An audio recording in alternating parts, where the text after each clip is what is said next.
The global population is expected to hit 9.7 billion, while the food demand will increase to 56% by 2050.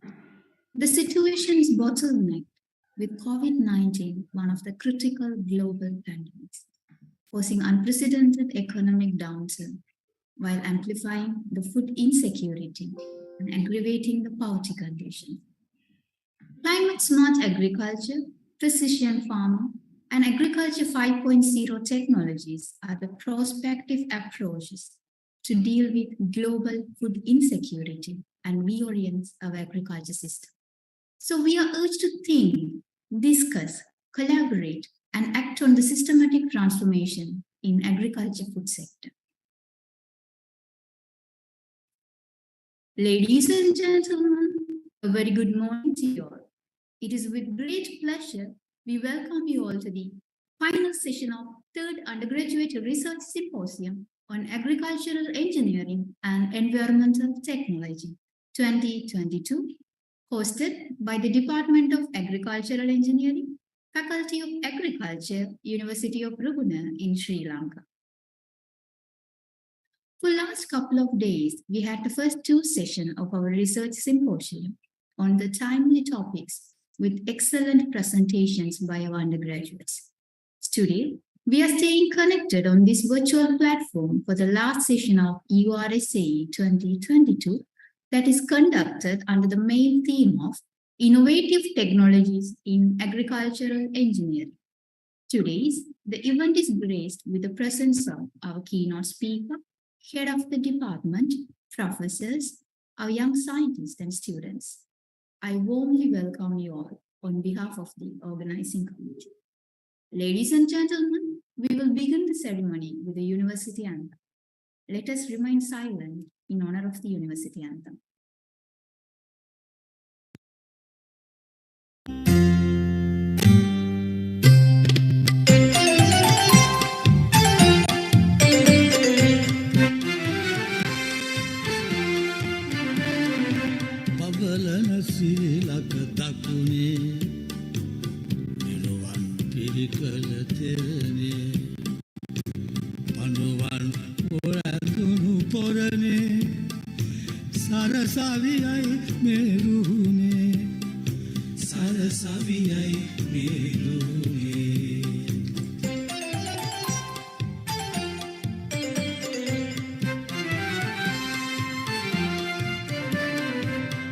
විද්‍යා ශිල්ප කලා දැන හරවත් ලබමින් ධනමන කරමින් පැනවත් දේශබස රස සුරකින හොද තෙදවත් මිනිසුන් වෙමුලෝ පසසන ගුණවත්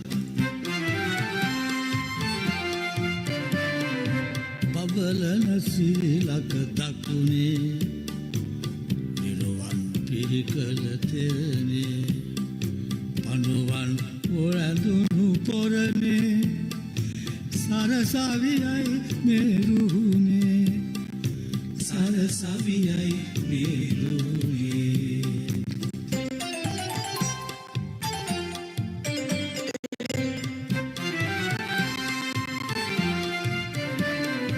yuktiya shaktiya bhavaniti sihikar dagot කුලමල පටුමත පිනහැර නමරක පරසිදු Rohana පුරවර හිරු සඳු වෙමුලක් සරසවි නිලඹර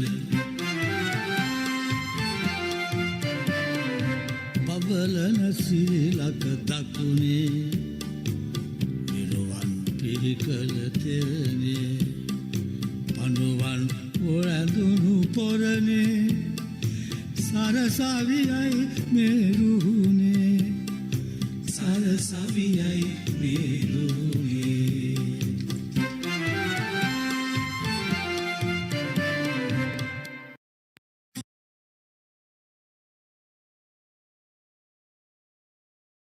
session is honored to witness the presence of eminent researchers and professionals from diverse fields.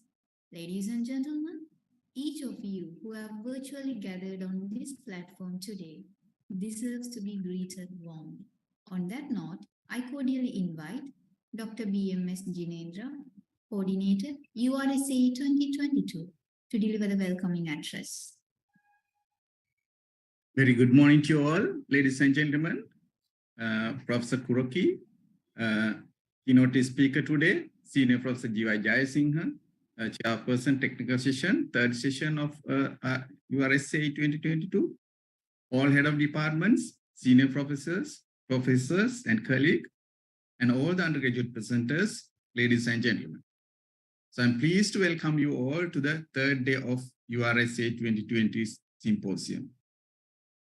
So first of all, I warmly welcome Professor Shinichiro Kuroki, Graduate School of Agriculture Science, Kobe University, Japan, an eminent researcher, electronic technologies, and great inventor to URSAE Symposium. I am sure that your keynote speak will super exciting technology to our agriculture, engineering, young innovators. So then let me welcome Professor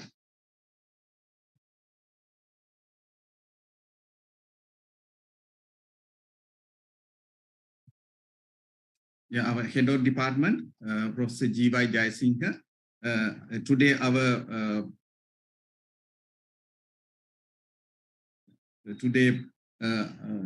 chair of the third day research symposium, and all the head of departments, Professor C.M. Navaratna, our chief editor of the URSAE 2022, and all the other staff members of the faculty, professors, senior lecturers, and my dear colleague that you are representing today's session, because now you are very busy at the end of this semester, but you are presenting here today to encourage young students. So you are warmly welcome to today's session. And I warmly welcome all the young presenters today with us, young undergraduate presenters. So it is your present here very much warmly welcome you all.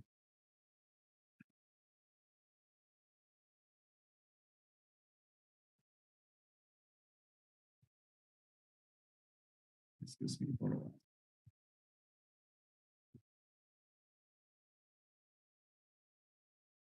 And also, I want to say now we have started our symposium with the inauguration, the November 1st, with the theme of Industry 4.0, Innovation Empowered Nation. And the second session yesterday, we successfully conducted. And the third day today, our main theme is actually the innovative technologies in agriculture and engineering. So the first session, our main theme was Industry 4.0, that is based on innovation. And actually, the today's session is also based on invention and innovation, that is based on the innovation. The today session is the innovative technologies and agriculture engineering. So that both themes are talking about invention and innovation. So it is, I think it is my duty to say a few words about invention and innovation. So all the invention and innovation are based on creativity. So we know that creativity, that is the enormous, the one of the very important attribute of human being, that there are different types of creativity. The first, it is expressive level of creativity, that is very basic level of creativity that has since our childhood. And that because, for instance, that if you say something to our child, that they will do something without thinking about anything else. So they are free to express their creativity. And then the second level is actually the productive level of creativity. So that means that you can do something better than someone else. It is now if you give same building plan to two people, to a constructor, so one will do better than the other. So that is the productive level of creativity. So then the third level is inventive creativity. Inventive creativity means so you invent something that completely new thing, so that has not been exist in the society. That is inventive level creativity. The fourth one is innovative level of creativity. In the innovative level of creativity, that the something has been disseminated and well established. You have done something to well established in the society. So that is the fourth level of creativity. So then we have the greatest level of creativity, which is imaginative level of creativity. So the imaginative level of creativity is a completely discovery of a very new finding that is scientifically, fundamentally something different.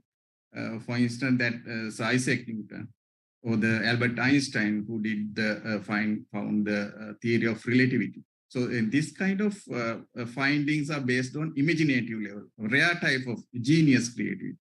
So that these different types of creativity, now we, as a scientist, we need this type of great invention and innovation. But if you consider about Sri Lankan situation, so it is very rare that we have this type of genius, creative genius. So what would be the reason? I thought a little bit about that. So I encourage our young researchers to think about it. It would be basically because of we are not trying enough, that keep trying enough our objectives, targets. So for instance, that it is not actually the thing, the reason is that we couldn't achieve even one single Nobel Prize for Sri Lankan nation as a nation, but not because of we are lacking behind our brain power, but I think it is because of we are not keep trying enough. So there is a difference between invention and innovation.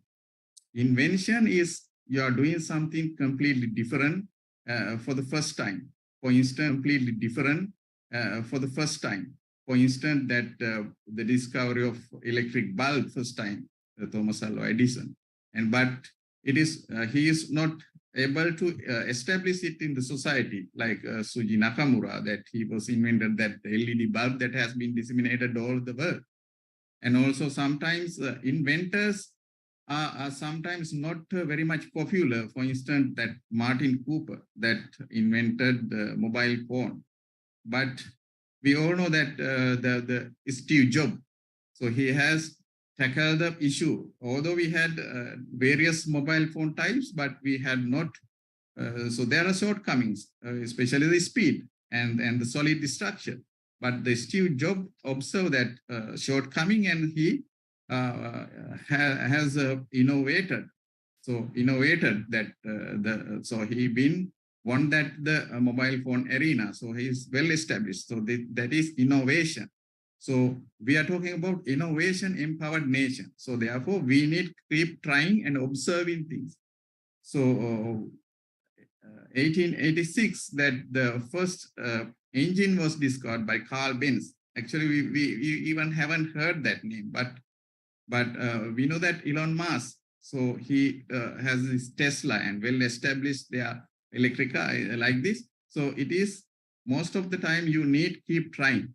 So remember that we are doing research. We need again and again search things in order to achieve our target objectives. So to innovate the things and to innovate the Industry 4.0, our main theme is Industry 4.0, innovation empowered nation. So we need innovation. So probably you need a lot of courage, encouragement and discipline to continue when you feel that you are going nowhere in your research. But might have that your last attempt, any further attempt would have been super exciting results. You might have been reached. So we haven't because of probably due to this lack of another one moment of trial with your experiment, with new modification of your experiment. So therefore, this is my food for thought for you today. So we have with us today Professor Kuroki, Shinshiro Kuroki, the keynote speaker today. So I think he will bring you exciting presentation. So enjoy with our keynote speaker and all the today's session. Thank you very much.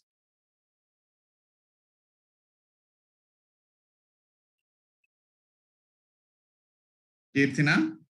Yes, sir. Thank you very much, sir, for providing a clear insight on today's thematic area. And it is quite clear how it is essential, the inventions and innovations to empower a nation like Sri Lanka. Dear guests, we are expecting to take a few photographs to capture this precious moment. So kindly turn on your videos for a short while and then we can continue with our scientific session. A kind request. Please turn on your videos to take few screenshots to capture this moment.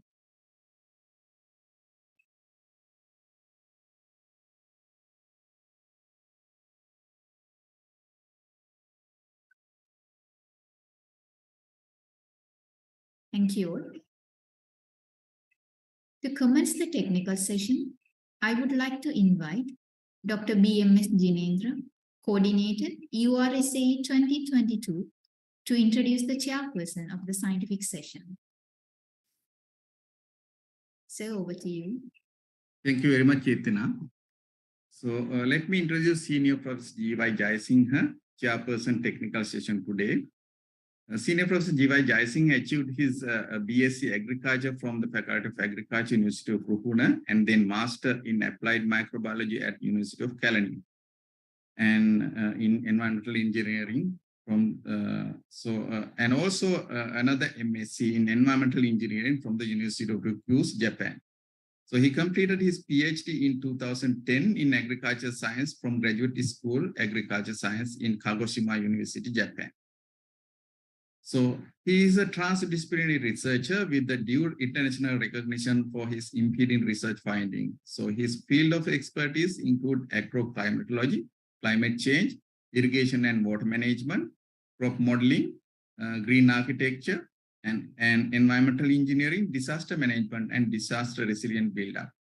So he published over 150 articles in peer-reviewed journals, reports, textbooks, etc., and also over 100 conferences in Sri Lanka and overseas. So Professor G.Y. Jayasinghe also contributed as an expert resource person for several program reviews, institutional reviews, seminars, and workshops held in local and international contexts. So he received a number of fellowships. He was awarded NSF Award in 2015 and Presidential Award soon after, 2018, for his scientific research. Further, many number of poster awards and presenter awards in scientific publications. So he has been involved in several international projects, Accent project since 2018 to 19, which stands for Advanced Skill Creation in Enhanced Transformation, and Brite project, which is building resilient in tropical agroclimatic ecosystem funded by European Union. Also SECRA stand for Strengthening University Enterprise Collaboration in Resilience Community in Asia, funded by European Union Erasmus Plus program. And in addition to this involvement, he is with international membership in several societies. So Japanese Soil Science Society, Plant Nutrient Society, Crop Science Society of America, and Soil Science Society of America, and Agronomic Society of America has several, many number of these society. So this is actually only a brief extract of his credentials of his service. And with that note, I cordially invite Professor Jayasinghe to chair today's technical session. Over to you, sir. Good morning and Ohayo gozaimasu, Kuroki sensei. And いつも手伝っていただいて本当に感謝しています。これからもいろいろな協定を結んで、スリランカと日本と一緒になんか実験とか、あと学生と交流会お願いしています。本当にありがとうございます。いつも去年ともうあと来年もよろしくね。Okay, thank you very much all the members. And it is a great pleasure and honor to be with you. This is the consecutive third day of this URSAE. That is the session 3, Innovative Technologies in Agricultural Engineering. As Dr. Jinendra mentioned that creativity is intelligence, that is kind of having fun. That's said by Albert Einstein. And again, he mentioned this, Albert Einstein mentioned that imagination is better than the knowledge. So because as Jinendra sir mentioned that now our situation, our undergrads and even our generation, so we just, classes and all these lecture notes and all that, but we never thought about the imagination or the creativity, creation. So that is what needed for a nation to move forward. So Jinendra sir explained that really well. So today session, I will expect that this kind of innovation, technologies, and how these people are getting together and how this interconnection and the networking will happen. So today, it is a glamour and a great honor to introduce our keynote speaker, that is Shinichiro Kuroki, our longtime friend and very resource person. So it is, let me introduce him to this URSAE 2022. He's not a new one. He is giving a lot of support to our university and especially to our faculty. He is a professor attached to Graduate School of Agricultural Science, Department of Agricultural Engineering and Socio-Economics, Lab for Information Engineering of Bioproduction in the Kobe University, Japan. His majoring or his the expertise are non-destructive evaluation, post-harvest engineering, post-harvest technology, and vegetable freshness. So those are main areas in future decades, I guess. And he got his basic degree in agriculture from the Kyushu University, one of the respected university in Japan. That is the Faculty of Agriculture, again, Department of Agriculture Engineering in 1999. And his master's or master degree in agriculture from the same university, that is the Kyushu University, 2001. After that, in 2004, he obtained his Doctor of Philosophy in Agriculture from the University of Tokyo. That is the #1 university in Japan. That is from the Graduate School of Agricultural and Life Sciences, again, Department of Biological and Environmental Engineering. And he has published more than 75 research papers in reputed index journals and several books to the subject of agricultural machinery on food engineering and post-harvest engineering. So he's expert on this food engineering and post-harvest engineering, and his team have also received 2 industrial patents, property right for the methods and apparatus developed to measure the quality of the food. And today he is going to deliver the talk on machine learning based non-destructive quality evaluation of post-harvest agricultural producers for the sustainable world. Sensei, we are really inviting you to deliver the speech. Thank you.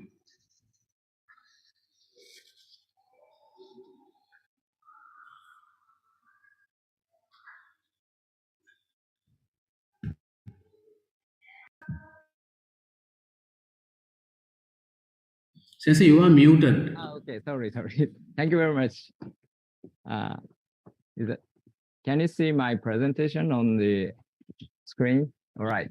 Yeah, yes, very well. So, Ayubowan Spa Udana Sakwewa, Mage Nama Shinichiro Kuroki. Thank you very much for your invitation. I'm very proud of being participated in this URSAE 2022. Okay, so first of all, I must say thank you to Dr. Jinendra. We are the friends for maybe more than 10 years. Then when he was a PhD candidate, I was belong to the same laboratory as, in my case, I was a postdoc, but from them, we are very strong and tight relationship. between the Ruhuna University and Kobe University. So actually, a couple of weeks after, we invite eight students from your university to come here, then to study about the agricultural engineering. So we are very looking forward to seeing you on site here, right? So today I present about our a kind of achievement about the non-destructive quality evaluation for, especially in the onion. So let's get started. So this is the latest statistics of provided by the United Nations. So in the 2020, most produced commodity in the world were like this. So most of all these orange ones were the staple food, but you know, we need a very high amount of the vegetable are needed. As for the vegetable production, number one is the tomato, but the second one is the onion. So onions are the second most produced vegetable. Then it is, which means that this is very important produce for our life. This is another statistics about the world and Japan. So in the world, we produce, we have the, it's very difficult to say, but this very big field for the onion production. Then we produce this amount of the onions. Then in Japan, we produce about 1 million tons per year. Then we consume the about 1.2 million tons. So you can see these are some difference between the production and consumption. Which do you feel something about that? So why about 10 or less percentage of the production were lost? So the very big and serious reason is onions are naturally infected by the bacteria and fungi, and there's no way right now there's no way to protect from such attacks of the bacteria and fungi. So it means onions have the immune, of course, the immune system, so they can fight against such kind of the infection. But some onions can't to fight against the bacterial attack, so they get rot, this kind of phenomena, so syndrome, sorry. So please, sorry about that. Okay, this is a video of the onion sorting field. So this woman has a kind of the god hand, but it's not perfect. You see, they can see the flowing onions, then they can touch. Okay, let's see. Is this rods or not? See, then okay, this is rotted. She judged. All right. Okay. Like this way, onion quality is judged by hand and see, but you know, which is not always perfect. Then we bought 1,000 kilograms of onion from the market. Then we cut all of them. Then check which this is the healthy bulbs or rotted bulbs. So we found that in the maximum cases, 6% was missed.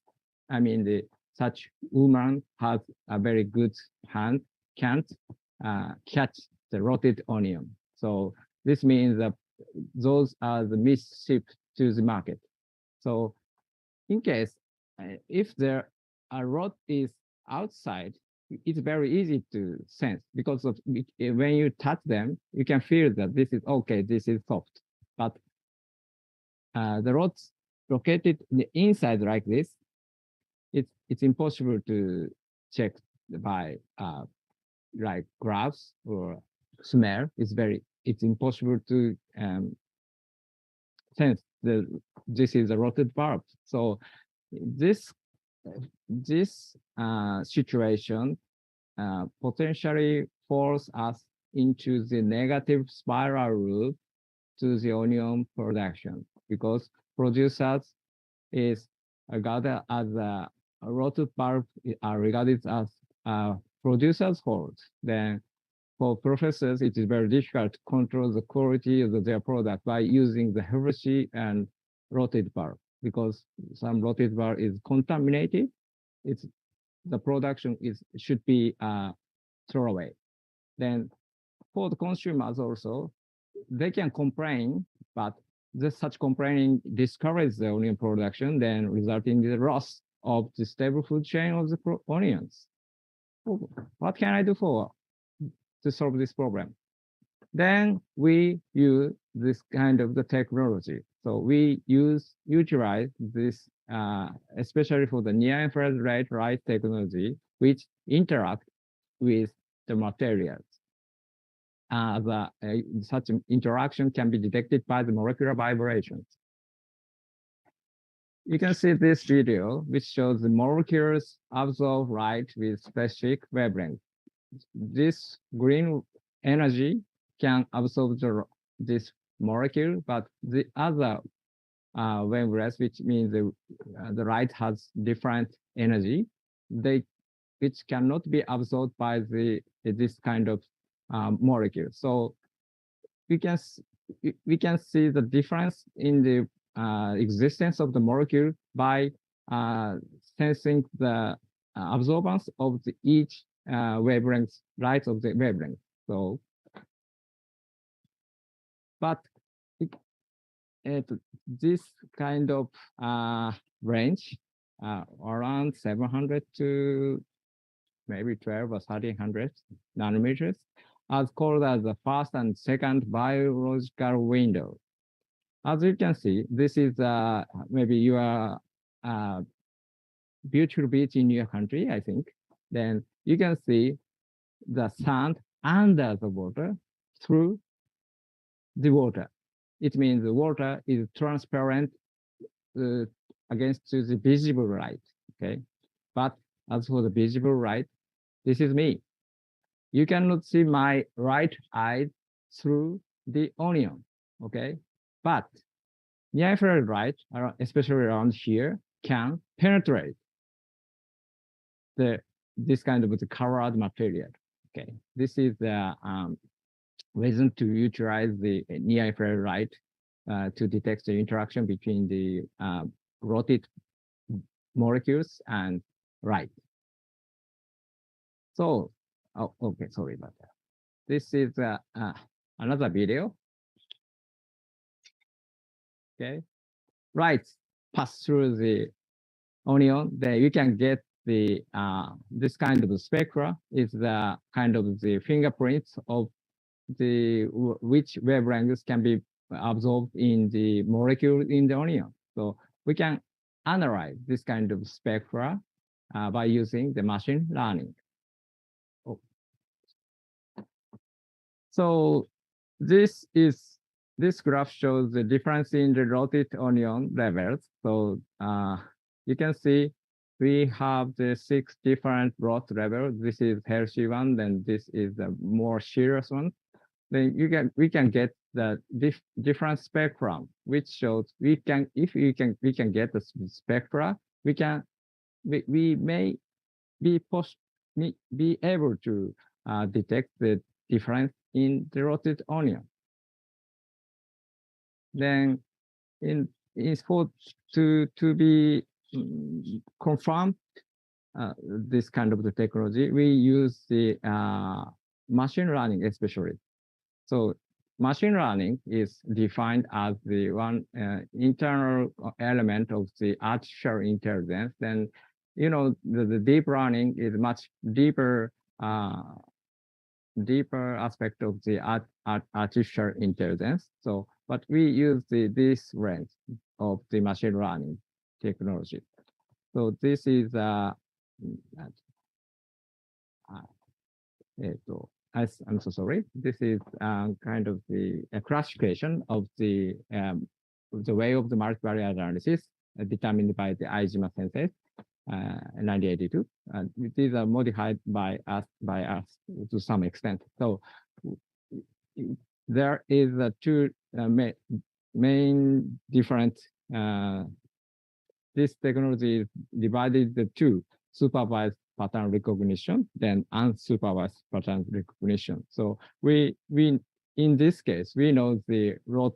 We want to know the lot or unlot onions. So we want to teach them, that we want to train them about the lot detection through the spectrum analysis. So we use the supervised pattern recognition. Then we want to quantify the lot detection. So we use the PRS in this case.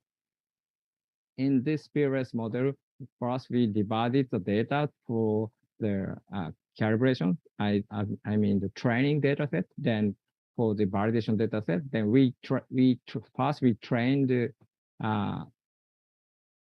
model by using the PRS, the partially square regression procedure. Then we validate this model is effective or not by using the validation data set. Then we verify the accuracy of the difference in the estimation. Okay, this is the result, one of the results of the regression analysis. But particle axis shows the predicted level through the non-destructive way. Then horizontal axis indicates the measured lot levels. As you can see, for example, when we set the 1 lot level as a threshold, these blue regions are regarded as the healthy, I mean the predicted as the healthy bulbs, onions.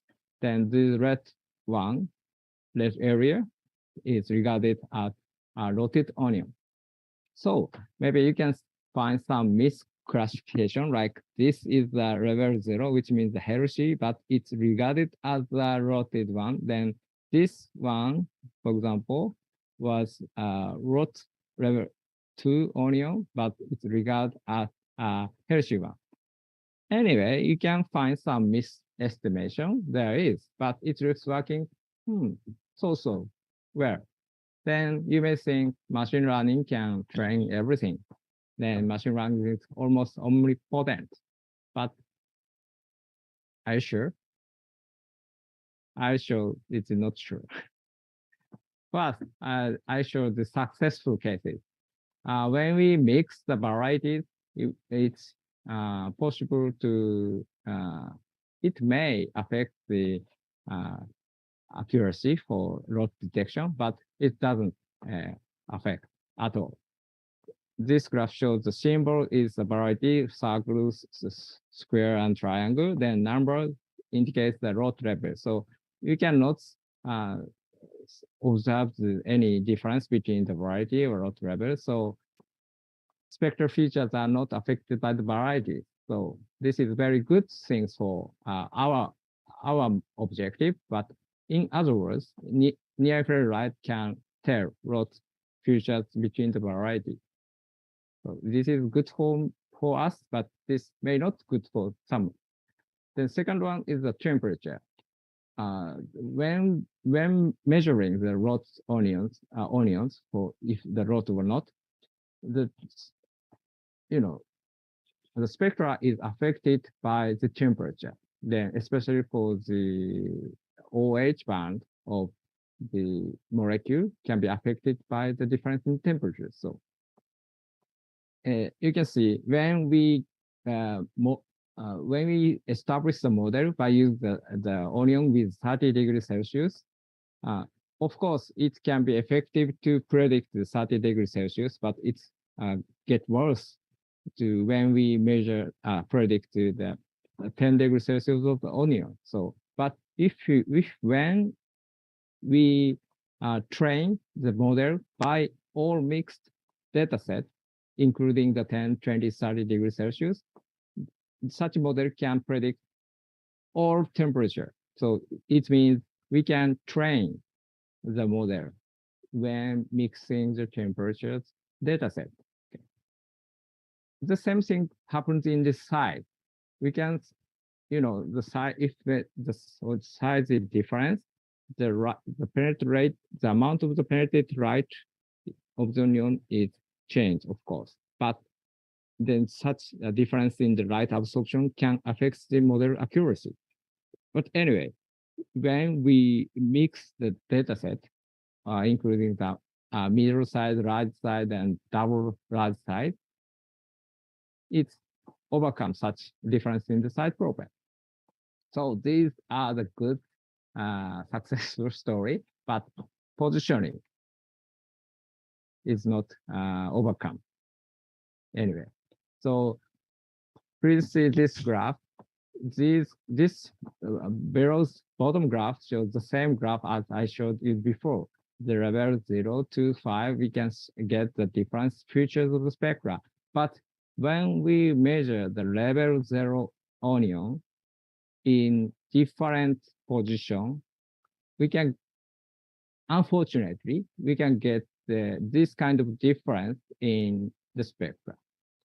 The black line is the same as the black line of the bottom one, but this red or other colors indicate the same onions spectra. So how can I discriminate the difference in the rod onion? Because the shape, the position, how to set the onion against the light differs the rod detection level. So just same as the temperature or size, we thought that, okay, when we mix all the data set, we may train the same as the temperature, the size, or the variety, but it's not successful. As you can see, when we, for example, when we set this shape, then predict the model, we can get the 0.7. It's so accuracy, but this model can't predict the other position at all. Then when we make the model with all mixed postures model, but it doesn't work at all. So we have to develop the other ways to overcome this problem. And we must develop a position controlling apparatus. Not machine learning can't solve this problem. All right. So we've developed this kind of sorting machine. I show you after the video. Okay. Then second unsuccessful story is neck rod. When it's the near-infrared spectroscopy and machine learning can make the model to predict the rod levels, but this kind of rod located around the neck of the onion, it's very difficult to find. You see, almost 10% or 40% can be detected. So we have to develop another way of sensing about the getting the spectrum. So we developed the two ways of the spectrum measurement, then reanalysis, as the general sensei says, research again, then research to find the our developed device can effective to rod detection in the neck. So we can see we can improve the accuracy of the score 2 of the rod level. So it is another success story, not from the machine learning, but our kind of the invention. Okay, this is another. The last one is misjudged for the healthy bulb. So this is a kind of the matrices. So this is a true condition. Then when the onion is rod, then the predicted as rod. This is very good one. Then true positive. Of course, if the true condition is healthy onion, then predicted as healthy, it is true negative, so it's okay. But sometimes the true condition is the sun, but predicted condition is what, which is the false positive, and this one is the false negative. So this line is shift, then this line is of course unshift, but this false positive onion is a loss of shippable onion. Okay, this is a loss of shippable onion, which decrease the sales price of for the farmers. Okay, then this is the false negative things is not to be shipped, export, sold, but this should be included as a shipped onion. This is the contamination. So our developed system can control this kind of the loss of the healthy onion and contamination of the rotten onion into the shipped onion. So at last, finally, we control the loss up to 0.2%, then the contamination to up to the 0.10%, which is, as I show you from the first stage, we have the more about maximum 6% of the lot contamination. So this is very good result for control the lot contamination of the onions shipment. So, okay, sorry. This is the whole system of our developed onion sorting machine. Sorry in Japanese, but this is a supply of the onion. Then, as I showed you before, these are position controlling device. Inward rotation can set the onion position. Then this roller can get the onion to the go straight. Okay, something it's miss one, but sometimes it's okay. Then this onion is divided by the rotted onion or healthy onion. Of course, by using our developed model.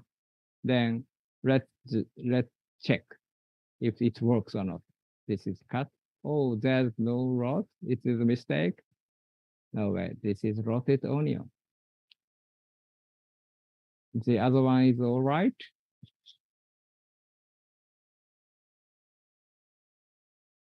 Okay, they are rotted. Okay, this onion, it can be detected by hands or sea, but our light system can detect. Then the other thing is healthy one.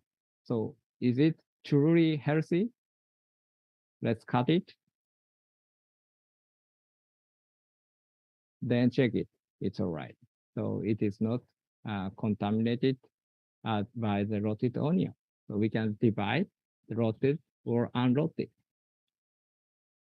So finally, this kind of system has a lot of benefit. And when the upstream side, we can make get the database or select more proper propriety or a lot of things. But one thing is they do not need to transport to the rotted onion to the market. Okay, this is very good for the farmers as well as good for the downstream side because they don't need to carry the rotted onion, which is the loss waste of the energy to transport. And when after arriving the some stores or warehouse or somewhere, they have to keep the space for the garbage, right? So our technology can reduce such kind of the energy waste like this way. So this kind of common scale for the quality, which is derived by the non-destructive technology. And of course, we have to make some measurement device for such specific purpose. But those are also works as information utilized system as a database and IT systems, then which realize the food value chain. Okay, So those maybe like this one, okay, trust, income up, sales increase, key field, in large field, and risk optimization to forming the international competitive. Or for the consumers or processors, there are lots of benefits, especially for the determine the food value from the sustainable perspective. So finally, this is some picture of the obtained from the State of Food and Agriculture 2019. This is a responsible consumption and production, which is our standing point for the food security or safety. Then the technology like we develop is has a lot of meaning, not for the responsible consumption of the production, but also the other other meaning for the sustainable developmental goals. So, Leonard said when when he got the Oscar winning, let us not take this planet for granted. He doesn't take tonight for granted. It's a very hard moving speech for me, but I think that this kind of non-destructive technology also will save the world through the especially for the number 12 of the SDGs through the all sustainable development goal. So thank you very much for your attention. Then I hope you enjoyed it. And if you have a question, I'm willing to answer that. Thank you very much. As I say, thank you very much for inspiring talk and very, very interesting, because our young members here, and they know what is the machine learning and this IoT, smart agriculture, and now it is the future, that is agriculture 5.0. So I have one question now. Is it use now you develop this machine for the say the onion? Is it use only Japan, or is it use around the world? It can be, of course, used around the world. So science has no national border. No, I'm just asking now. Now is Not it yet, available? Not yet. Not yet. This is an experimental stage. Not experimental stage. In Japan, we use as the commercial stage. Yeah. From last year, because of the COVID-19, it's a little late. But last year in the our prefectures, the farmers they use as a commercial use. Then they want to export such system to especially to the China, I think. Yeah, we have seen these for sometimes the suica, watermelon also using, right? Sure. But especially for the neck rot, it's a very, very serious problem because the bacteria and the fungi are infected through the neck. Yeah. Along to the scale leaf on the ground. So it's very difficult to stop such infection. Then therefore it's very difficult to detect the neck rot. So what you see in for example, the orange or watermelons and peach, is the system the same? But such system detects sugar content. Yeah. Especially, but its sugar content is much easier than the rot detection because of the sugar content has features negative relationship between the water content, but in this case, rot in such phenomena is not observed in the onion, so it's very difficult. We need another way of the machine learning. Okay. So we have another question from Anushka.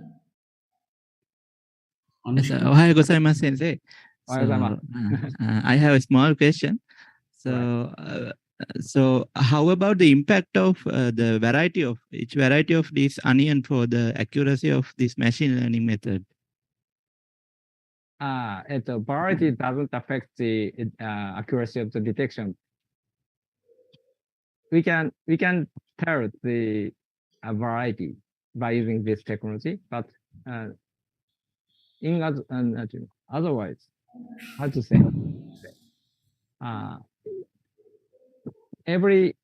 We don't.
This is a second level. In the not, it's very difficult to early level. I think so. I better to see the how to just a moment. Just a moment. あれどうやるんだろう。これかな。And let's see my Okay. This one. This second one is very difficult, but this is possible.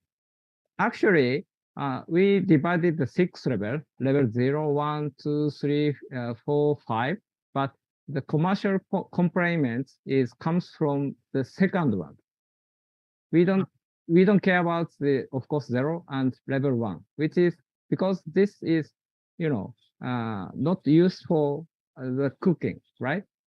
When you use this onion, this rotted part is cut it off, then they doesn't care.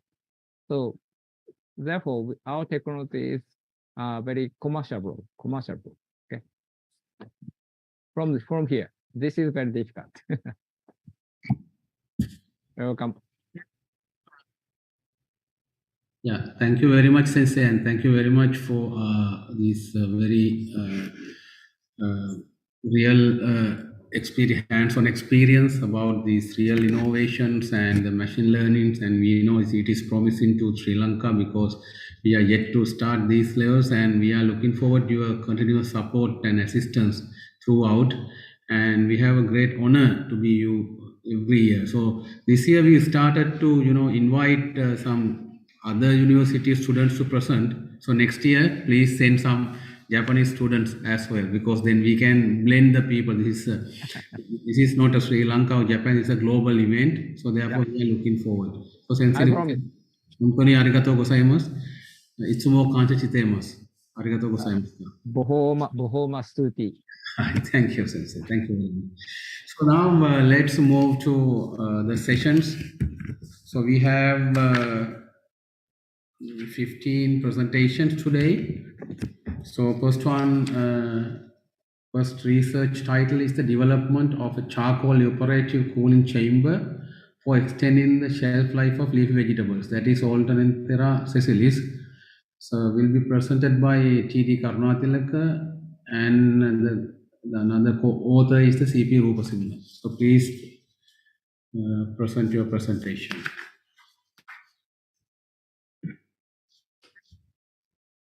Research topic: development of a charcoal evaporative cooling chamber for extending the shelf life of leaf vegetables, Alternanthera sessilis.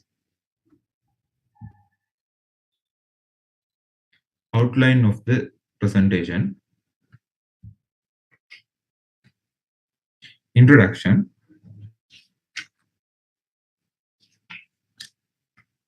.2% of world population was severely food insecure in 2018.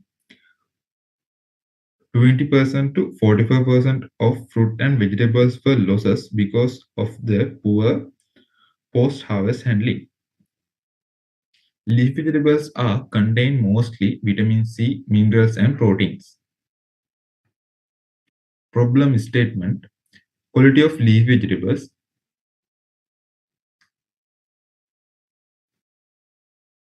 depends on appearance, texture, nutritive values, and odor. Rate of deterioration of leaf vegetables determined by temperature of storage environment, relative humidity of storage environment. Therefore, evaporative cooling system is one of the best methods to increase the shelf life of leaf vegetables in short-term period with low cost. Objective of this study: investigation of charcoal chamber performance with unloading and loading conditions. Number 2, testing of charcoal chamber performance with polythene packaging. Number 3, investigation of charcoal chamber performance with active packaging ingredients. Materials and methodology: coconut shells for control preparing for charcoal preparing, chicken wire mesh, wood for frame, and others. Others are KMNO4, iron powder, silica gel, polythene, PVC water pipe. Charcoal preparation. Coconut shell charcoal was prepared using pyrolysis process. Charcoal chamber preparation. The external dimension of the charcoal chamber is 100 cm long, 75 cm width and height. The thickness of the charcoal layer is 50 millimeters. After preparation of the charcoal chamber, the chamber is wetted with 6 liters of water per day. Treatment allocation. Treatment number 1, sealed polythene bag of gauge 300 with active packaging materials. Number 2, sealed polythene bag of gauge 300 without active packaging materials. Sample 3, sample that without any treatment in charcoal chamber for control sample. Test to investigate performance.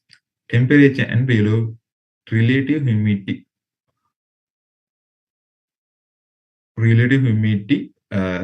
of inside of the chamber and outside of the chamber, thermometers and dry and wet bulb thermometers and psychometric chart was used. Physiological weight loss, chlorophyll content, sensory test. Randomized complete block design was used. Results and discussion. These two graphs shows the temperature drop between ambient and cooler conditions. Average drop of the day 1 is 4 Celsius. Day 1 was a dry day. Average drop of the temperature in day 2 is 2 Celsius. That was a rainy day. This graph shows the ambient RH and cooler RH values in unload conditions. This graph shows the ambient RH and cooler RH values with loading conditions. Cooling efficiency, average cooling efficiency is 92.5%. After several conditions, after analyzing the inside data of the inside chamber sample data, we have got the best treatment as treatment number 2, sealed polythene bags of gauge 300 without active packaging materials.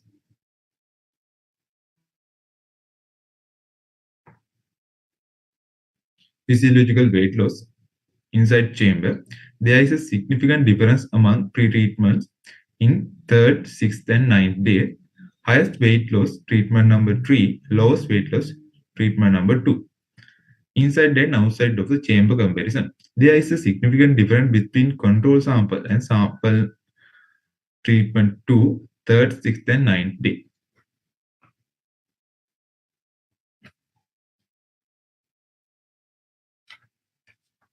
According to some literature, to avoid or limit transpirational water loss, which help to prevent or delay leaf wilting, the vapor pressure difference between the crop and the surrounding atmosphere should be lowered. Weight of fallen leaves. There is a significant difference between treatment number 3 and sample of treatment number 2 and treatment number 1 in 3rd and 6th days. But in 9th day, there is not significant difference among 3 samples. Inside and outside of the chamber comparison, there is a significant difference between control sample and sample T2 at 3rd, 6th, and 9th days.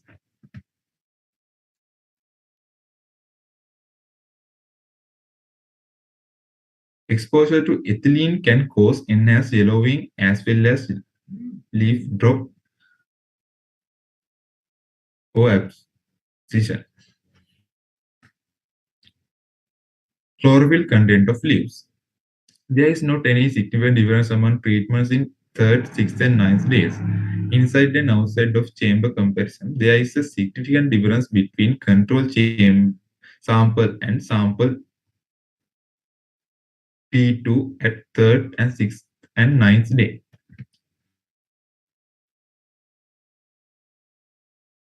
Chlorophyllase enzyme that break down the chlorophyll while ethylene stimulates its formation.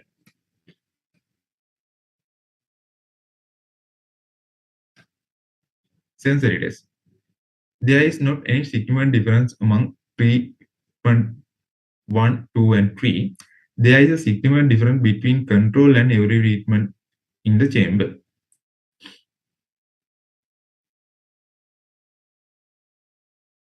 Cleanness, freshness, smell, and overall acceptance was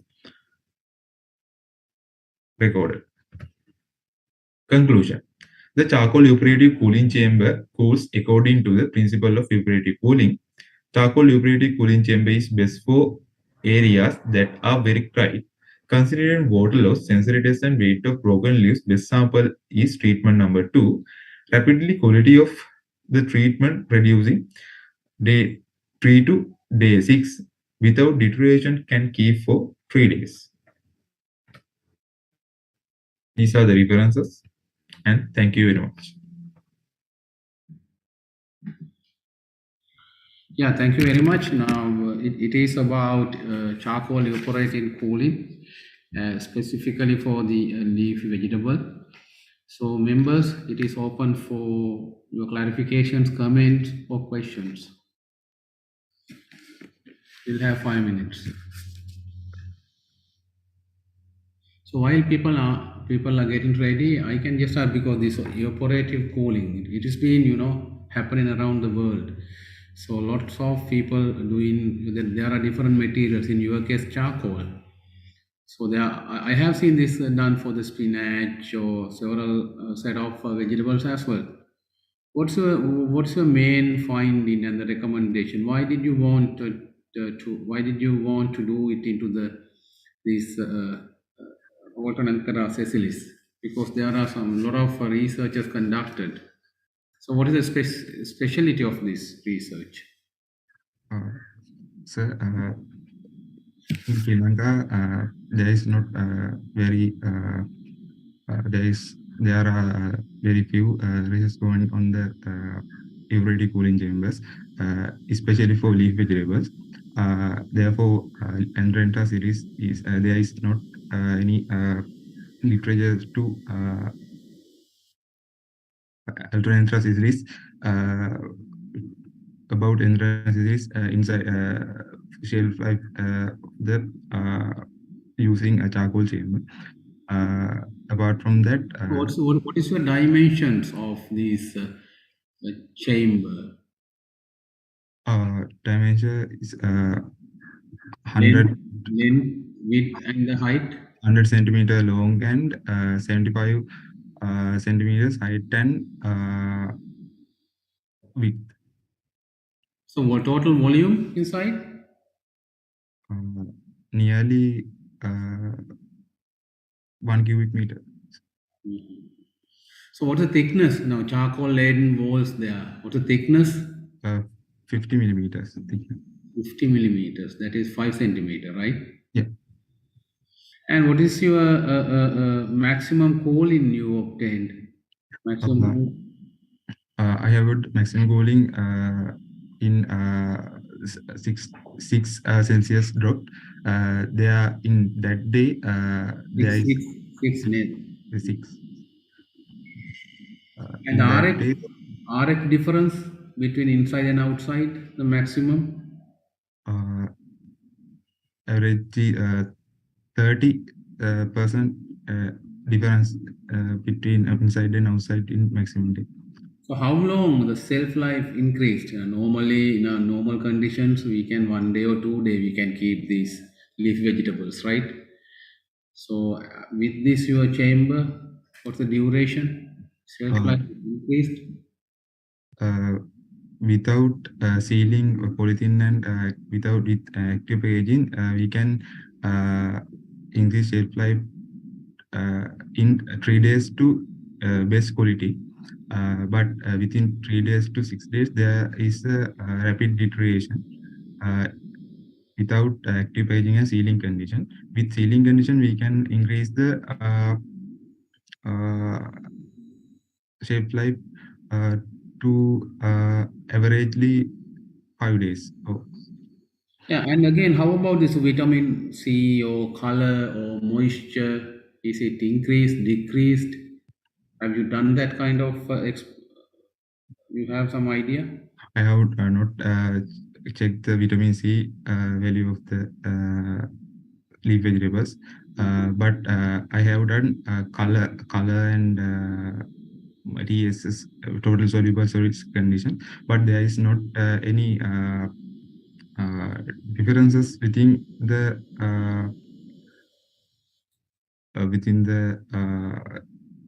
chamber conditions in 3 samples. So any questions? I have seen the raised hand by Canon Suru. You have question? May I ask a question? Yeah, what's your question? Please. I have a question. How did you measure freshness? Sensory test page 22. Can you just come again? We didn't get a little bit louder, please.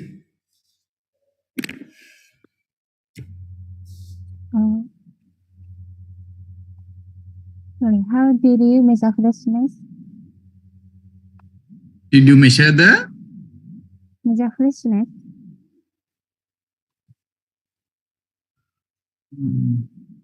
Can you just comment how the term that you want to express, how to measure the? If you can type in the box, chat box, you can type the question. Chat box, please. If not, I think Kuroko Sensei can help us. Maybe I think she said that. How did you measure the freshness of the yes. Freshness. Yes. Is that true, Tsuru-san? そうですね。オーバーオールとの違いが、他の項目とのフレッシュネスの違いが分からなかったっていうのは。Okay, I translate.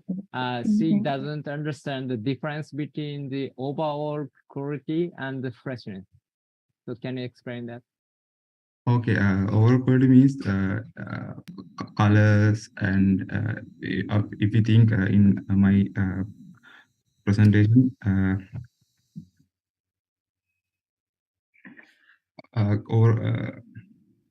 there is quality parameters in variables, appearance, texture, flavor, and everything. If the overall acceptance means the sense of the people, it is good or bad, like it is depend on people. Freshness means the sense of the people that they can get it is the quality is very near to the nearly cut, nearly harvested leaf vegetables to between nearly harvested leaf vegetables and after stored the chamber. That's the difference of the freshness and overall acceptance. Mr. Karunatilaka, Mr. Chairperson, can I comment? Okay. Like now you have to, in scientific world, we have defined terms for freshness. Maybe Kuroko Sensei will elaborate. So therefore, I think, because in science, qualitative expressions, like it has no standpoint. So therefore, I think you have to be more firm in your terms. Any questions? Thank you. Is it okay? You got it? Yes.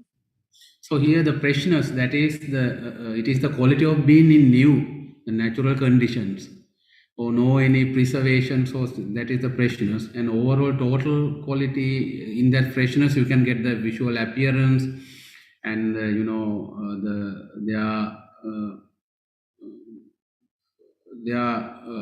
visual appearance, and there's some color changes and other stuff. But with overall quality, about there are, measurements inside the nutrients and that kind of stuff, I think. So, in this case, this is undergraduate research. Maybe he's done with 4 months and all that. So he needs further measurements and all that to get a full detailed study, I guess.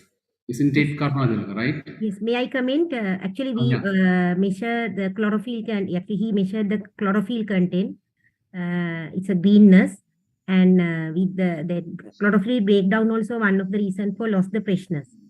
Therefore, he measured with the greenness with using chlorophyll content. Okay. I think I just wanted to make this point raise because Kuroke Sensei, I think he presented last time in our the research symposium, main symposium about freshness and definition and chemical differences in the freshness, which really define the freshness. So therefore, I think maybe you can have a chat later with Kuroki Sensei and get more insight about this freshness, I think.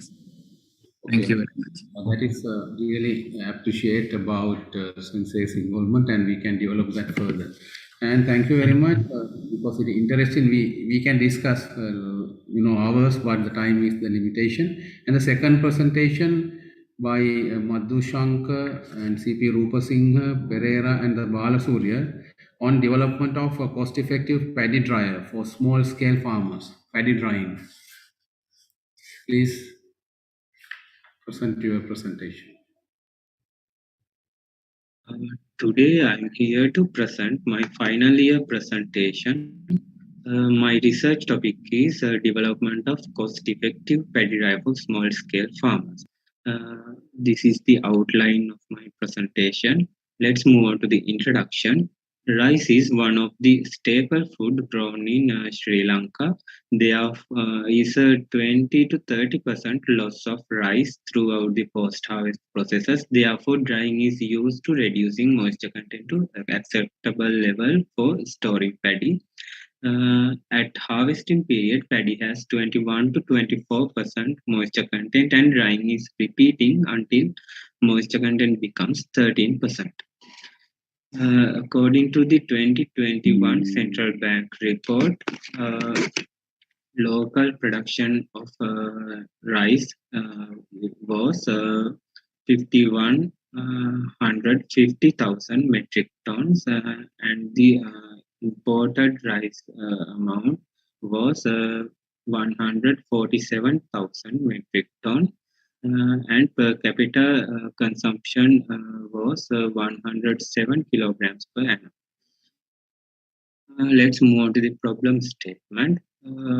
Majority of small-scale farmers dry their yield using conventional sun drying methods, but due to the bad weather periods and incomplete and inefficient drying conditions, there is a reduction of rice quality. Most of the dryers covers the requirement in industrial commercial level. Because of that, the requirement of cost-effective paddy dryer is high among small-scale farmers. Let's move on to the objectives of this study. My main objective is to develop a cost-effective paddy dryer for small-scale farmers with affordable price.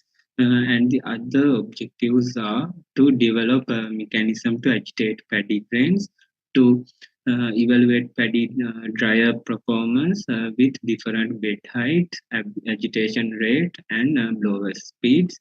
And finally, to estimate drying capacity and operating cost of the dryer.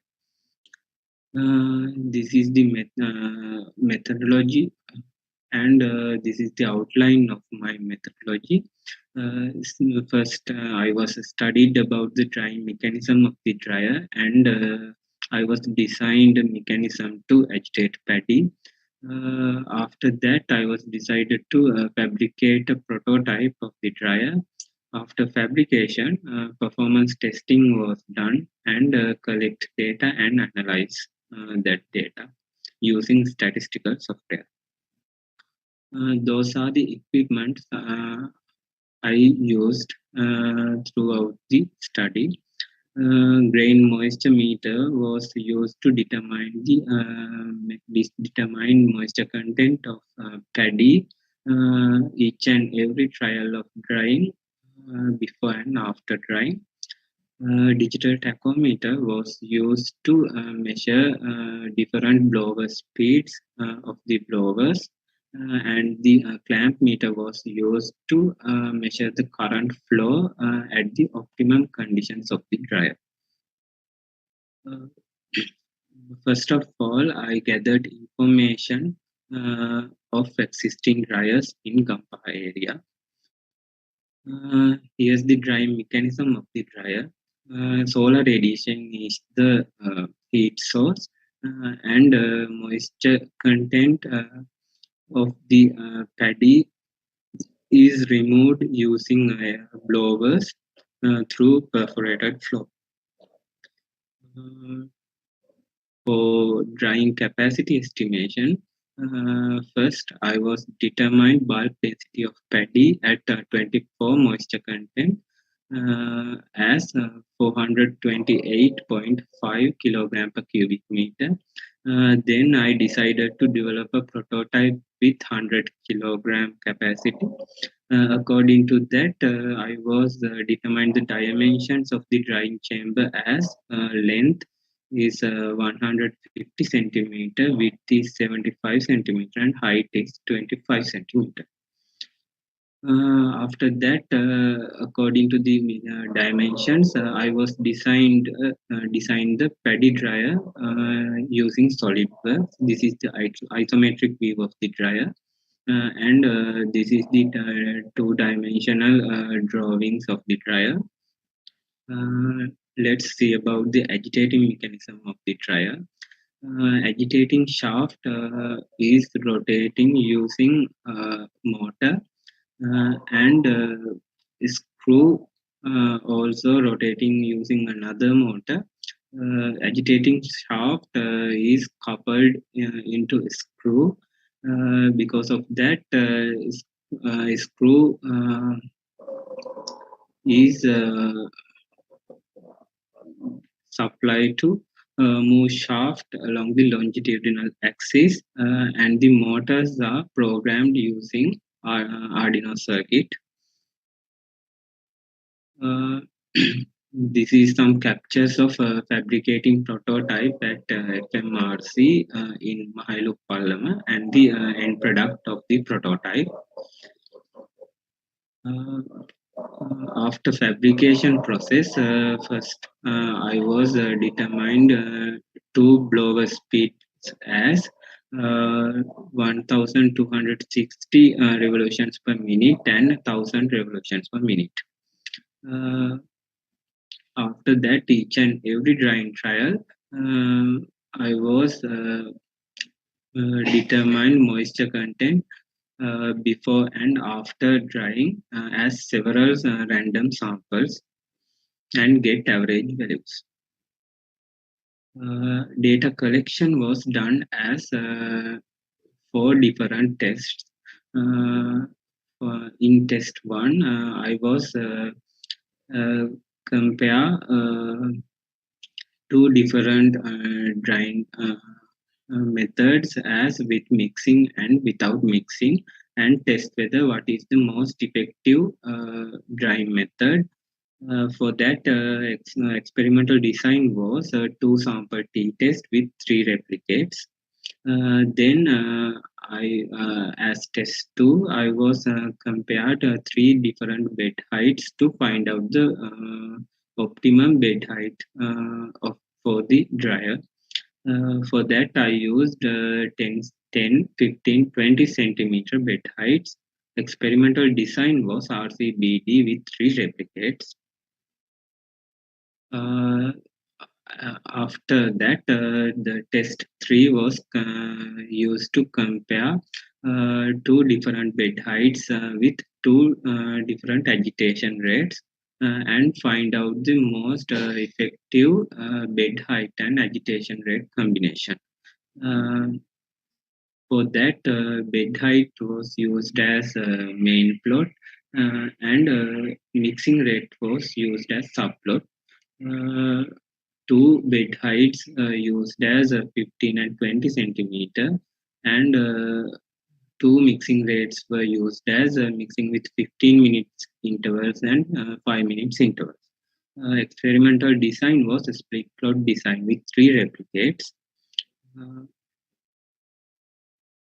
After that, finding out the optimum bed height and mixing rate combination, I was compared two blower speed to find out the most effective blower speed. For that, I used two blower speeds as 1000 revolutions per minute blower speed and 1260 revolutions per minute blower speed. Experimental design was RCBD with 3 replicates. After the collection of data, collected data was analyzed by using Minitab 17 statistical software. Let's move on to the results and discussion. According to the test 1 results, p-values, according to the p-value, there is a significant difference of mean drying time between mixing and without mixing paddy while drying. Because of that, I was selected with mixing is the most effective drying time. According to the results of test 2, H0 is rejected, but according to the mean comparison, there is no significant difference of mean drying time within 10 centimeter and 15 centimeter bed heights, but those both bed heights are significantly different from 20 centimeter bed height. Because of that, I consider about the enhance the capacity of the dryer and reduce the time consuming of drying. I selected 15 centimeter bed height as the optimum bed height. According to the test results of test 3, there is only a significant difference of mean drying time with mixing rates. Because of that, capacity of the dryer can be enhanced with higher mixing rates.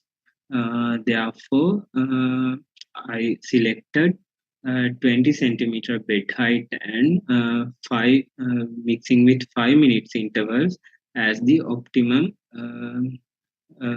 condition combination. And according to the results of test 4, there is a significant difference of mean drying time between above blower speeds. Therefore, I was selected 1260 revolutions per minute blower speed as the optimum blower speed. Operating cost estimation. When operating optimum conditions are supplied, operating cost per drying trial was 1 rupee 17 cents per 100 kilogram drying trial, and the material cost estimation of the prototype was 166,852 rupees. Let's move on to the conclusion. According to the test results, for effective drying, optimum conditions for the prototype are 20 centimeter bed height, mixing with 5 minutes intervals and 1260 revolutions per minute. Drying capacity of the dryer is 100 kilogram paddy per drying trial. Operating cost of the dryer is 1 rupee 17 cents per 100 kilogram drying trial, and the total material cost of the prototype is 166,852 rupees. Those are the suggestions for future work. Milling quality also planned to be tested because it is a good parameter for the grain quality of drying, prepare a polythene cover for the top of the dryer to enhance the drying effectiveness, and applying solar panel as an additional power requirement source. Those are the references of my study, and thank you. Thank you very much, Madhushankar, for your presentation. And being a Sri Lanka tropical country, we have 24, most of the time 365 days we have the sunshine. Therefore, this is a viable option to develop a paddy dryer for small scale farmers, not a big one. Members, I think you have questions, please. Professor Sensei, do you have any questions for him?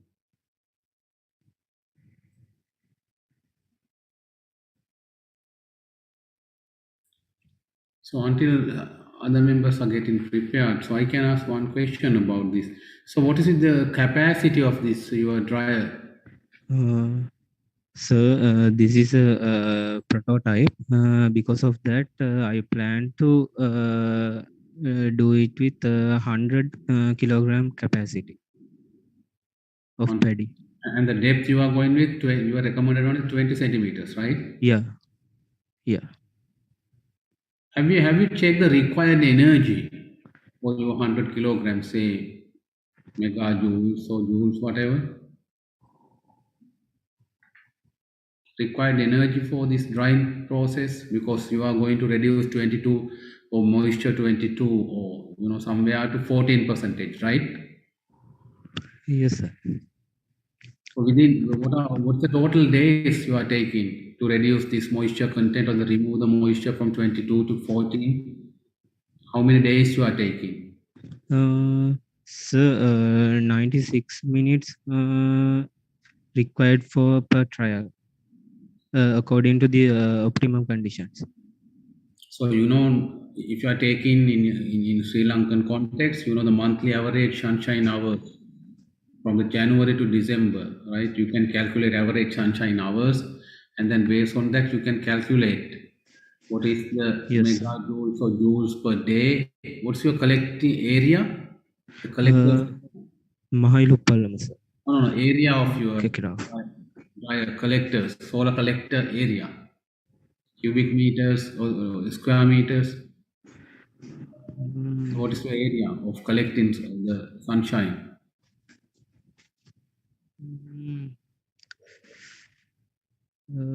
About 2 square meters. So what is the dimension of this study one? It is flat fed solar collector, right? Yes, sir. And then the specific latent heat of vaporization of water, that is more or less 2.5, I think 2.5 megajoules per kilogram. Based on that, because simply it is removing this latent heat, right? Yes, sir. Okay.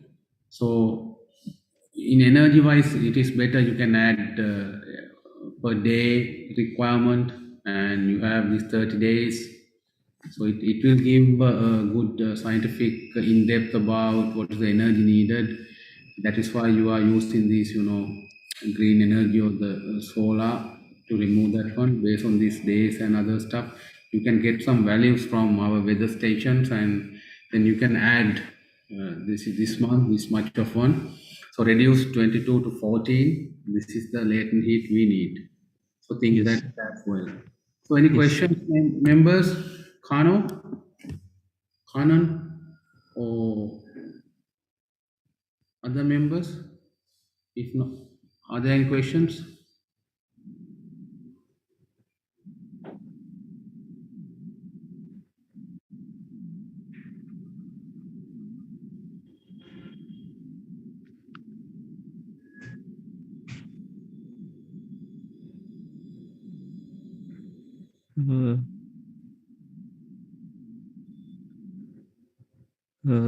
So I was used Arduino circuit for program the motor movements. Yes, sir.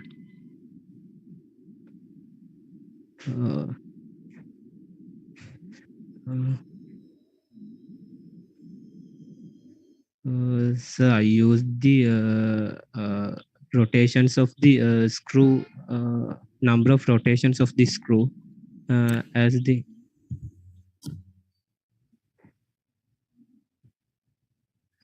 Okay, we are running out of time, and thank you very much, Madhushankar, for your presentation. And we move to the third presentation, that is by Kumari, Nilanthi Vijayawardhana, and C.P. Rupasinghe, effect of different post-harvest treatments for shelf life extension of king coconut. So you know, king coconut is very famous drink here, and floor open for the presentation.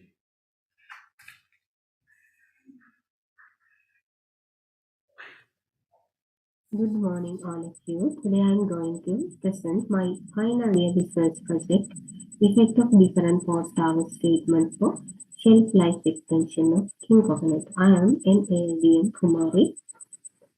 This is my outline: introductions, problem statement, objectives of the study, material and methodology, results and discussion, conclusion and references. Introduction. King coconut is a native plant of Sri Lanka, and it is a rich source of vitamins, minerals, and especially with potassium. It's sold under ordinary price in Sri Lanka, but at higher prices in foreign countries. Its scientific name is Cocos nucifera, variety Aurantiaca. Young coconuts are usually cut to save money and for the transportation, and it looks them better. The husk is removed from the top and side of the nut and leaving as a cylindrical top and the flat base, slightly tailed cylindrical body. After this procedure, after the trimming king coconut, the whitish layer turn into brown, and some fungal attacks and moisture losses can be seen in this procedure. The major issues when storage for 3 weeks in the ship. There are some changes in the nuts because of the transportation time is 3 weeks. Those are shrinkages, discolorations, microorganism attacks on the pericarp region, and increased shelf decay at room temperature. Accordingly, this method could be developed to improve the shelf life of king coconut up to 4 weeks to increase the shelf life in low temperature in 13 to 15 degrees Celsius, and application of wax coating with wrapping treatment was export protection. Problem statements. After trimming procedure, the king coconut cannot be retained more than 1 week at room temperature, and discolorations happen in the peel, trimmed peel, and pericarp regions attack with the microorganisms and increase the shelf decay and in room temperature, and reducing their quality, and peel nuts are turned into brown and reduce the customer complaints. Objectives of this study: develop the best treatment method to king coconut for the keeping their quality in low temperature to the targeting of markets. To increase the shelf life of king coconut under low temperature.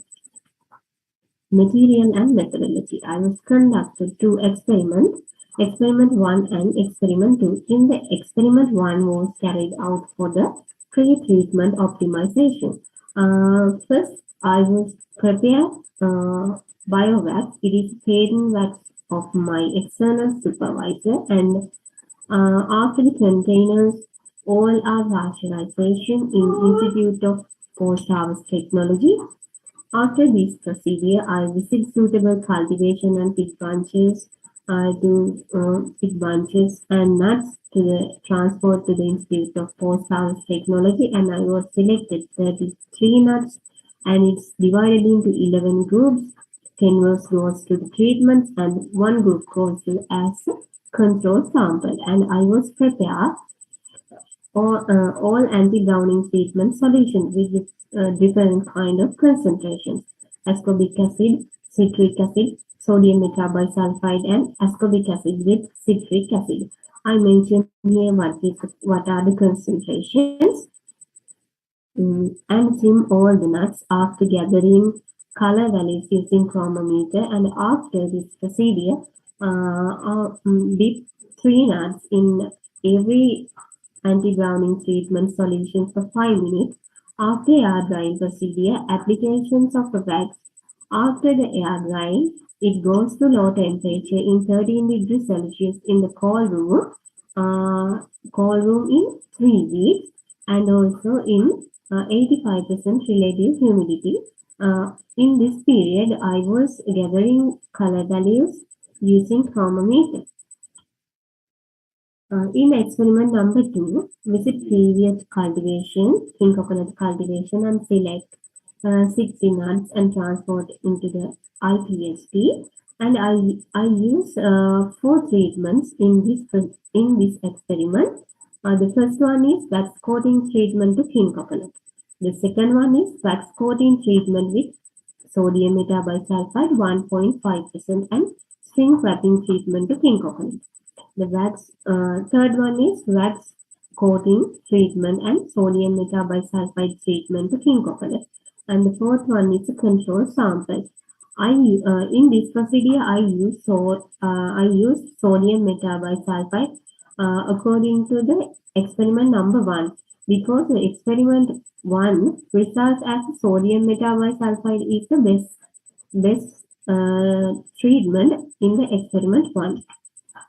And keeping the cold room 13 degrees Celsius in 85% humidity in 4 weeks, and every week I was every day I was collecting data, pH, Brix values, titratable acidity, sugar content, and U yield. After this procedure, in every 2 weeks, I was conducted 2 sensory evaluation in every 2 weeks. After interpretation results, this is my experiment number 1 and experiment number 2. Result and discussions. In experiment 1, color. Convert LAB values to nearest standard color. According to those data, I was selected sodium metabisulfite with the wax coating is the best sample when compared with the other samples. Those are the photographs I've taken. Visual inspections of the fruits respect to color, fruit diseases with the time. This is the citric acid, sodium metabisulfite, and ascorbic acid with citric acid, and control sample. I was take first week, second week, and third week photographs. And selected according to the visual inspection also sodium metabisulfite 1.5% with wax speed best sample.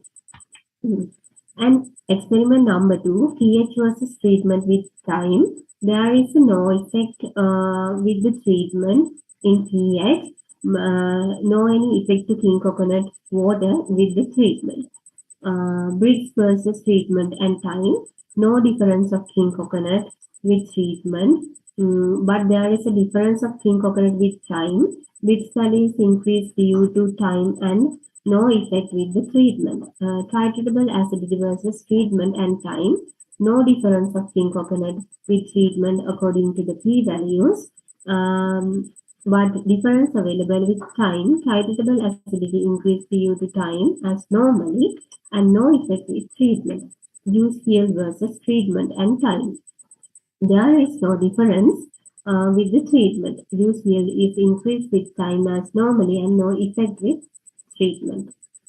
Variations of sensory attributes among the treatment in trial 1, week 2. According to the hedonic scale and with the 30 untrained panel, the overall acceptability goes to the T4. It means wax sodium metabisulfite with wrapping treatment is the best sample. In week 4, trial 2, variation of sensory attributes. According to the hedonic scale, overall acceptability goes to wax, sodium metabisulfite, and wrapping treatment. Conclusion. Extend the shelf life of king coconut up to 1 month at 13 degrees Celsius and 85% humidity.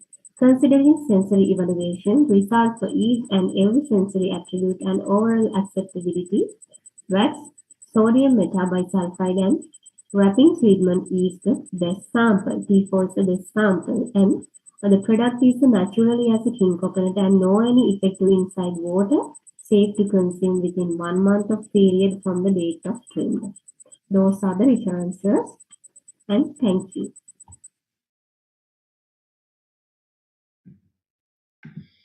Yeah, thank you very much. And members, so any questions? So say now you have 10. What is the maturity of when you harvesting these coconuts?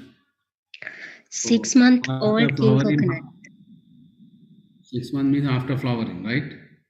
Yes. Yes. 6 months, okay. Then how about now? There are some minimally processed. Some are, how to say, feel. Some are removing feel and keep as this nut and other stuff. And have you checked in that way, or you use as it is? Minimally processed king coconut means now you are shaping the outer peel. So you are using Yes, whole coconut? All coconut. I trimmed all coconut. So you mentioned that you can keep for throughout 28 days, right? Yes, sir. So how about this, the organoleptic property, that is taste of water or the volume of water? Taste of water, I check by sensory evaluation with 30 untrained panel. And according to the hedonic scale, the more tasted one goes to my treated sample.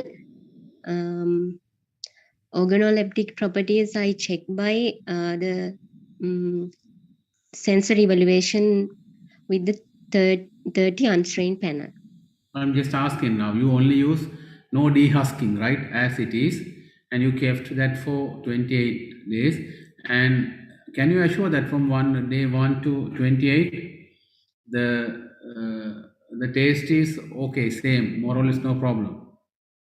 Yes, sir. In my sensory evaluations, trial 1 and trial 2, I was take fresh king coconuts to compare with my treated sample. Then it added to in the sensory evaluations to test. And when comparing this, the fresh one and treated one, with the best treatment, taste is same. No taste change. So how about this, the physiological loss or the weight lost in a nut with these 28 days? Weight loss? I'm not calculated about the weight loss. I calculate the juice yield only. How about the volume of water inside? There is no changes with the treatment, as normally with the time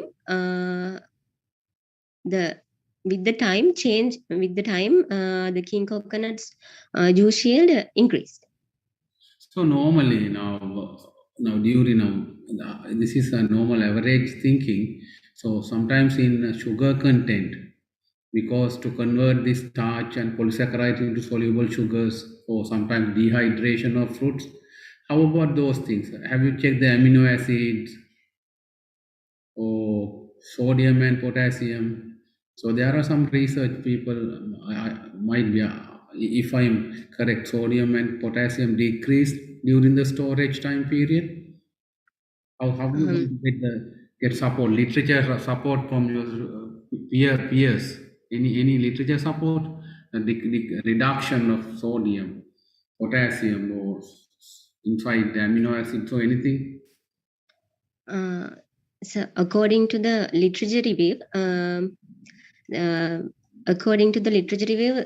in 6 month old nuts, after 7 month, 8 month, there is some average values, sodium, amino acids, but I was not checking and not calculate the sodium and amino acids. So we can give the audience for one question.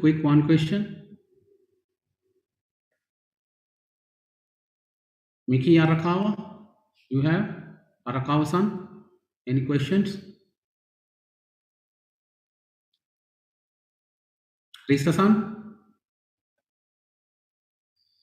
Okay, then if no questions, we can move to the fourth presentation, that is from Hapuarachi and CP Rupasinghe on effect of organic and inorganic fertilizer applications on post-harvest quality of pineapple. So pineapple is very famous fruit. So floor is yours. Good morning, all of you. My research topic is effect of organic and inorganic fertilizer applications on post-harvest quality of pineapple.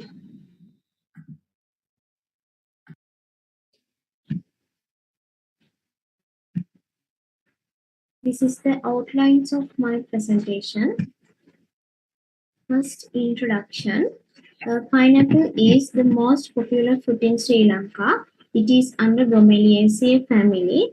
Sri Lanka has vast potential to grow pineapple in under tropical and subtropical areas.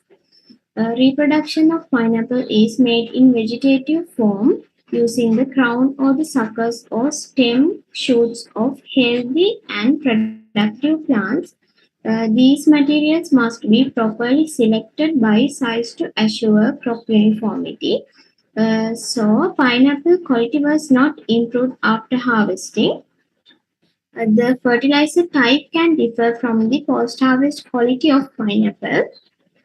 This is the problem statement. First one is post-harvest quality of pineapple may vary with the type of fertilizer applications when plants are growing. Second one is under organic fertilization will enable to harvest at the proper time, allowing the establishment of quality standards for adding value to fulfill the requirements. Third one is soil erosion, water pollution, and threatens human health effects from the inorganic farming.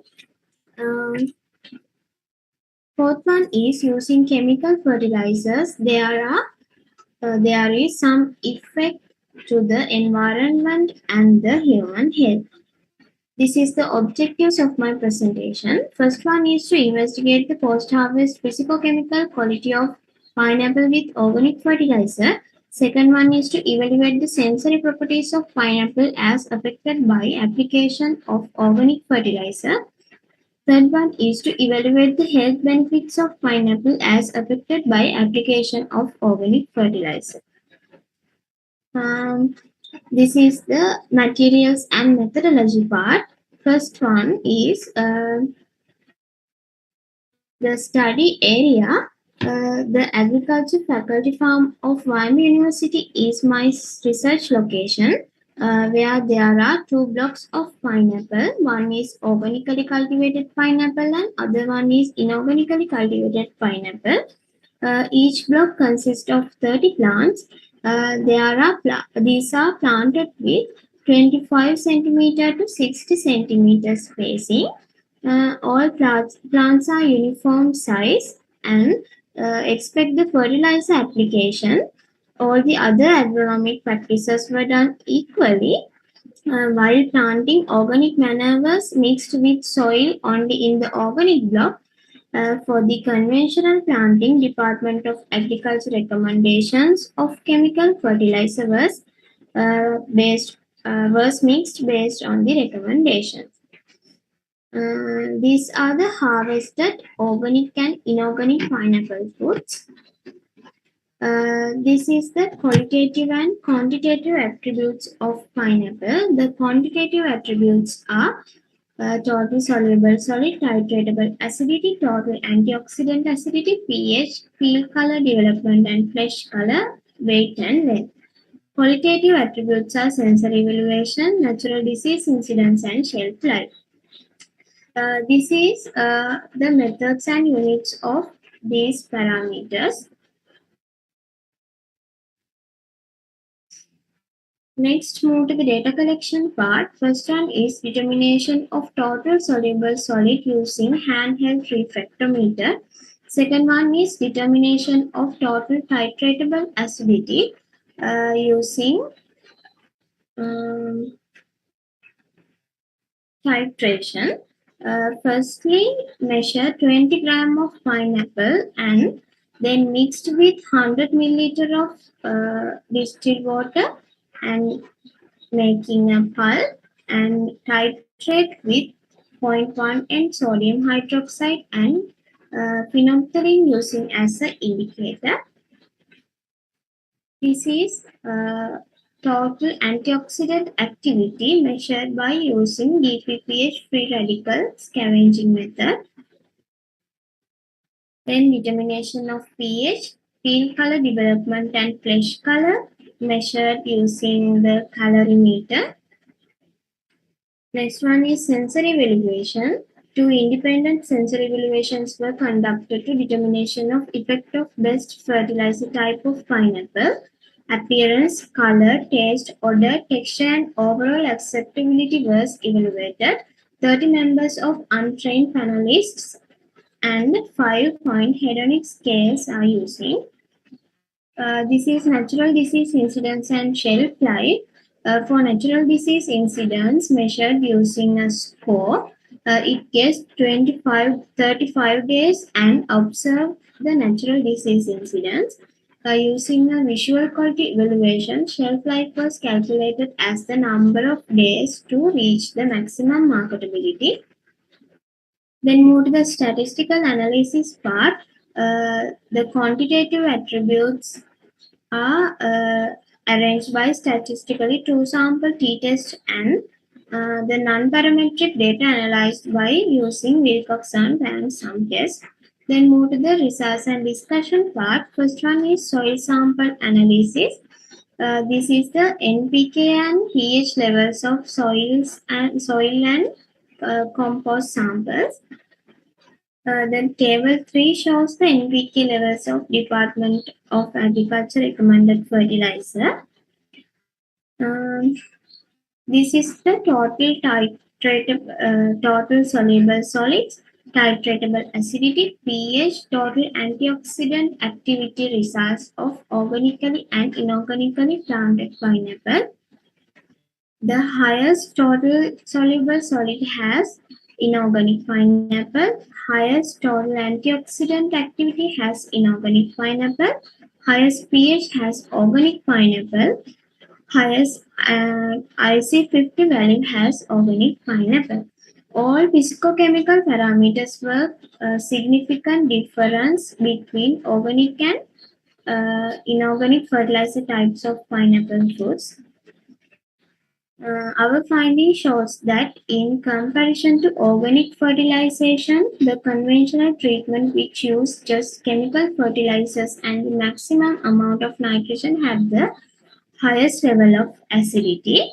The IC50 value demonstrates 50% suppression of DPPH free radical activity. Low IC50 value indicates a higher antioxidant activity, while high IC50 value indicate lower antioxidant activity. So, organic pineapple fruits contain more antioxidants and vitamins than fruits more commercially. Then you can see the peel color development and flesh color development of organically and inorganically grown pineapple. There are significant difference among L value and A value of the peel color development, and there are significant difference has L value and B value of flesh color of the pineapple fruits.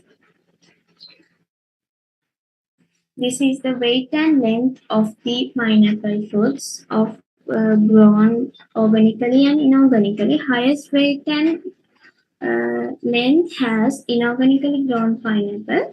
There was no significant difference on the length of fruits, but there was a significant difference on the fresh weight of pineapples. As demonstrated by other scientists, potassium level had the favorable impact on pineapple yield and fruit size. This is the sensory evaluation of cultivated organically and inorganically cultivated pineapple.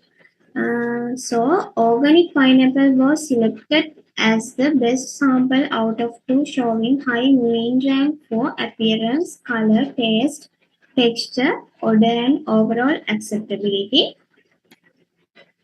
When considering the natural disease incidence, there are highest natural disease incidence has organic pineapple, but there was no significant difference among the natural disease incidence.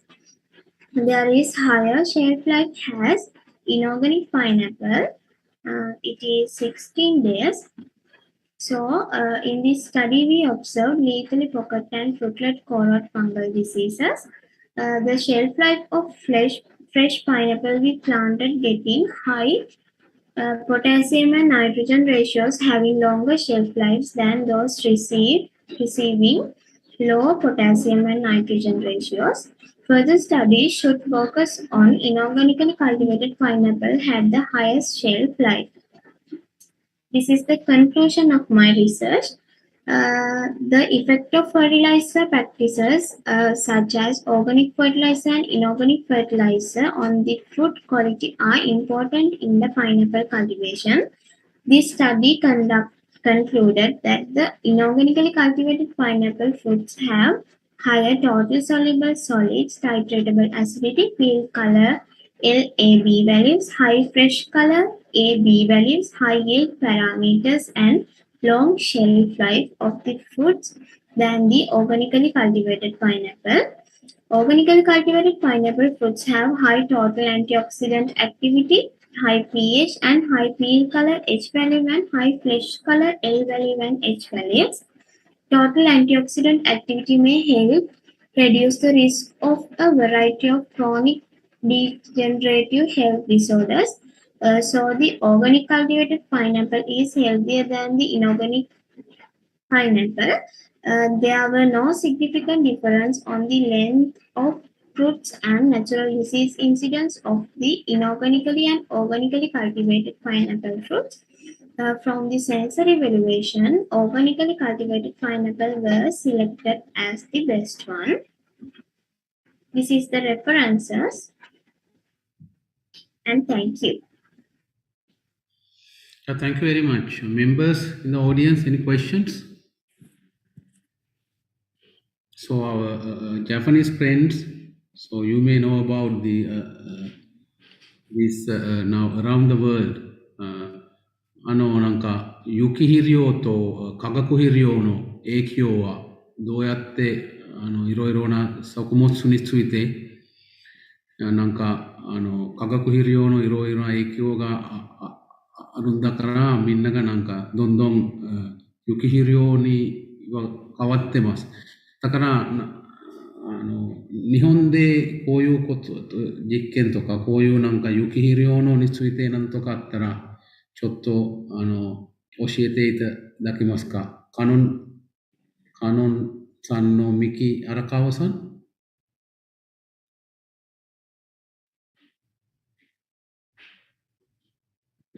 Hi, maybe it's very difficult for my students. Anyway, yes, we are very conscious about the chemical or organic fertilizer.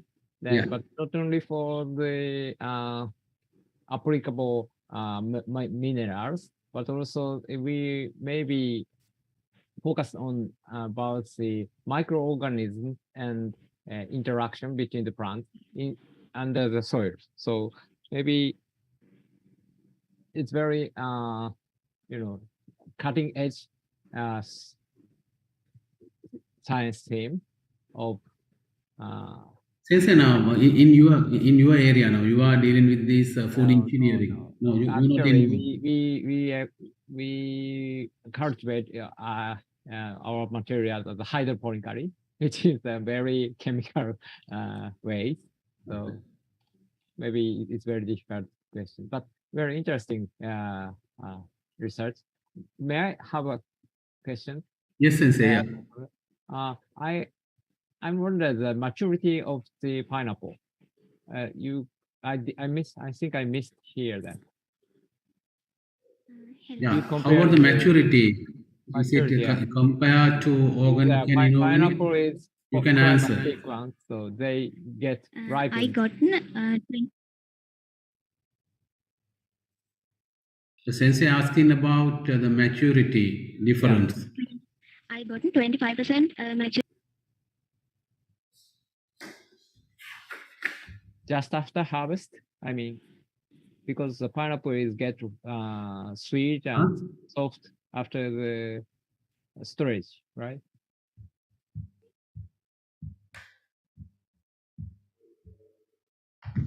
Hello? Yes, just after harvest. Just after harvest, okay. Yes. So other questions, members?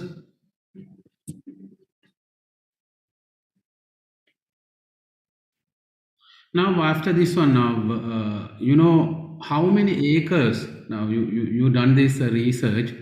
Now normally how many acres or commercially they are using this organic fertilizer?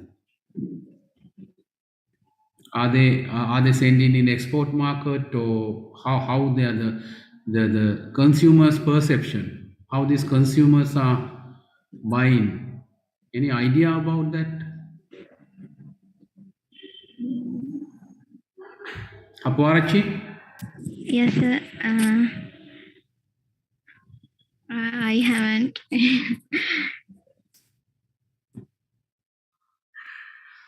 You don't have any idea? No, sir. Okay. Thank you very much. And then we are moving to next presentation. That is my any questions? No. Okay. So we are moving to next question on effects of heat treatment to coir dust on its water holding capacity and moisture retention by Shivanathan, Kannan, and Rupasinghe.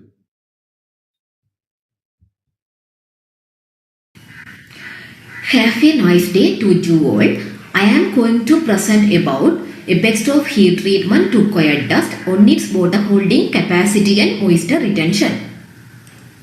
The outlines of presentation divided into 7 parts: introduction, problem statement, objectives, methodology, results and discussion, conclusion, references. Under the introduction, I am going to convey some of the background of research.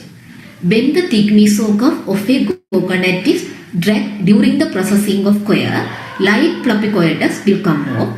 Sri Lanka supplies coir and coir products which play an important role in the country's economy.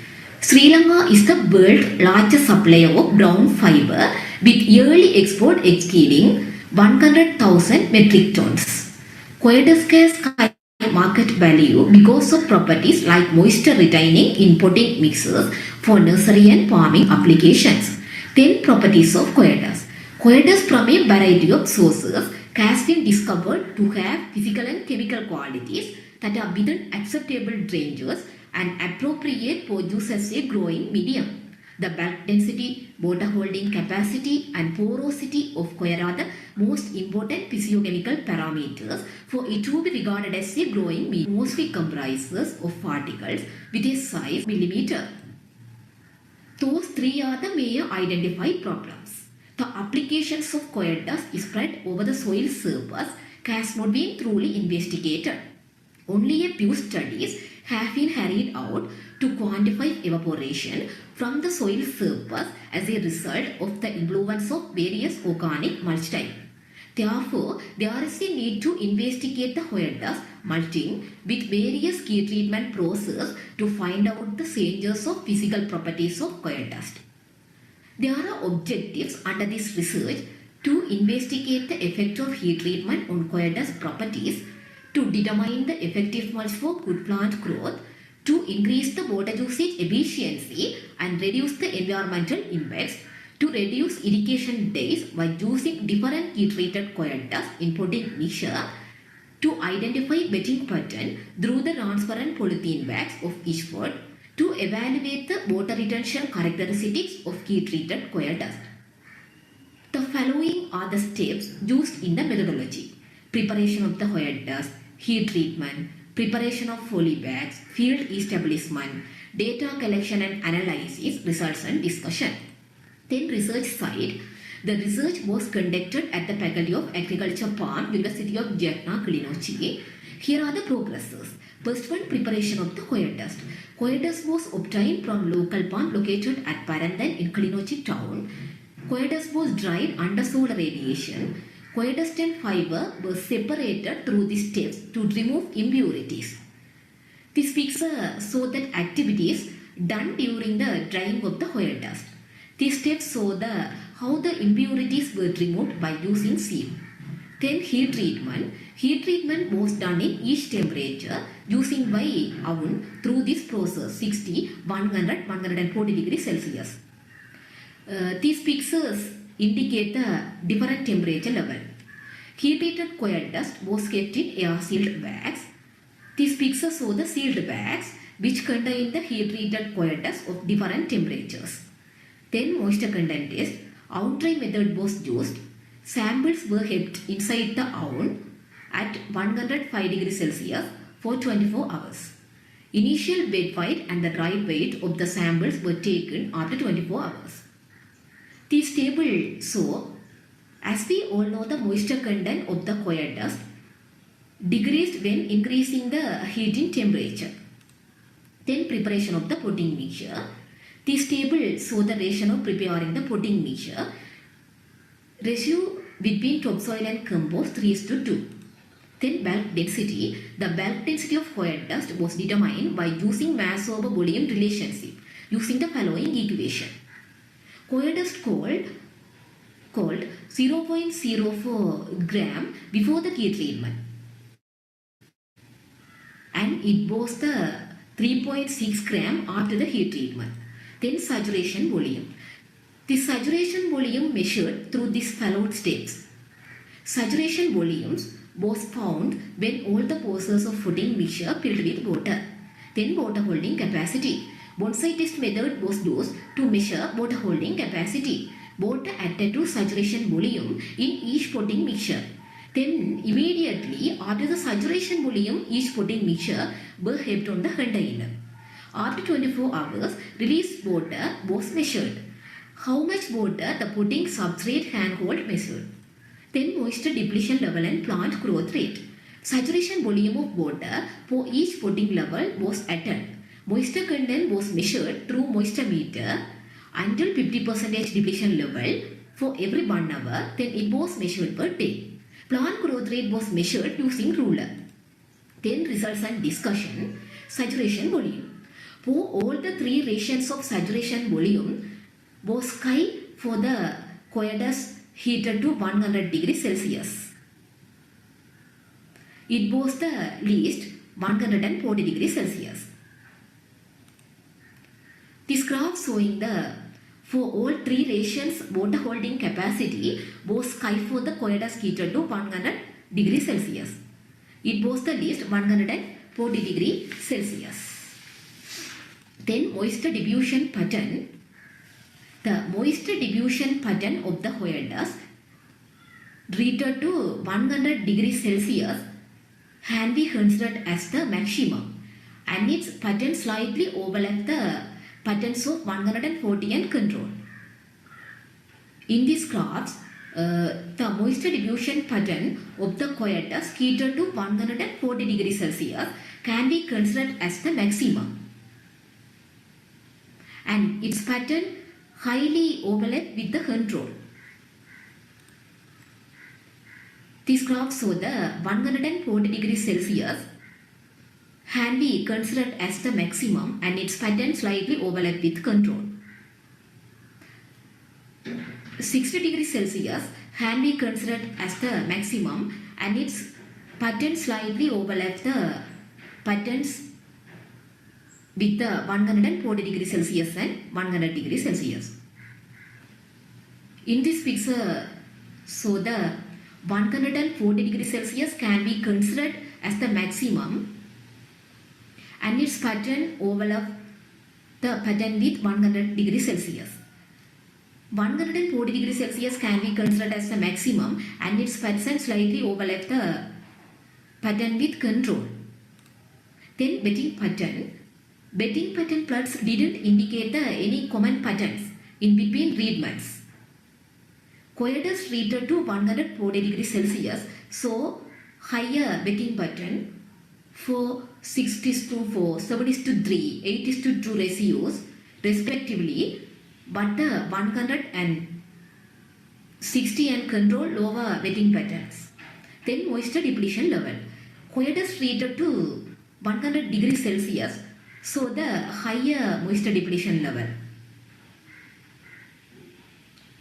Under the old rations, it was low for the coyotes treated to 140 degrees Celsius. It all indicate the efficiency of the coyotes treated to 100 degrees Celsius in moisture diffusion. Then plant growth rate, that coyotes treated to 100 degrees Celsius was effective to obtain the high growth of amaranthus plant. 100 degrees Celsius.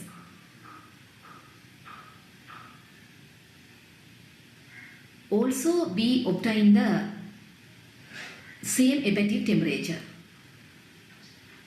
These pictures show the rations also indicate same thing. The main findings of the research are the saturation volume and the water holding capacity of the coyotes treated 100 degrees Celsius were determined to be the maximum, while the lowest values were found in coyotes that can be heated to 140 degrees Celsius. Therefore, the result indicated heat treatments to 100 degrees Celsius as the optimum temperature to obtain the fullest benefit from the coyote dust as the best moisture retainer. Here are the references, and thank you. Yeah, thank you very much. And that is for the heat treatment on the coir dust, and it is using as a potting media. So, any questions from the audience? Questions? May I have a question? Yes, Sensei. I have two questions. First, how did you control the size of the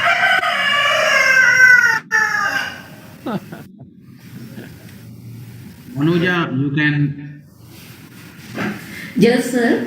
We consider only the residue. We didn't test in the field level. So, but experimental unit supports.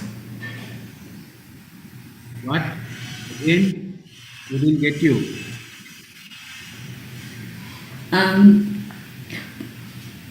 Only for sieving. By sieving, right? To remove impurities. But I wondered the size distribution can change the moisture holding capacity or something. What you measured? Yeah. So Sensei asking your particle size distribution of this coir dust. Then how do you control them?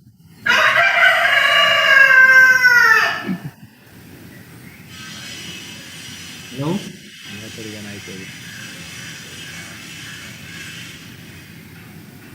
Any idea on that? Well,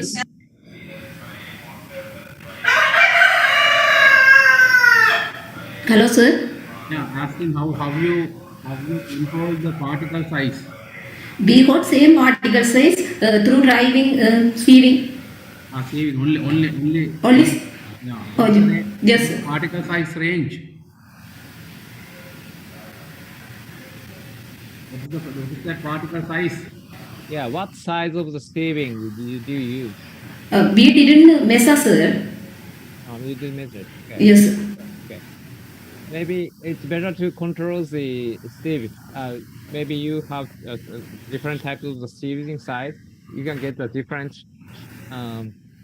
result, I think. So, and the second question is it possible to measure the such kind of the microscopic image because of the porous systems of the what you obtain?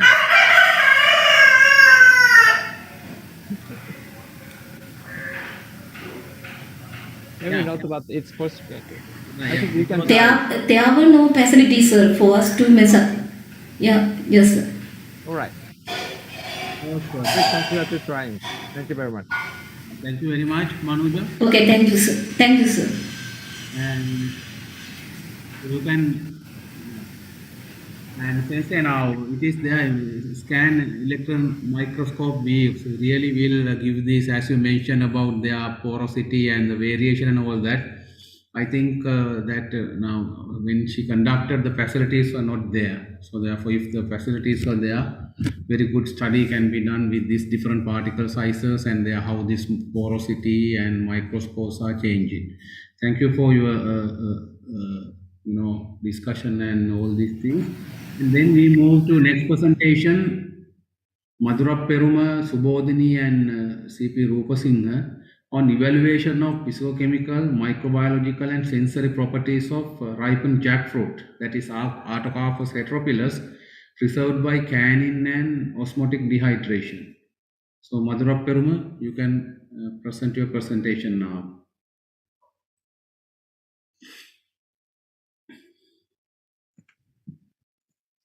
Welcome to my presentation. My research topic is evaluation of physicochemical, microbiological, and sensory properties of ripened jackfruit preserved by canning and osmotic dehydration. This is the outline of the presentation. Let's move to brief introduction. Jackfruit is a seasonal tropical fruit crop with pleasant flavored ripened bulbs. Ripe bulbs consumed as dessert and value-added products in many countries. When moving to problem statement, jackfruit is a fruit rich in nutrients, but due to its mass and difficulty of peeling due to latex, reduces its commercial value and preference. There is a considerable surplus of production and high post-harvest loss during this season. Therefore, this research focused to enhance shelf life of ripened jackfruit through value addition by canning and osmotic dehydration. Objectives of the study. General objective is to extend the shelf life by preserving ripened jackfruit through value addition under ambient temperature storage conditions. Specific objectives are to prepare the canned ripened jackfruit with two different media, brine and sugar, to evaluate the chemical, microbiological, and sensory properties of canned ripened jackfruit in both brine and sugar media, and to prepare the samples of osmotic dehydrated ripened jackfruit and to assess the chemical, microbiological properties of osmotic dehydrated ripened jackfruit samples.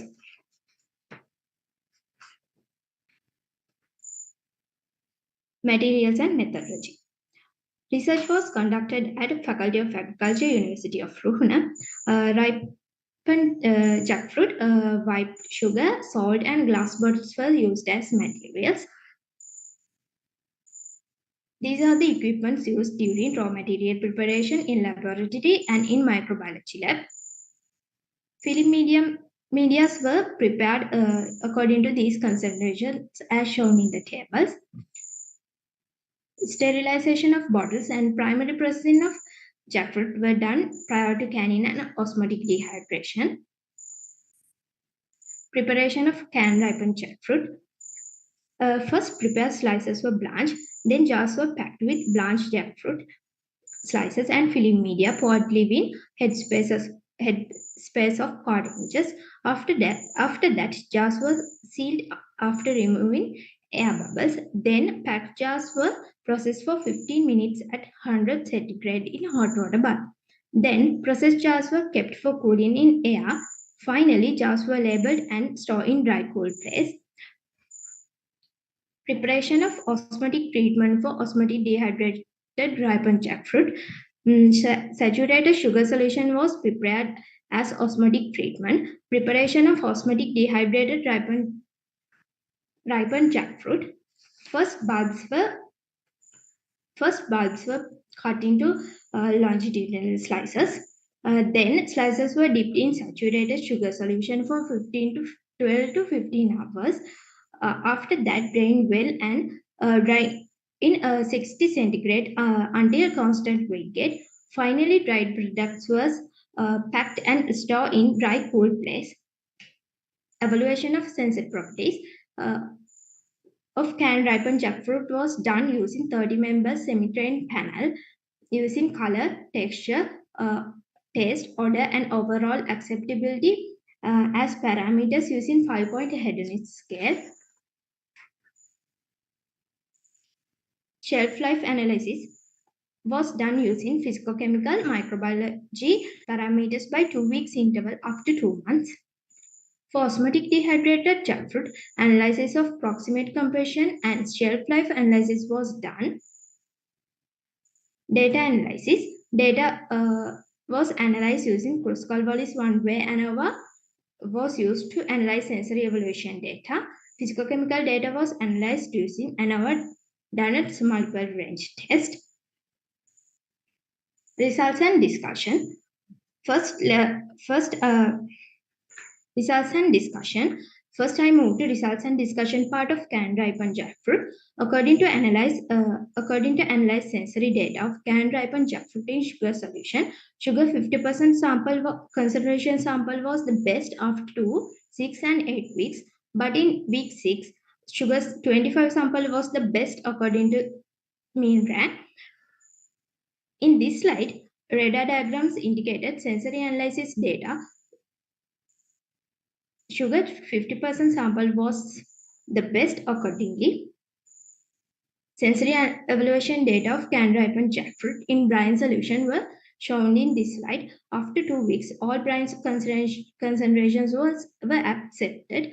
There is no significant difference between concentrations. After 4 weeks period, with respect to aroma, texture, overall acceptability, all concentrations were good.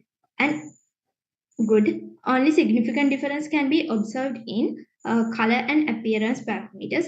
After 6 weeks, only aroma shows no significant difference between concentrations. After 8 weeks, sample shows no significant difference among concentration. Radar diagrams of sensory evaluation data of brine solutions are in this slide. Brine 10% sample was the best accordingly. Changes of physicochemical parameters of canned ripened jackfruit in sugar solution. Slight increment was observed in pH values of ripened jackfruit bulbs. In a 4th week, pH was reduced. Jackfruit pH range is in between 4.7 and 5.72 pH. So pH values are in acceptable range. Changes of total soluble solid values. Total soluble solute values of ripened jackfruit bulbs were varied more or less similar. Sugar 75% reduced TSS value by 2 weeks and comes to more or less similar value in 4 weeks again. Normally, TSS values were increased with concentration. There is a correlation between TSS values and concentration. Slight increments was observed in titratable acidity values with time. According to literature, less than 0.13 was observed in ripened jackfruit. So, titratable acidity values are in acceptable range in ripened jackfruit bulbs.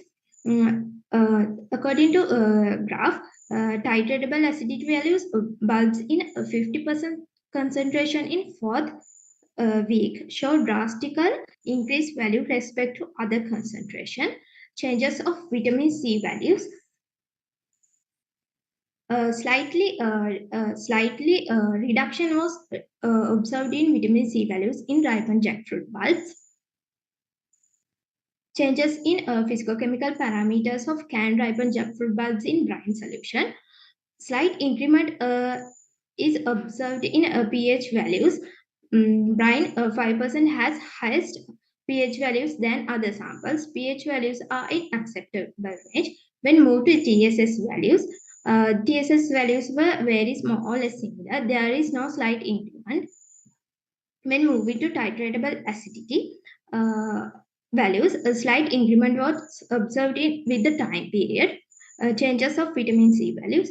Slight reduction was observed in vitamin C values in ripened jackfruit bulbs up to 4 weeks. Microbial analysis. I couldn't see any microbial colonies grows up to 8 weeks.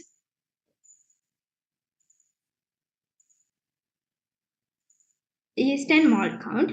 Yeast and malt count were observed after 8 weeks in both sugar and brine. yeast and malt count were observed after 8 weeks in both sugar and brine solution. Yeast growth was observed, but only malt growth was observed in samples with brine solutions. But yeast and malt growth was observed even in control sample. Let's move to results and discussion part of osmotic dehydration jackfruit. This slide indicates proximate analysis of osmotic dehydrated ripened jackfruit. When compared to fresh ripened jackfruit, crude protein content, total mineral content, carbohydrate content was increased in osmotic dehydrated ripened jackfruit.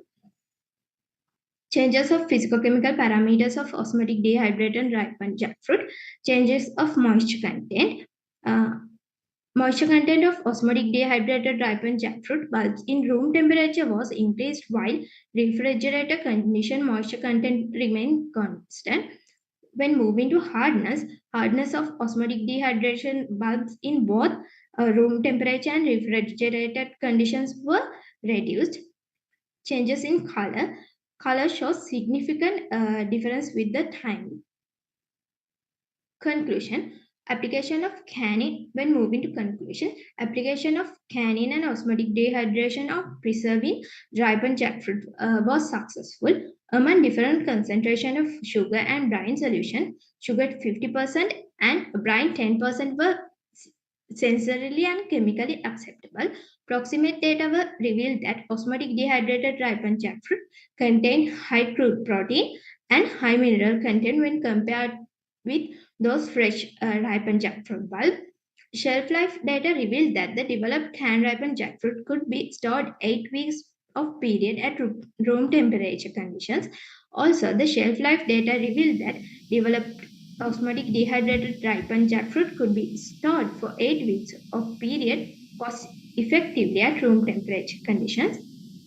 These are the references. Thank you.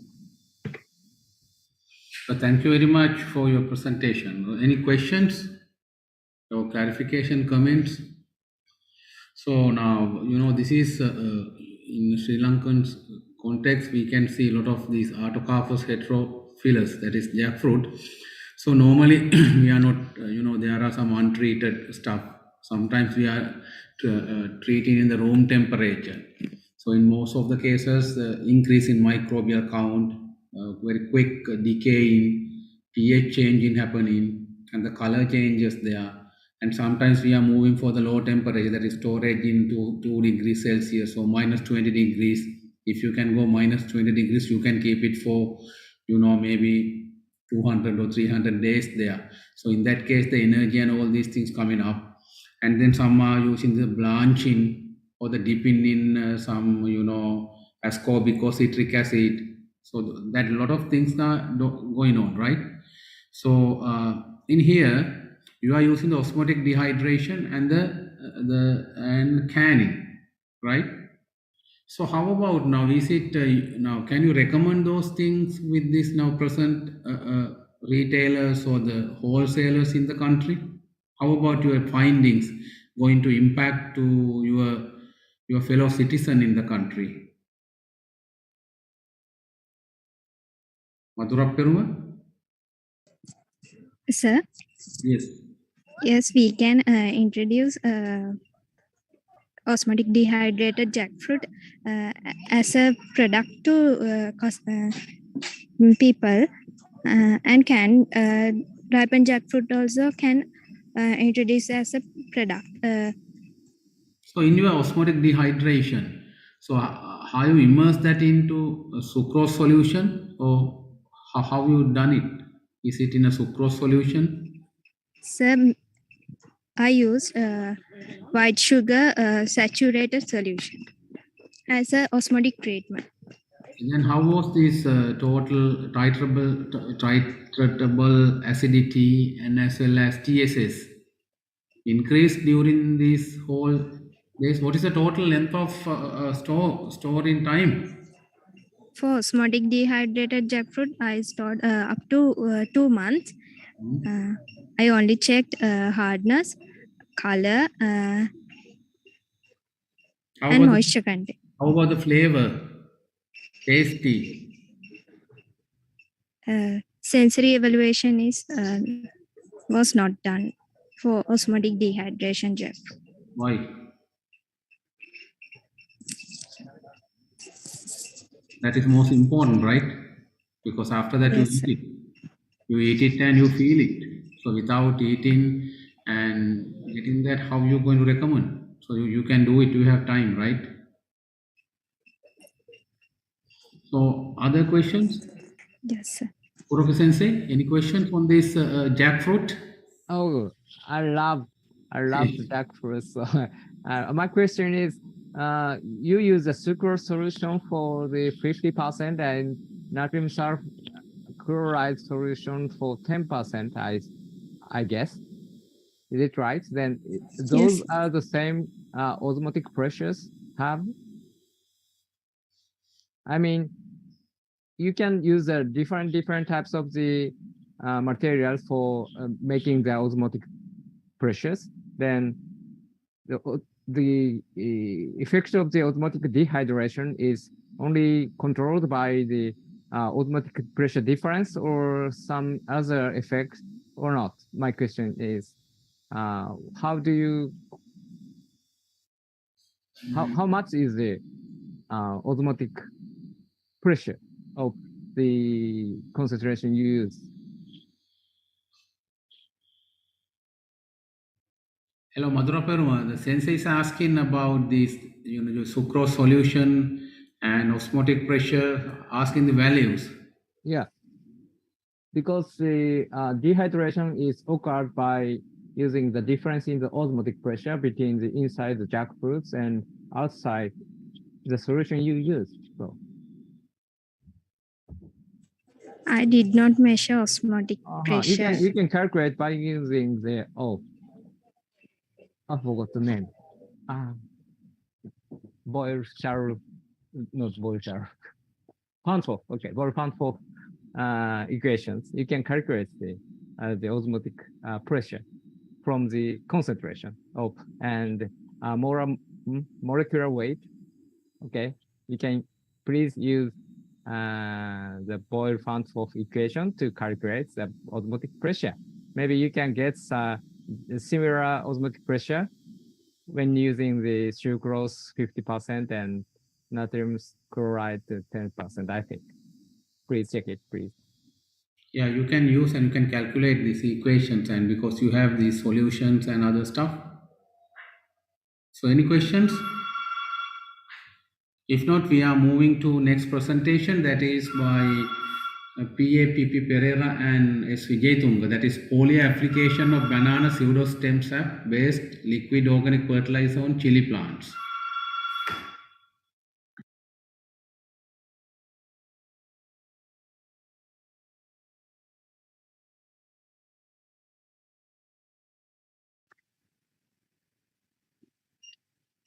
Have a nice day, all of you.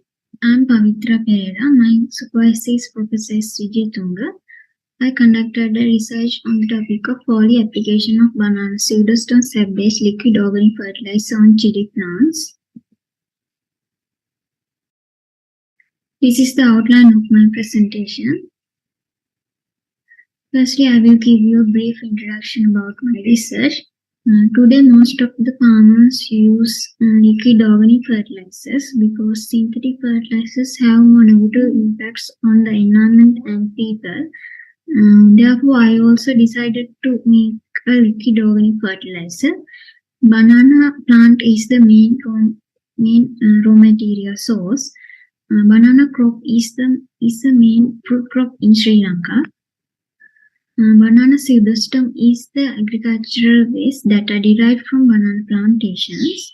The banana pseudostem sap is the main raw material for making this fertilizer. The core part is used for extracting the sap, which contain mainly potassium. These are the main problem statements. Synthetic fertilizers have long-term negative effects on natural environment and people.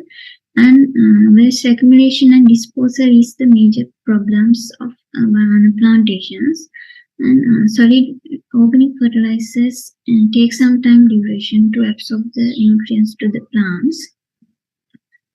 The main objective is to develop a banana pseudostat-based liquid organic fertilizer as an alternative to synthetic fertilizers and evaluate the performance efficiency of produced liquid organic fertilizer by using chili plants.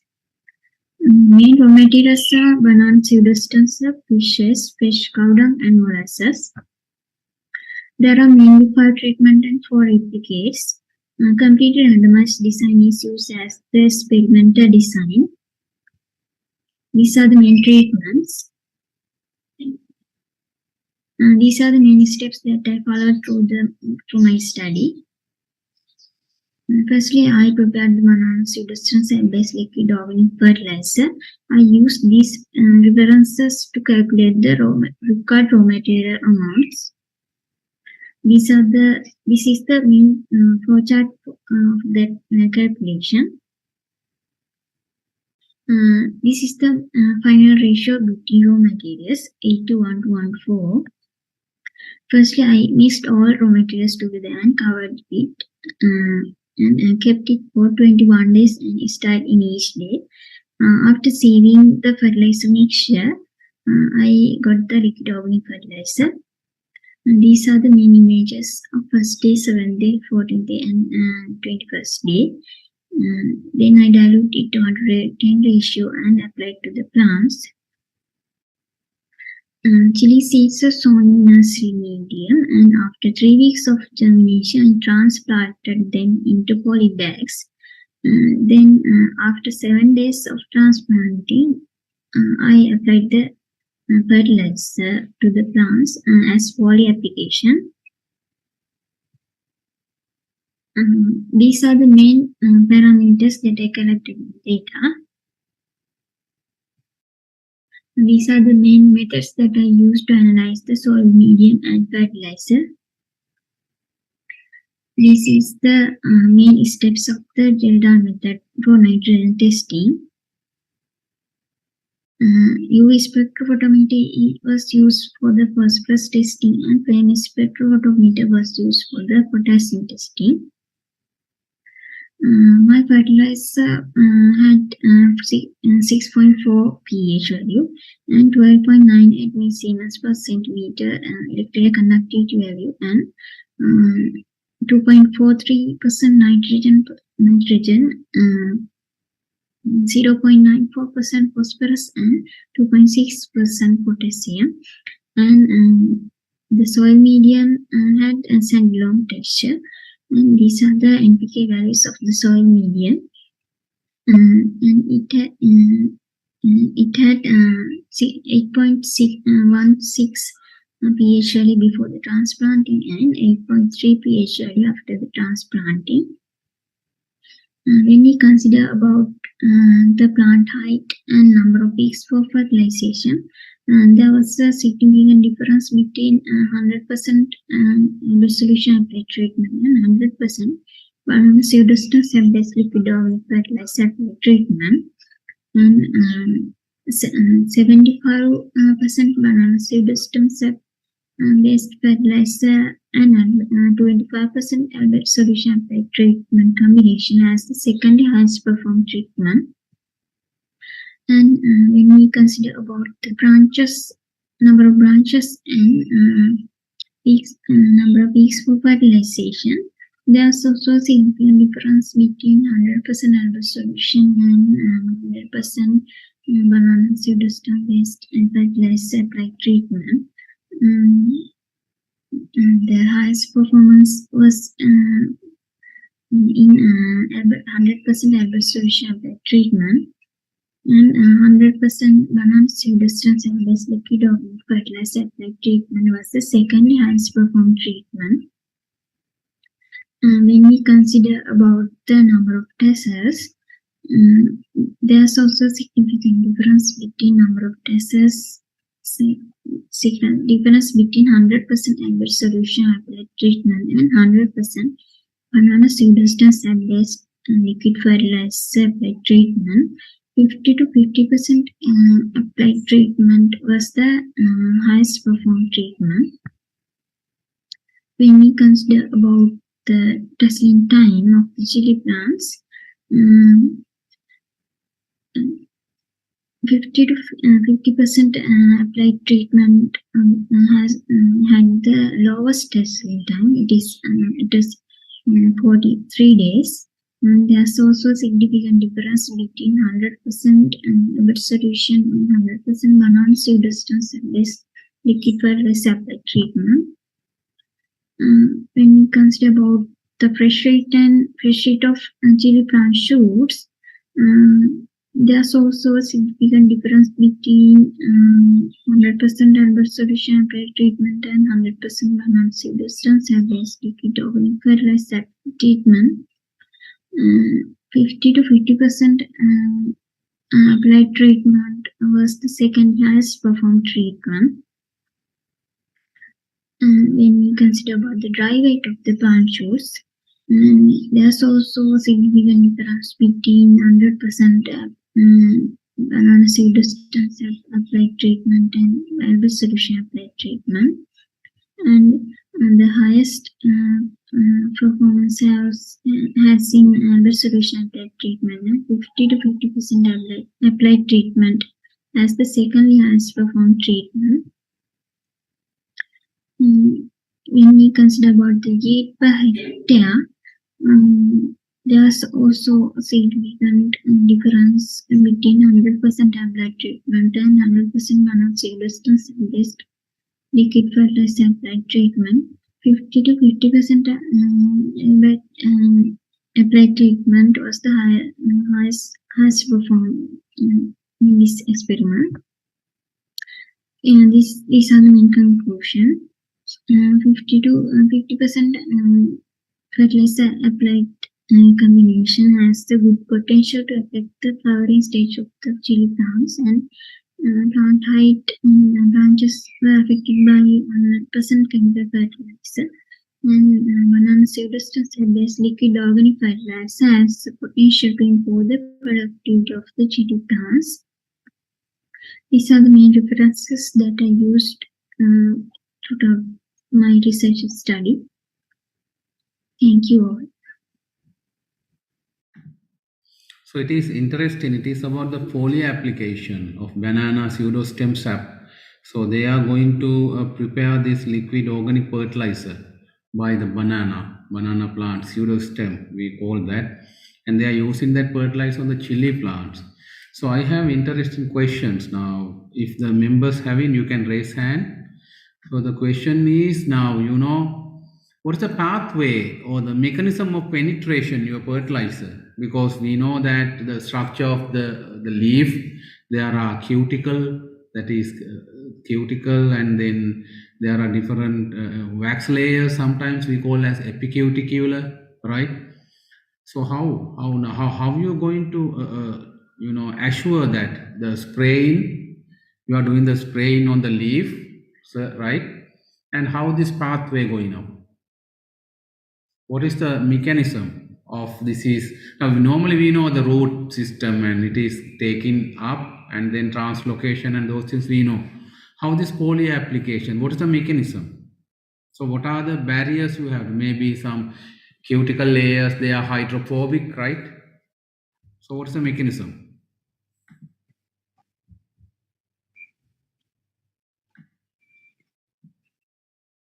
Hello, sir. Yeah. So I applied my fertilizer to the top surface and the bottom surface of the leaves and the stem parts and all shoot. So you know that now most of these plants or their leaves, they have the cuticle, right? Cuticle. And then we are having some having the epicutical wax layers, waxing there, right? Sometimes cutane. So those are not easily penetrable. So how you assure? Have you measured? Have you checked it out? Their layers, chili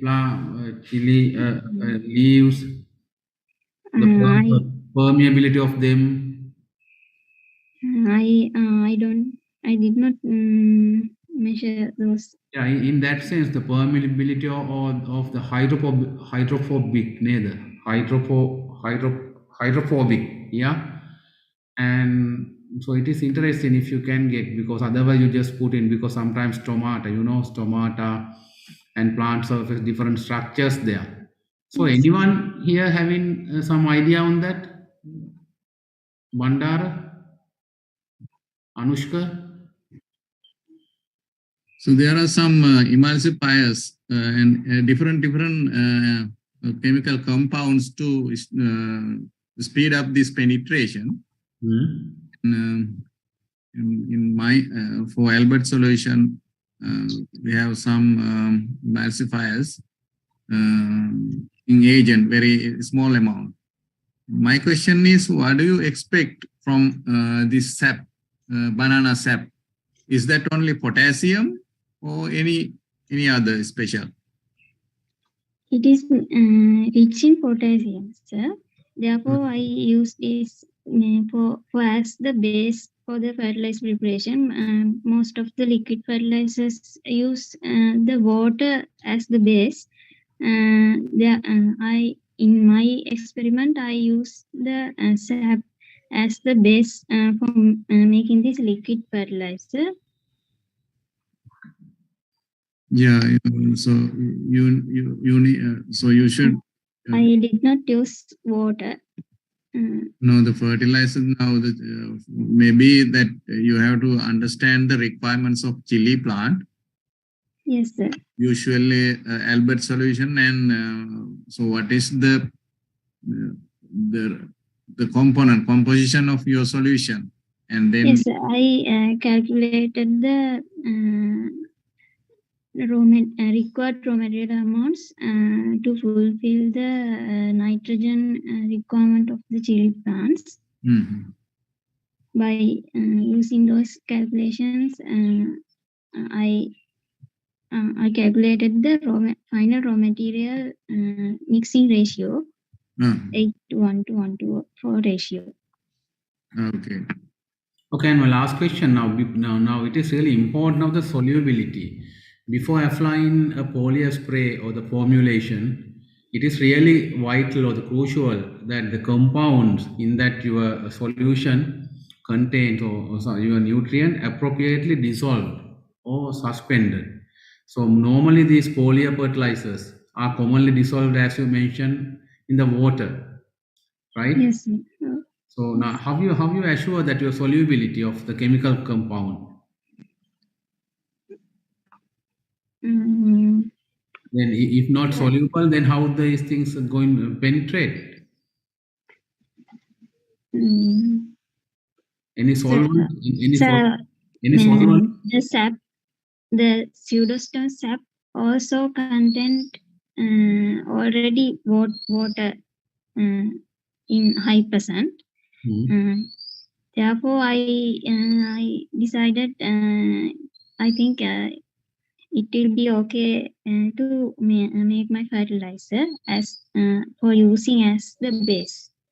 So normally water solubility of this applied substance, say now is sap, I don't know what is the mineral you are thinking of, is a key factor for this poly uptake. Why?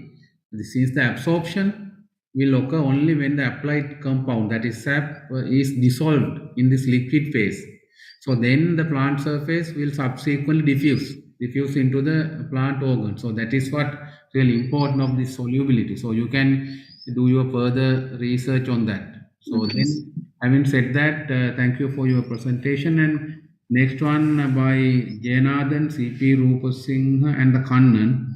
Optimization of shower hole size of the effective submerged aeration process in paddy parboiling. Please take the floor and do the presentation. Hello everyone. Here I am going to present my final year research on the topic of optimization of shower hole size for the effective submerged aeration process in paddy parboiling. Here's the outline of my presentation for today. Let me start by having a brief introduction first.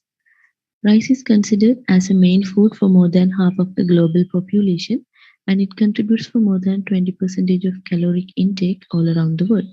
And in terms of worldwide production, rice is ranked third among food grains. In this way, rice production is very essential for ensuring food security in Asia. Basically, rice is processed into two forms, such as raw or parboiled in Sri Lanka and parboiled rice is consumed by 55% of people. And what is parboiling? Parboiling is a hydrothermal process that comprises soaking, steaming, and drying. Around 7,000 mills are performing paddy parboiling in Sri Lanka. Moving on to problem statement, we notice that rice mills frequently release wastewater straightly into the environment. Particularly, soaking step demands a large volume of fresh water. Eventually, the effluent from soaking has less amount of dissolved oxygen and it contains large amount of organic and inorganic pollutants, resulting in considerable pollution. However, according to previous research studies, we come to know submerged aerated soaking has the potential to overcome these negative consequences to keep positive dissolved oxygen profile in soaking water. So the major objectives of my research is to study the effect of dissolved oxygen dynamics of conventional soaking and submerged aerated soaking on paddy hydration rate and effluent quality, and to optimize the shower hole size of submerged aeration process for better paddy parboiling. Next, we move to materials and methodology section. Here's the complete display of my experimental setup. Before the experiment, water quality parameters and paddy parameters were determined. Then the first experiment was conventional soaking as the control experiment. Under this, soaking water parameters and paddy hydration rate were measured at different time intervals. Then the next experiment was submerged aerated soaking. Under this, we selected 3 shower heads with equal number of holes having diameters of 0.5, 1.5 and 2.5 millimeter respectively to spray water onto the pediculum. Here again same parameters were measured like conventional soaking. Ultimately all obtained soaking water parameters and paddy hydration rate were analyzed and compared properly. For our experimental study, we selected long paddy grain variety BG251. Table 2 shows measured paddy parameters before the experiment. This is the experimental setup of conventional soaking, and this slide shows the experimental setup of submerged aerated soaking. Here we additionally used a timer to operate an automated water circulation system. It was configured with 70 minutes on time and 20 minutes off time based on dissolved oxygen profile of soaking water. Soaking water parameters were measured at 2 hours interval during soaking, and paddy hydration rate was measured at 6 hours interval. Moving on to results and discussion section, these are the results which we obtained for characteristics of paddy before the experiment. First, let's take a look on conventional soaking water parameters. Under conventional soaking, our selected paddy variety took 48 hours to reach 30% of moisture content. In this way, the first parameter is dissolved oxygen. As you can see from this graph, dissolved oxygen readings decreased with soaking time because of activation of aerobic microbes, and we observed significant reduction during 6 to 12 hours of soaking.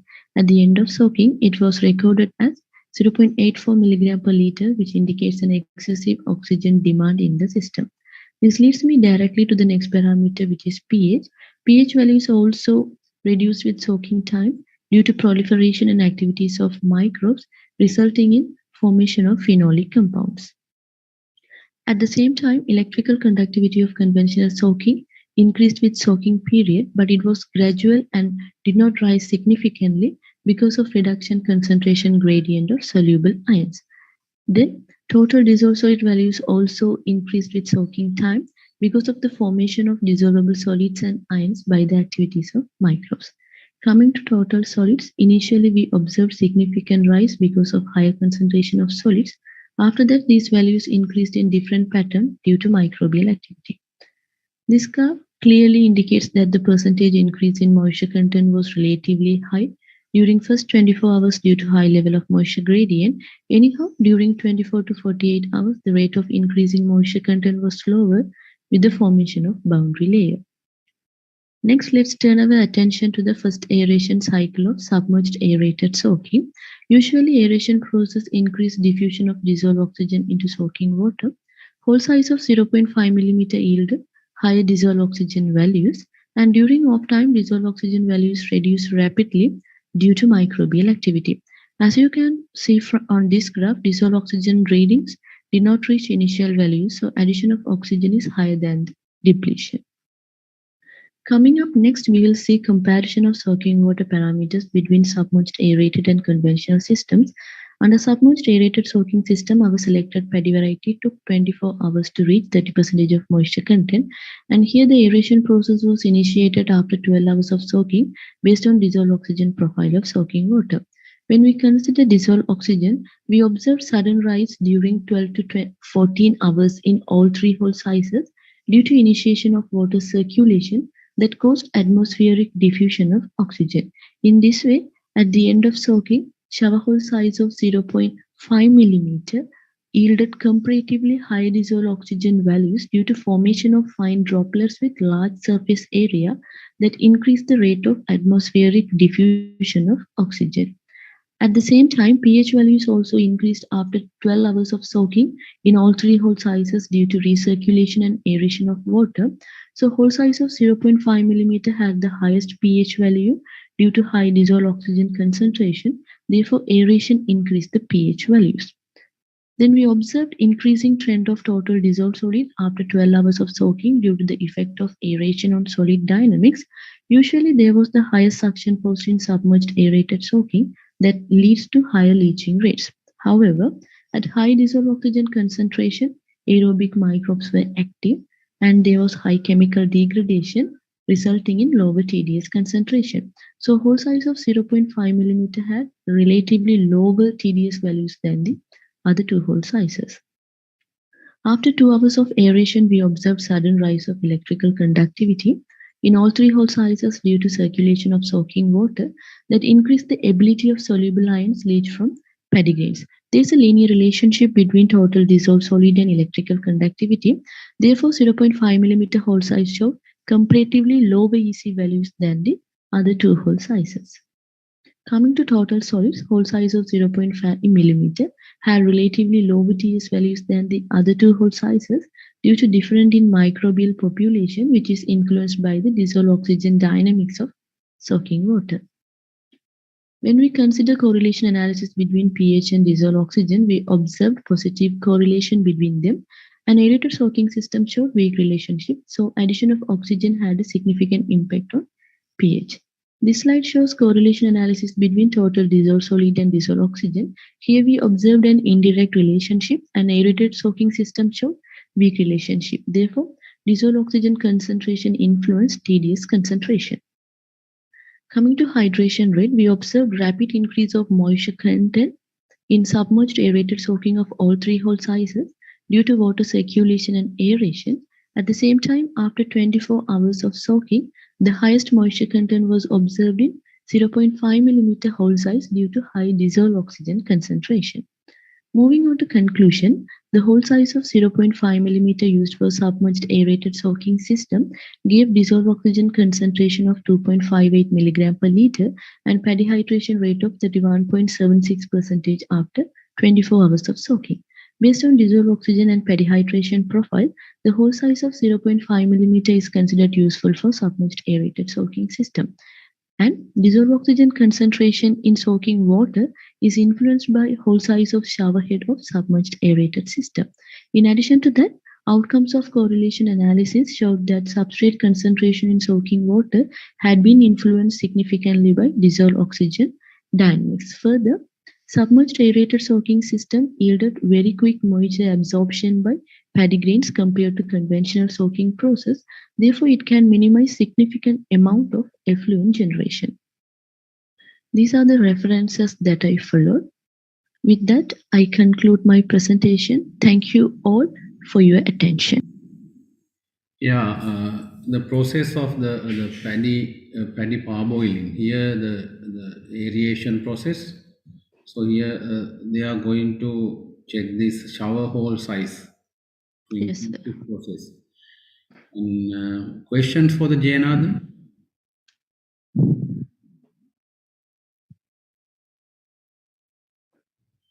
So normally, which kind of these shower holes are best right now? The previous research studies mentioned that's less than 1 millimeter, but we have to optimize with it in the combination of head height also, sir. Now I only focus on shower hole size. Later it can be further expanded to see the approximate limit for the commercialization with the combination of shower head height also, sir. Yeah, now, so when you are doing that, so how about these other parameters, say the DO profile, because, when you are doing that, maybe, sometimes 1300 liters or more than that for 1 tons, the Yes. power, that kind of water. And after doing this process, the BOD and COD, that will going to be a big environmental damage, right? High BOD and COD. So have you checked that aspect as well? Yes, sir. I checked dissolved oxygen, sir, but the BOD we are unable to measure that one, sir, because we are unable to preserve our samples due to power failure, sir. So unfortunately, we are unable to measure the BOD value, sir. How about the elongation percentage of this paddy during this process? Is it Yes, sir. any effect from this particle? This what is that shower hole? Not, sir. Significantly not influence that one, sir. Elongation percentage. So this is now can you employ this in the commercial level, or still you need to do some trials? This is the trial application of submerged aerated soaking, sir. Before we go for commercialization, the submerged aerated soaking system used in this experiment should be evaluated at commercial rice mills also, sir. Then the proper scientific investigation must be made to study the effect of shower head height in combination with different hole sizes, and ultimately proper scientific analytical techniques like Bayesian network or artificial neural network should be used to derive the value statistical inferences for the better commercial applications, I think. So how about that now? Your effect of this the whole size. Yes, sir. That is on the moisture absorption of the paddy grains, germination of paddy after soaking. Yes, sir. This shower hole size has a major influencing factor for dissolved oxygen concentration and moisture profiles. Sir. So I have concluded based on dissolved oxygen and moisture profiles. Sir. So these are other pH, EC. pH also, when we compare to conventional soaking, sir, it is better one. The submerged aerated soaking is a viable option, but TDS and TS concentration of TDS and TS increasing because submerged aerated soaking usually there is a suction force, sir. So when compared to conventional soaking, TDS and TS values will be increased, but pH dissolved oxygen concentrations are okay, sir. With the So when this we effect of this one on the milling yield or the milling recovery, head rise or broken rise percentage. So those are the major factors, right? Yes, sir. How I about didn't check that one in my experiment, sir, but from that previous research studies mentioned that submerged aerated soaking system has not significantly major influencing factor in milling yields, sir, like that. Previous research studies, I have gone through that one, sir. So they mentioned like that, sir. Okay, thank you very much. An interesting presentation. We are running out of time. Then move to next presentation. That is potential of post-harvest storage package system for selected banana variety. That is Seeni, the local name Seeni, Seeni Kesel. So Moragaha Kumbura, Senarat, and CP Rupasinghe. Please take the floor for the presentation. Have a nice day, all of you. I am Ravihari Muragahakumbura. Today I am going to present my research presentation regarding the potential of post-harvest storage package system for selected banana variety Seeni. This is the outline of my presentation. Let's move through the introduction. Banana is a year-round tropical fruit crop, comes from a variety of Musa species and 300 different varieties of banana grown all around the world. In Sri Lanka, it is the most extensively produced fruit crop and it meets about 40% of the local fruit demand. 60,000 hectares of land under the banana cultivation, around 100,000 of Sri Lankan farmers are engaged with banana farming. But there is a high post-harvest loss, around 30 to 40%. Therefore, to reduce these losses, we use commercial ripening, low temperature, and various food packaging techniques. commercial ripening is an important aspect in fruit business. As artificial ripening agents, nowadays we use ethylene, ethipone, ethyl, and ethylene glycol. Due to hazardous condition, calcium carbide usage is now prohibited. Therefore, as a standard method to commercially ripening of fruits, we use ethylene gas. As another method to extending shelf life of fruits, we can use low temperatures because low temperatures reduce the enzymatic processes such as respiration and ethylene production. But when we talk about bananas are highly sensitive to cold temperatures, so we cannot store banana below 13 degrees of Celsius because it might result in injuries. Active packaging systems as a novel, innovative method highly accepted in food industry. There are two types of active package systems as releasers and absorbers.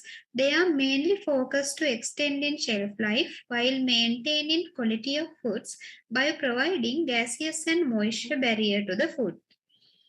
So problem statement, as I earlier mentioned, bananas subjected to pre-treatments, commercial ripening, and various food package systems. Active packaging is a simple and economical alternative to modified atmospheric packages. But fear of consumer restrictions and lack of legislations, it is not very much popular in Sri Lanka.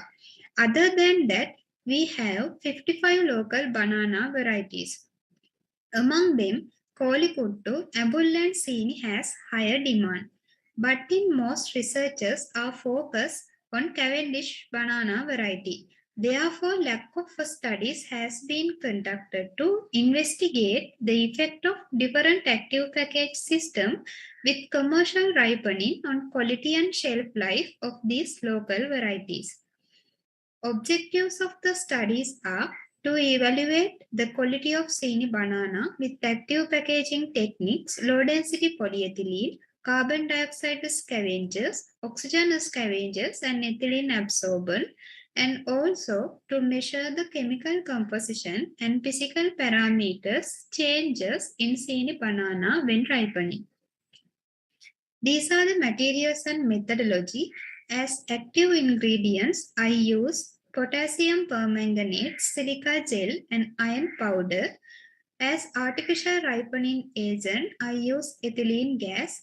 To release ethylene gas, ethyl solution and lime solutions were mixed. This is the procedure what I have done. Collect the bananas at same maturity and wash and disinfection and subjected to hot water pre-treatment. Then make samples with 5 fingers of bananas and they are separately packaged by using low-density polyethylene with and without active ingredients. Set of samples treated with ethyl solution and are stored at ambient temperature. Another set of samples stored at ambient temperature and allow for natural ripening. Remaining samples are stored in cold temperature and after 14 days, all the samples are transferred into ambient temperature and again allow for natural ripening and artificial ripening. 8 treatments were used. Complete randomized design used as an experimental design with 3 replicates and data analysis done by using Minitab software. This is the data collection methods. To determine the firmness, I use penetrometer with 4 mm plunger tip, and from each fruits, I take 3 measurements from a stem, mid-region and blossom. To determine total soluble solid content, digital refractometer was used. A drop of banana pulp was squeezed out onto the refractometer and values get as the Brix values.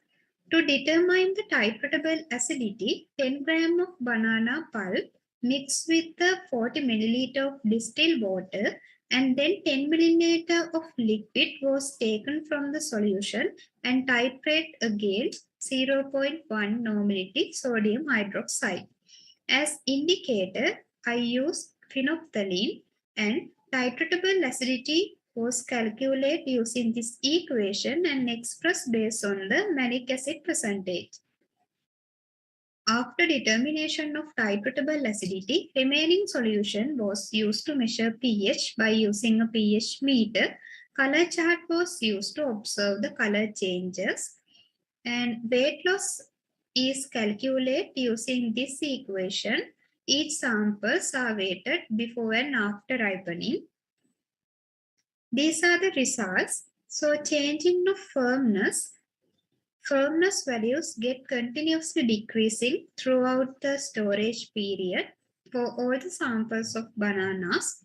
Hardness is the most important factor we use to assessing post-harvest quality of banana, as well as it shows the maturity index of a fruit.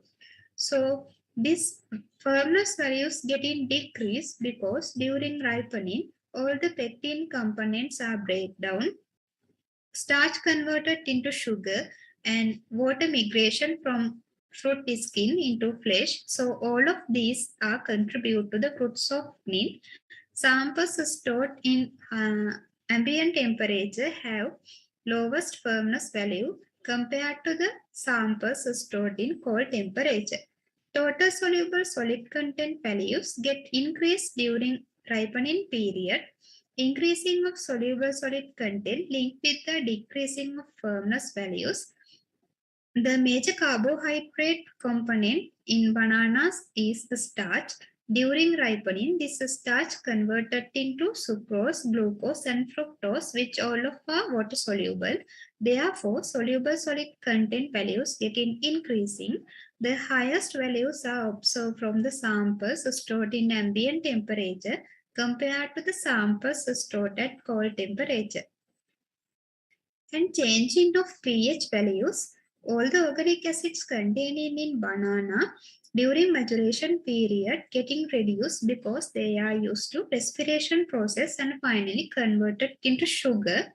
So pH getting drops mean acidity is increasing.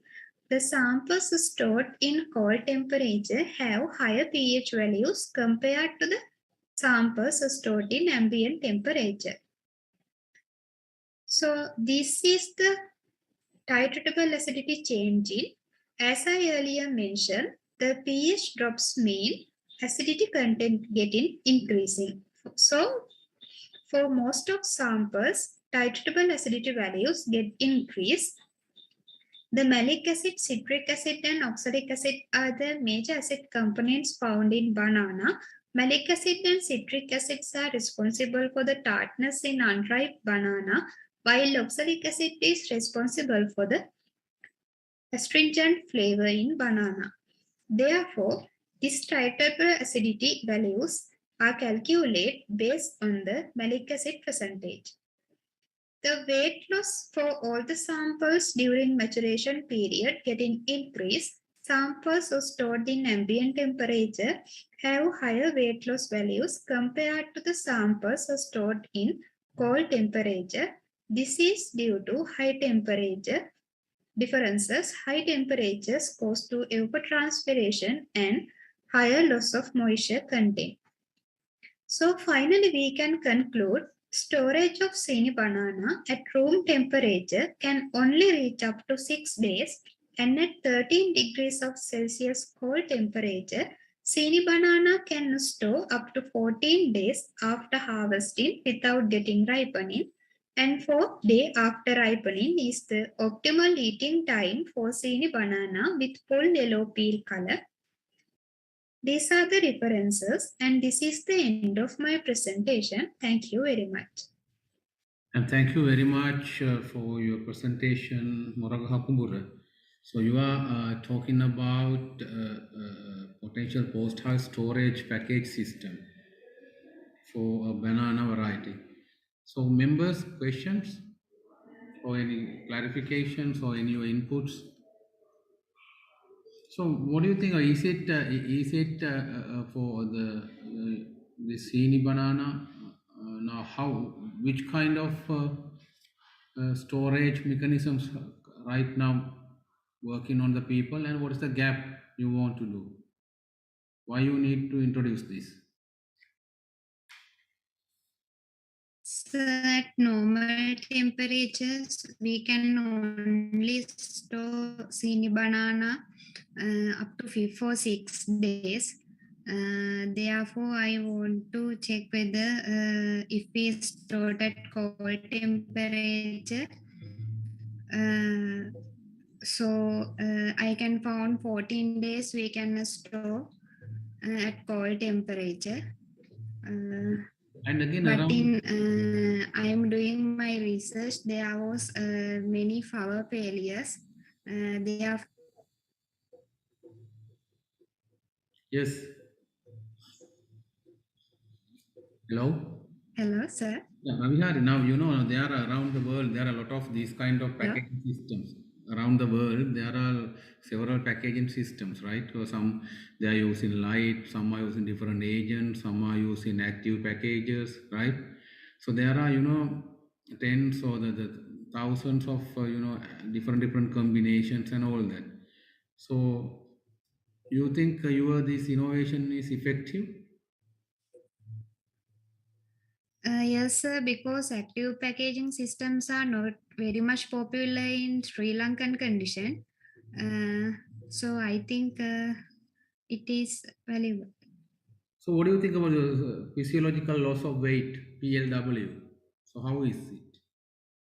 Physiological loss of weight during your one? Weight loss is increase both samples stored in cold temperature and ambient temperature. Within maturation period, there is high weight loss. And the decaying or kind of rotting or that decaying incidence. So that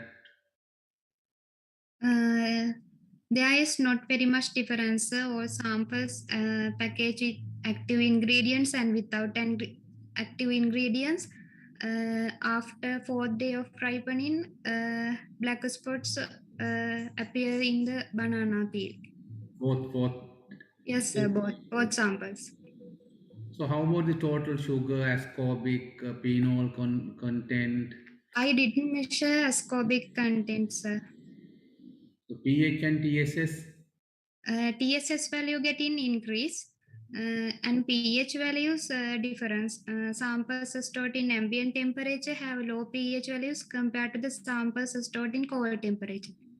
So what are the bottlenecks or the challenges did you face during your this research? Major challenge is power failure because in cold temperature I am unable to maintain temperature exactly at 13 degrees of Celsius. If no any questions, we can go for the last presentation before the lunch break. So that is simple novel design of multi-tray solar dryer for effective vegetable drying at the village level. That is Soba and CP Rupasinghe. Please, can you take the floor for your presentation? Good day to you all. I'm Shobha Kamalhasan. Today I'm presenting the research topic on simple novel design of multi-tray solar dryer for effective vegetable drying at village level.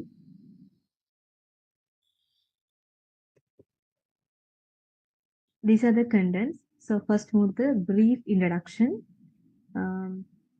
Here I'm starting to explain about food preservation. It's the process of preserving food in their desired characteristics or natural state for as long as feasible. There are more food preservation techniques available. Trying is the simplest and most effective way for preserving foods. It basically removes the water from them so that microorganisms are less likely to grow. There are many drying methods also available in the world, such as freeze drying, microwave drying, vacuum drying, and solar drying. Among them, solar drying is the good option for drying the food because having faster, higher drying rates, renewable, and provide good quality dry products. The solar dryer depends on solar dryer. There are enclosed devices that use solar energy to dry substances. And this is the problem statement. The 70% of 21 million population lives in rural areas of Sri Lanka. That's depend for 40% of their own agriculture production of forced harvest for their daily meal and money. The village of Sri Lanka has post-harvest losses of 20 to 40% for vegetables and 30 to 40% for fruits. My question is, why there is post-harvest losses? The answer, non-practice of proper preservation method and poor storage handling.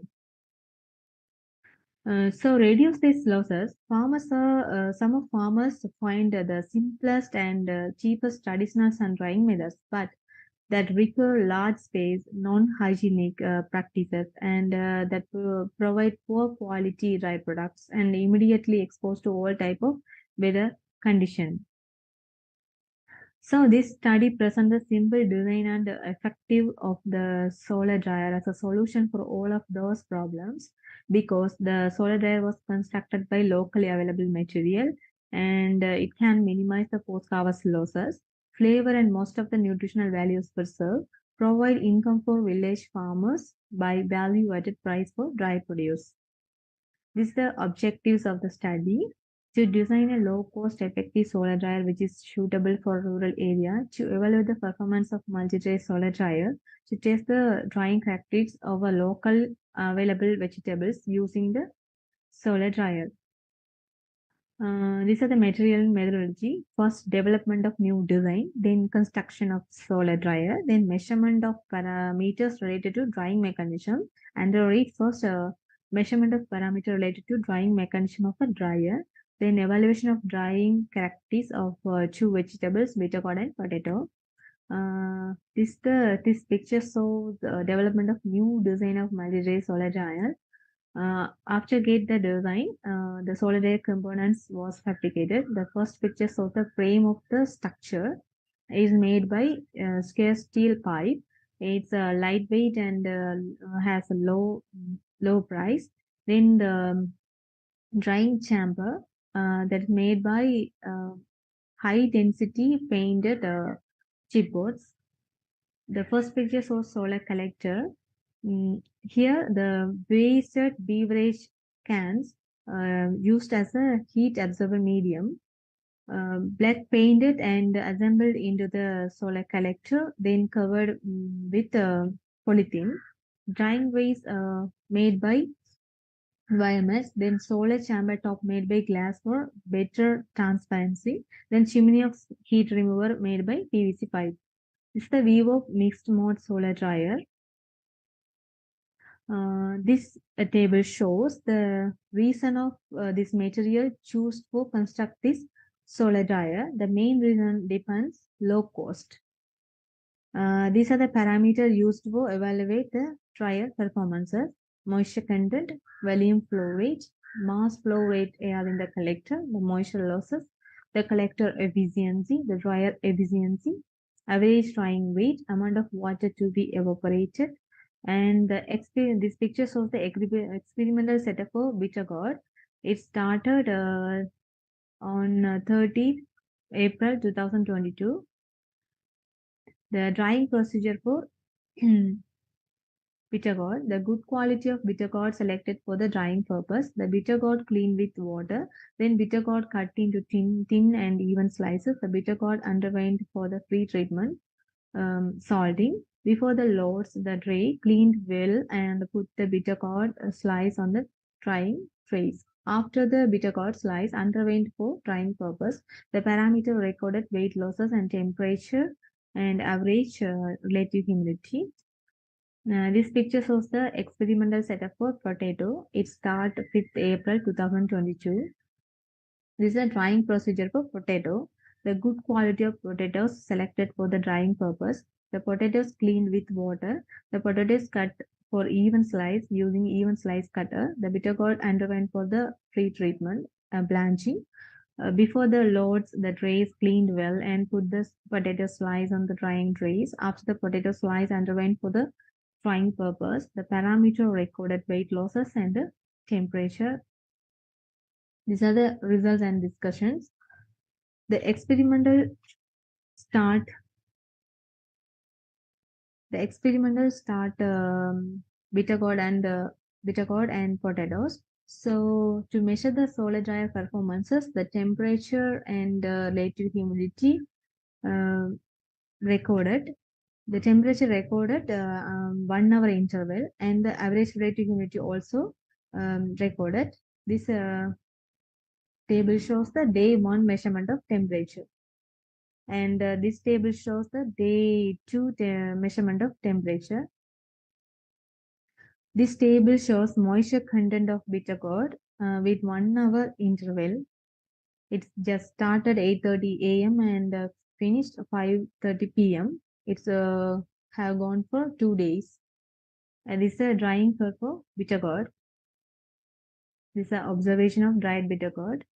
This is a result obtained from bitter gourd drying. Initial moisture content 92%, initial final moisture content 2.5%, initial weight 1400 gram, final weight 147 gram, weight reduction 1253 gram, amount of moisture to be evaporated 1285.12, drying hours 18 hours, drying rate 0.071 kilogram per hour, drying efficiency 8.0257%. This table shows the temperature recording of solar dryer for potatoes, day 1 measurement. This table shows day 2 measurements. This table shows the moisture content of potatoes with 1 hour interval. This is the drying curve for potato. There is an observation of dried potatoes. The result obtained from potato drying. Initial moisture content of potato 85%, final moisture content 2%, initial weight 2000 gram, final weight 340 gram, weight production 1660 gram, amount of water to be evaporated 1693.87 gram, drying hours 16 hours 13 minutes, drying rate 0.102 kilogram per hour, drying efficiency 11.53%. This is the evaluation of solar collector performances. The collector efficiency 50.61%. This is the conclusion. The solar dryer rises the ambient air temperature to a considerable higher value, which absorb moisture content in food faster, so increasing the drying rate of food. The drying rate for bitter gourd and potato are 0.071 kilogram per hour and 0.102 kilogram per hour respectively. Drying efficiency for bitter gourd and potato 8.025% and 11.53% respectively. The wasted beverage can made by aluminium used for fabricating solar collector without cost. This recyclable material exhibited sufficient ability to dry vegetables rapidly to save moisture level. The maximum temperature in the solar collector recorded as 63 degrees Celsius and minimum temperature recorded as 42 degrees Celsius. The efficiency of solar collector is 50.62%. The capital cost involved in the construction of passive solar dryer is much lower than of mechanical dryer. These are the reference, and thank you so much. And thank you very much. And I think this is a really important research because now we have a lot of rural areas, some farmers, small scale, they are, they need this one because they have ample sunlight, and this is kind of at, village levels, not for these town people and all that. So this is a real need, and thank you very much for engaging in that kind of research area. And any because we are almost ahead, we have passed the time. So any one single question if you have, otherwise we can wind up. Okay, since there are no questions, and I will take this opportunity to thank all these participants, and we will wind up a break up for a quick lunch, so we can start 1:15 now, 12:14 Sri Lankan time. So we'll come quickly in 1:15. Until then, have a nice lunch, and we'll be back soon. Thank you. Thank you all.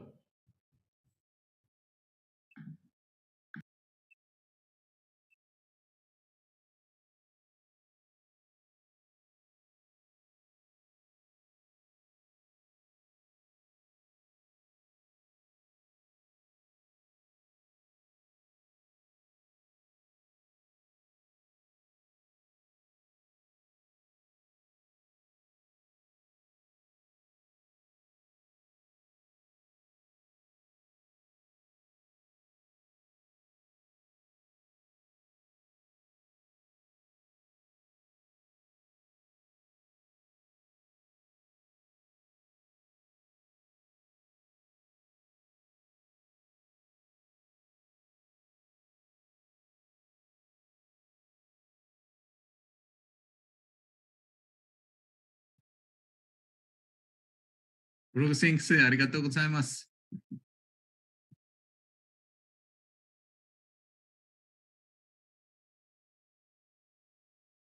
はい、はい、はい。ありがとうございました。ありがとうございます。とても良かったと思いますね。ごめんなさい、少し長くなった。いや、そう。いえいえいえ、そうじゃないです。もうあったらいいと思いました。ああ。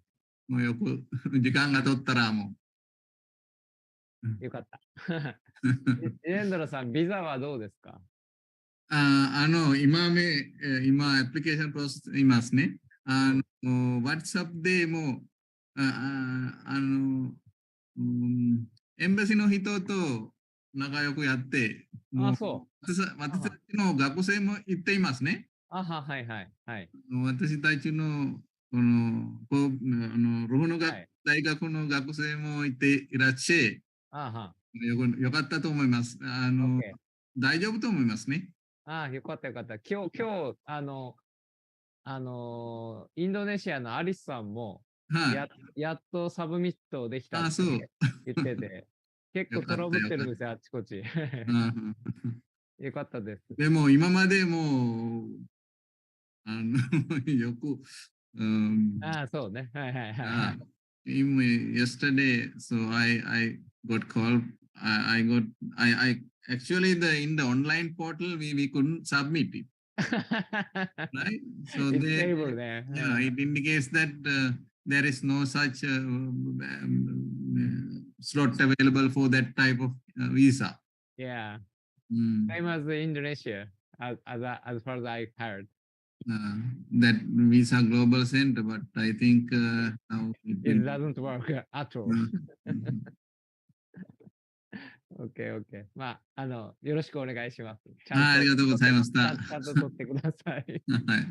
多分、3000円かなんかは、3000円、確かサポートバックできる、キャッシュバックするはずなので、そうですか。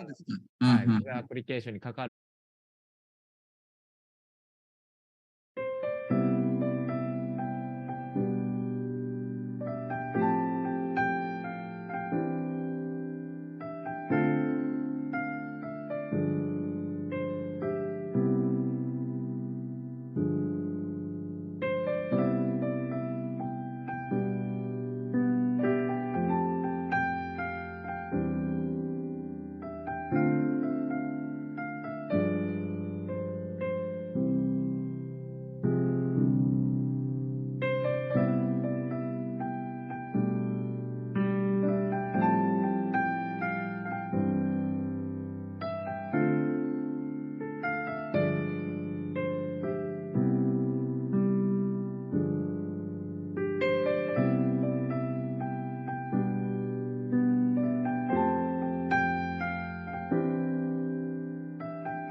and environmental friendly nature.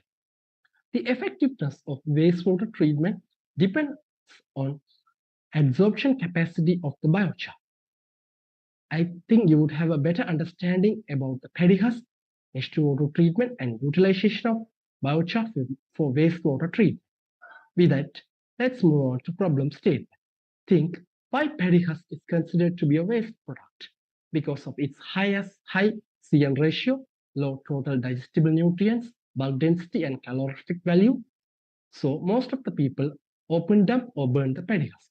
Due to open dumping, it causes water pollution and health problems. By the burning of paddy husk, it leads to atmospheric pollution and global warming. Paddy husk can be utilized by people for different applications. But the treatment of paddy husk with certain oxidizing agents like H2O2 is limited and it is in embryonic stage. Let's move on to aim and objectives. The ultimate target of the study is to identify the effectiveness of wastewater treatment using the biochar derived from H2O2 treated paddy husk. And the objectives are compare the functional properties of paddy husk before and after the H2O2 treatment, and to investigate the suitability of H2O2 treatment for the efficient pyrolysis of paddy husk, and to investigate the characterization of H2O2 treated biochar. Heading on to materials and methodology section. This is the methodology flow of my study. And this is how I had prepared the paddy husk samples for my research. And these are the list of chemicals that were required for my scientific investigation. In H2O2 treatment to paddy husk, I had used 3 different concentrations and 3 different temperatures as mentioned here, with 9 treatments and 3 replicates for 24 hours with a volume over weight ratio of 10:1. The following plate 4 and 5 displays the paddy husk before and after the H2O2 treatment. You can see the color change in paddy husk after H2O2 treatment due to delignification. In adsorption experiment, first the calibration curve was drawn for methylene blue. This figure 1 shows the standard calibration curve of methylene blue. Then batch adsorption experiment was carried out with the following conditions. And adsorption capacity was calculated using the standard equation, and through the results of the adsorptive capacity results QE value, the best H2O2 treatment was selected. Then determination of functional properties. The functional properties of raw paddy husk and the selected best H2O2 treated paddy husk were measured, and the following parameters were considered: moisture content, LB ratio, bulk density, true density, porosity, and proximal analysis. Biochar production. The following flowchart displays the methodology of biochar production. The best H2O2 treated paddy husk was pyrolyzed at different temperatures of 300, 400, and 500 degrees Celsius for 2 hours with a heating rate of 72.7 degrees Celsius per minute, and the produced biochars were named as PHBC 300, 400, and 500 respectively. And this slide displays the PHBC 300, 400, and 500. Then biochar characterization was done. The yield and the 0.0 charge were considered. Then finally, wastewater treatment was done for find the effectiveness of biochar on wastewater treatment. The following conditions were used and the following parameters were considered. Then moving on to results and discussion part. First, adsorption experiment results for the selection of best H2O2 treatment. The figure 2 displays the QE value with different treatments. Through the results, it is clear that the QE value increases with the increase of H2O2 treatment temperature and concentration because of dissolving of lignin and induction of certain functional groups to their active stage. Therefore, 90 degrees Celsius, 6% of H2O2 treatment was selected as the best one due to the highest QE value. This table tabulates the effect of H2O2 treatment on functional properties.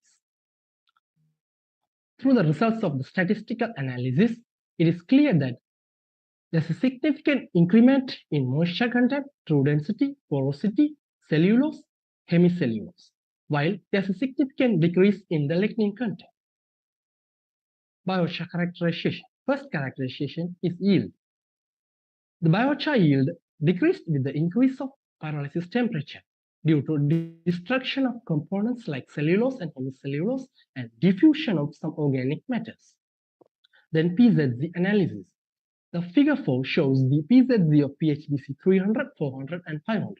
The PHBC increases with the increase of pyrolysis temperature due to low concentration of carboxylate and high concentration of oxonium groups. If the pH of the solution is greater than the PZZ value, then biochar is negatively charged and it causes adsorption of cations. In vice versa, if the pH of the solution is less than the PZZ value, then biochar is positively charged and it leads to adsorption of anions. The effectiveness of wastewater treatment. The following figures shows the effectiveness of H2O2 treated biochar produced at different temperatures in the removal of wastewater parameters TS, TDS, TVS, TSS, turbidity, color, electrical conductivity, and pH. The PHBC 500 shows a very good effectiveness in the removal of wastewater parameters TS, TDS, TVS, and TSS due to development of high surface area and porosity. For the same reason, PHBC 500 also shows the effective reduction in the turbidity and color.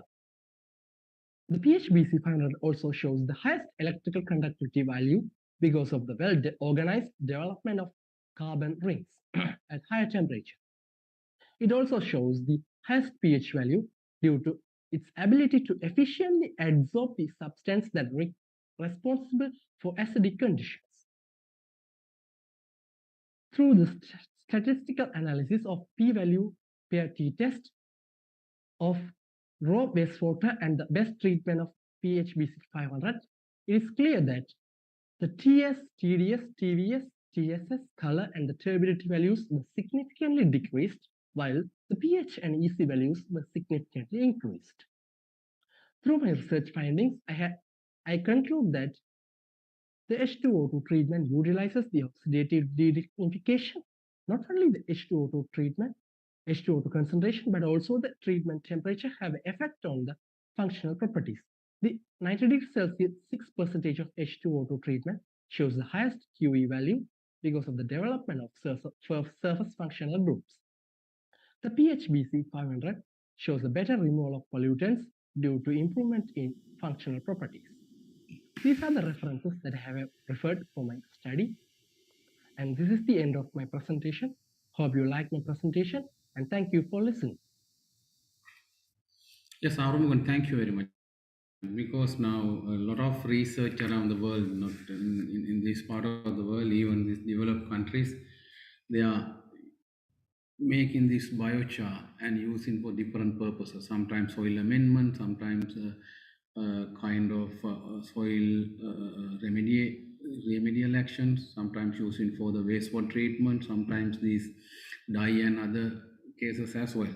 So here you use this H2O2, that is, increase their functional site to H2O2 treated the paddy husk and making the biochar.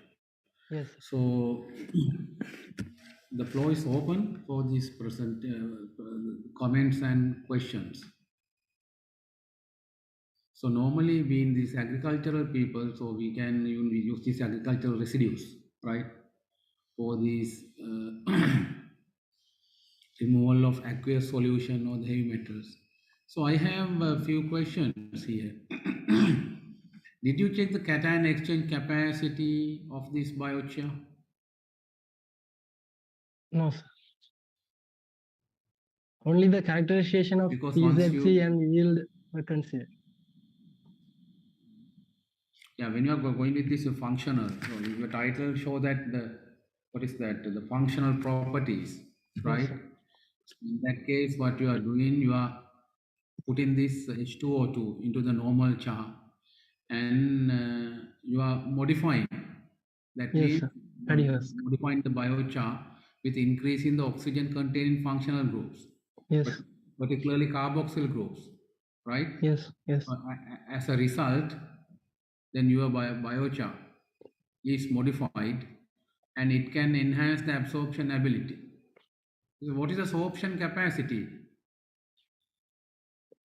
The best treatment shows the sorption capacity of approximately 30%, 28. So milligrams per gram? Yes, sir. 20 milligrams? Actually, I did not check the biochar sorption capacity. I considered the paddy husk sorption capacity to select the best paddy husk treatment for moving on to the next section, to selection section. You use 300, 400 and 500 temperatures, right? You are getting different kind of biochars. Then based on the temperature, with increase in temperature, what happened? Sorption capacity increased or decreased? Increases and causes the best wastewater reduction, removal. Which temperature given the best? For my research, I had done 300, 400 and 500. Then through it, 500 PHBC 500 shows the best results. So, did you check for different now wastewater treatment? So, what are the metals, heavy metals you done? So, how you check? Due to the problematic situation in the past, I did not check the heavy metals and BOD and COD due to power failure and some that problem. And what you done? What have you done then in the wastewater? Is it what? Have you considered the parameters of TS, TDS, electrical conductivity, pH, and color turbidity? So is this wastewater is a dye or synthetic one or the no, naturally canteen wastewater. Okay, but not now the artificial. But I had recommended to you check the artificial wastewater in the future studies. No, normally when you are using biochar for these heavy metals or dye and all that, the canteen waste is really very mild wastewater. Even COD, BOD not exceeding 5,000, I think. So better to check at least dye or something. Okay. And yes, and what are the H2O2 solution percentages? 2% for no sir 246. Why not 2030? Because the H2O2 stock solution is 6%. So we can't go with the we can't get the 20 from 6% of H2O2. So now to best of my knowledge now, I have read some article maybe way back. So when you are increasing your the H2O2 concentrations, right? When you are increasing the H2O concentration, what happened is this biochar. Now that was done with methylene blue. So then when increasing the methylene blue absorption going down, why? Can you explain? Higher H2O concentration treatments, say now we can get methylene blue as a wastewater or something, absorption. It is decreasing. Why? Because of the oxygenated functional groups present in the. Yeah, now it is believed to be the addition of oxygen groups there, and they are a structure of the biochar. That is, they have what is the aromatic ring structure or something, and then it will weaken overall dispersive forces, and mainly those are the responsible sites for this option. So that is what you can, if you are going for 20-30 percentages, it will not. So there are a lot of ample biochar, dye and those things. So you can go and justify why you selected 1, 2, 3 or something. If you are going for more concentrations. Yeah, when I am doing the research, actually the 6% was only available H2O2 stock solution. What? That's why. When I am doing the research, the only available stock solution was the 6% of H2O2. That's why I had go with the 246. But you cannot say only available one. You have to go and check and justify. because you are not doing research with available materials. You have to have a rationale. Okay. Actually, first in the proposal, I had planned to go with the 10, 20, and 30, but due to this situation, we go with the 246.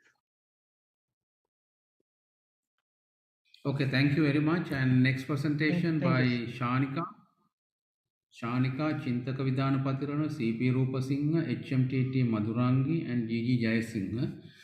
They are presenting on the use of sticky traps for managing leaf miners and thrips in cinnamon nurseries and plantations in Sri Lanka. Proceed the presentation, please.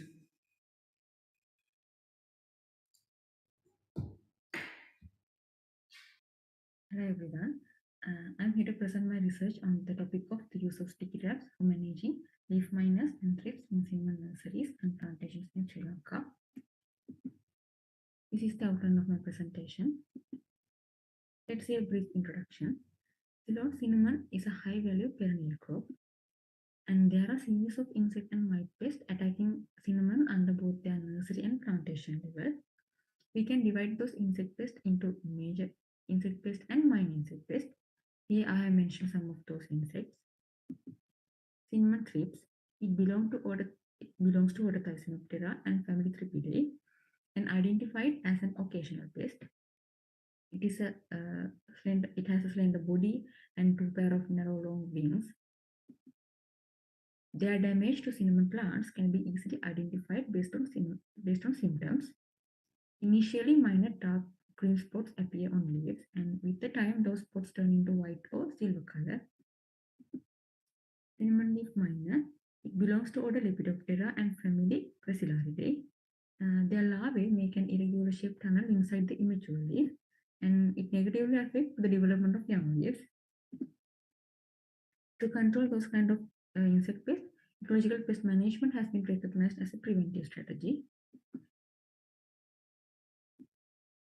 It includes many strategies. Under biological and other control methods, people use trap crops, natural enemies, and physical removal. And also, as mechanical traps, they use light traps and sticky traps. Sticky trap is an effective tool for monitoring and controlling of insect pests. And there are numerous factors influencing the insect attractiveness to sticky traps.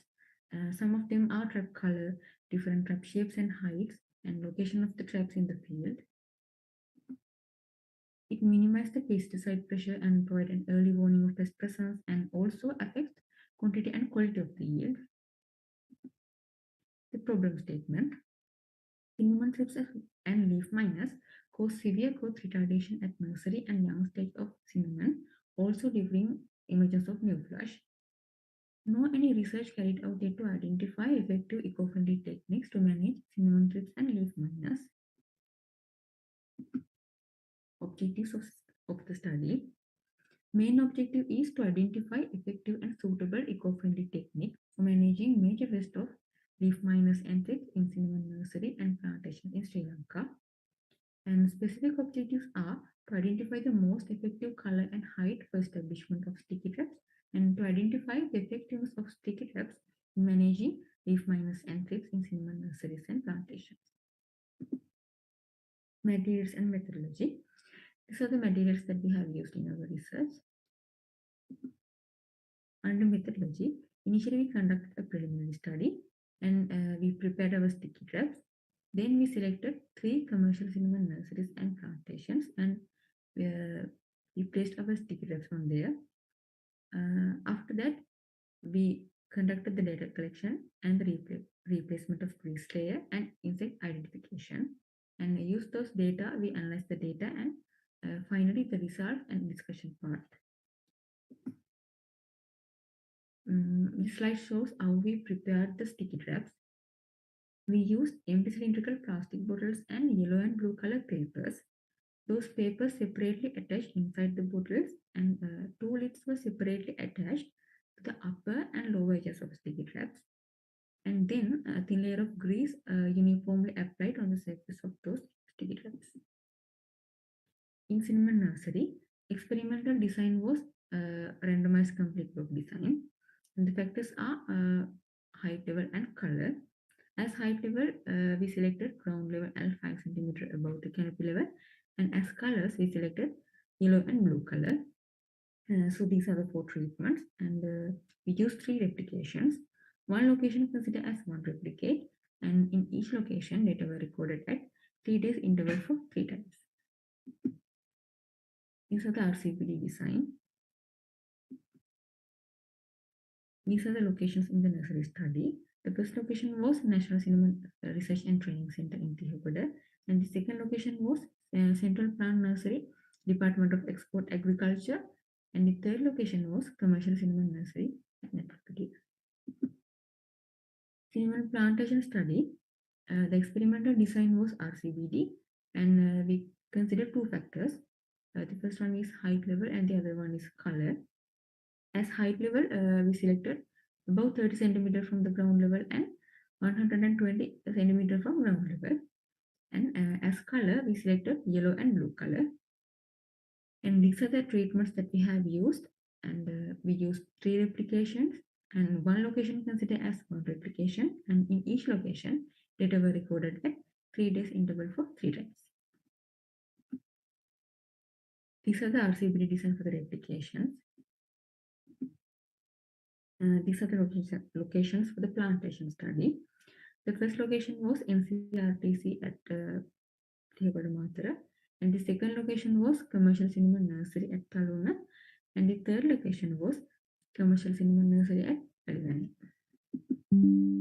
Under data collection, stuck insects on sticky traps collected into petri dishes using a fine brush and 70% ethyl alcohol. And insect damage incidents in cinnamon nurseries and plantations were evaluated by conducting the number of damaged leaves in every plant in each plot. Insect damage areas were calculated from randomly selected plants from each plot using images software and grid sheet method. And the grease layer replaced in 3 days time interval in nursery and plantation.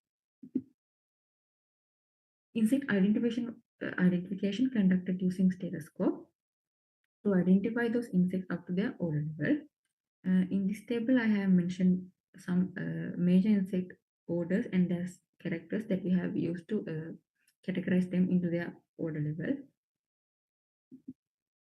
Order Coleoptera have elytra and petula and gaster used as major characteristics to identify Hymenoptera insects. These are some photos that we have got from our during our insect identification. Here there are some pictures of order Hymenoptera insects and their biocontrol agents, order Diptera insects, order Thysanoptera insects, order Homoptera insects. Results and discussion. Through our research, we identified some strengths and limitations of our design sticky trap. As strength, it is an eco-friendly control strategy, and it designed using readily available recyclable materials and consume little space. It also a cost-effective technique, and it does not require any special skill, knowledge, or labor, and also it's easy to maintain as a management strategy. As limitations, due to the rainfall, mud is sprinkled on the grease layer, so the grease layer must be replaced after a rainy weather condition. A grease layer is easily removed when touched, therefore a commercially available waterproof sticky material can be recommended rather than grease. Since the humidity in the surrounding environment, the inner colored paper of the trap can have mold spots. If such situation arises, colored paper can be replaced with a new one. Insect attractiveness to sticky traps in cinnamon nursery study.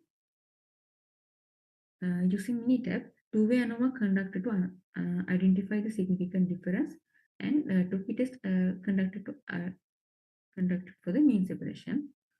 In 3 days after establishment, order Homoptera insects are more attractive to yellow color sticky traps, and 9 days after establishment, order Coleoptera insects are more attractive to high-level sticky traps.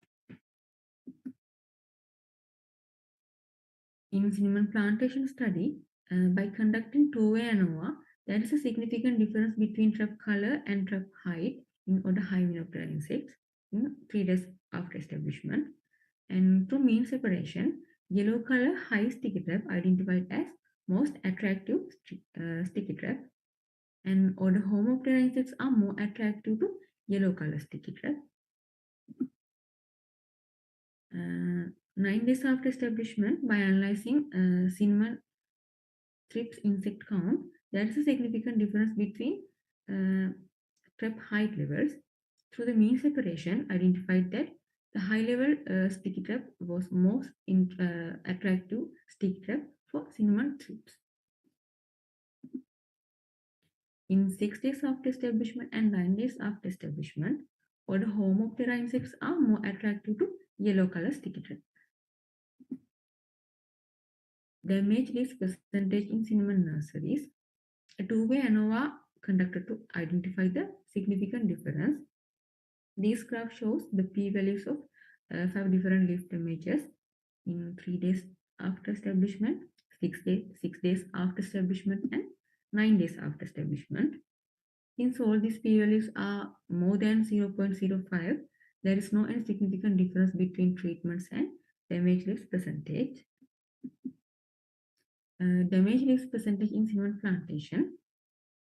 A two-way ANOVA conducted to identify the significant difference, and this graph shows the p-values and 5 different leaf damages in 3 days after establishment, 6 days after establishment, and 9 days after establishment.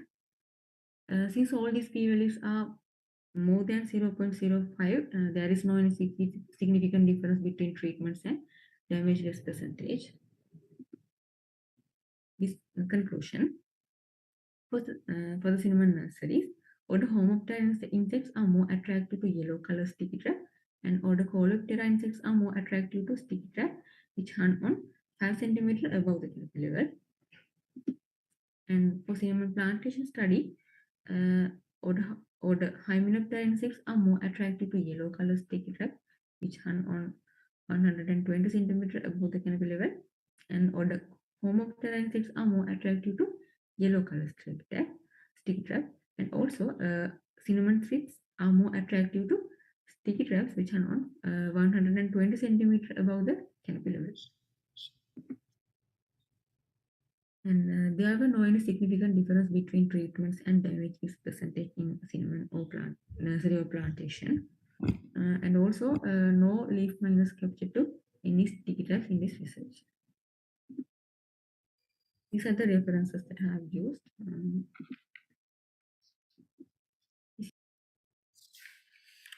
Thank you very much, Chanika, your presentation. And here they are using sticky traps, kind of trap to trap these bugs or worms or kind of thrips here.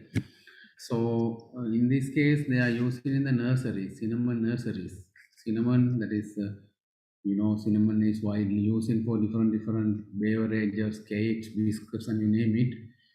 So is this the thrips or the leaf miners is a big problem in these nurseries? Yes, sir. Shanika? Yes, sir.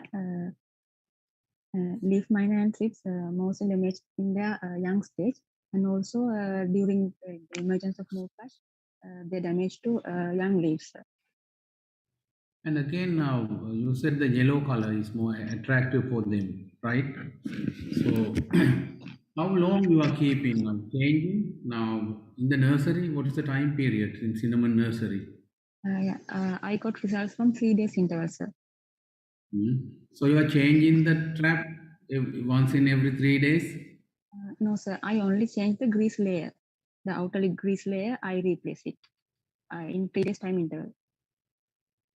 So in the trap, is it now we know we have some experiences about these the trap for the rodents or the rats, like a glue. Is it a glue, or how you going to prepare? How to prepare a trap? Is it essential oils, or what is that, synthetic oils? No, sir. I only use grease to catch insects. And just yellow color strip, and on top of that grease. Is it only? No, sir. I use that empty cylindrical plastic bottles, and I attach those colored papers to inside those bottles, and I apply grease in the outer layer and out area of the bottle outside. And how about now? You know the different temperature now. Maybe in our scenario, the rainfall is a problem. And is it in a house, open area? In open area. How about this population of this now? January little bit cooler, December we don't have that much winter. Any, and when it come to the August, little bit summer, hot, humid. So any difference did you check with this variation of the climate? Yes, in rainy weather condition, the trips population were lower, and when it comes to hot weather condition, trips population were higher. So not only leaf trips and the leaf minus both are okay. So only trips you done. I designed to catch both trips and leaf miner, but sir, there was no any leaf miner catch to our sticky trap. Only trips. So you don't use glues, right? You are sometimes some members are using some adhesive, some with that some kind of glue. In your case, only grease, right? Some members using duct tapes, or some have some sticky. What is that kind of? I don't know. You only which kind of grease you used? Normally grease in commercially available one. How long this one trap will last? Is it 3 days? No, sir. We can use the trap for 1 week like that. But if it's any rainy weather condition, that inner color paper it have to have mold spots. So if such situation occur, we have to replace the colored paper, sir. Can we reuse? Yes, stick it again and again? Yeah. Huh? Yes, sir. And what other insects are attracting? Now you are using here for thrips and the miners. There are some, say now some sort of other worms, and they are effective, not harmful. So they also can be trapped, isn't it? No, as a number of natural enemies were lower. Sir, and there were some coleopteran insects, hymenopteran insects, and homopteran insects, and many insect orders were there. So now you guarantee that no any other insects attract? No any natural enemies, sir.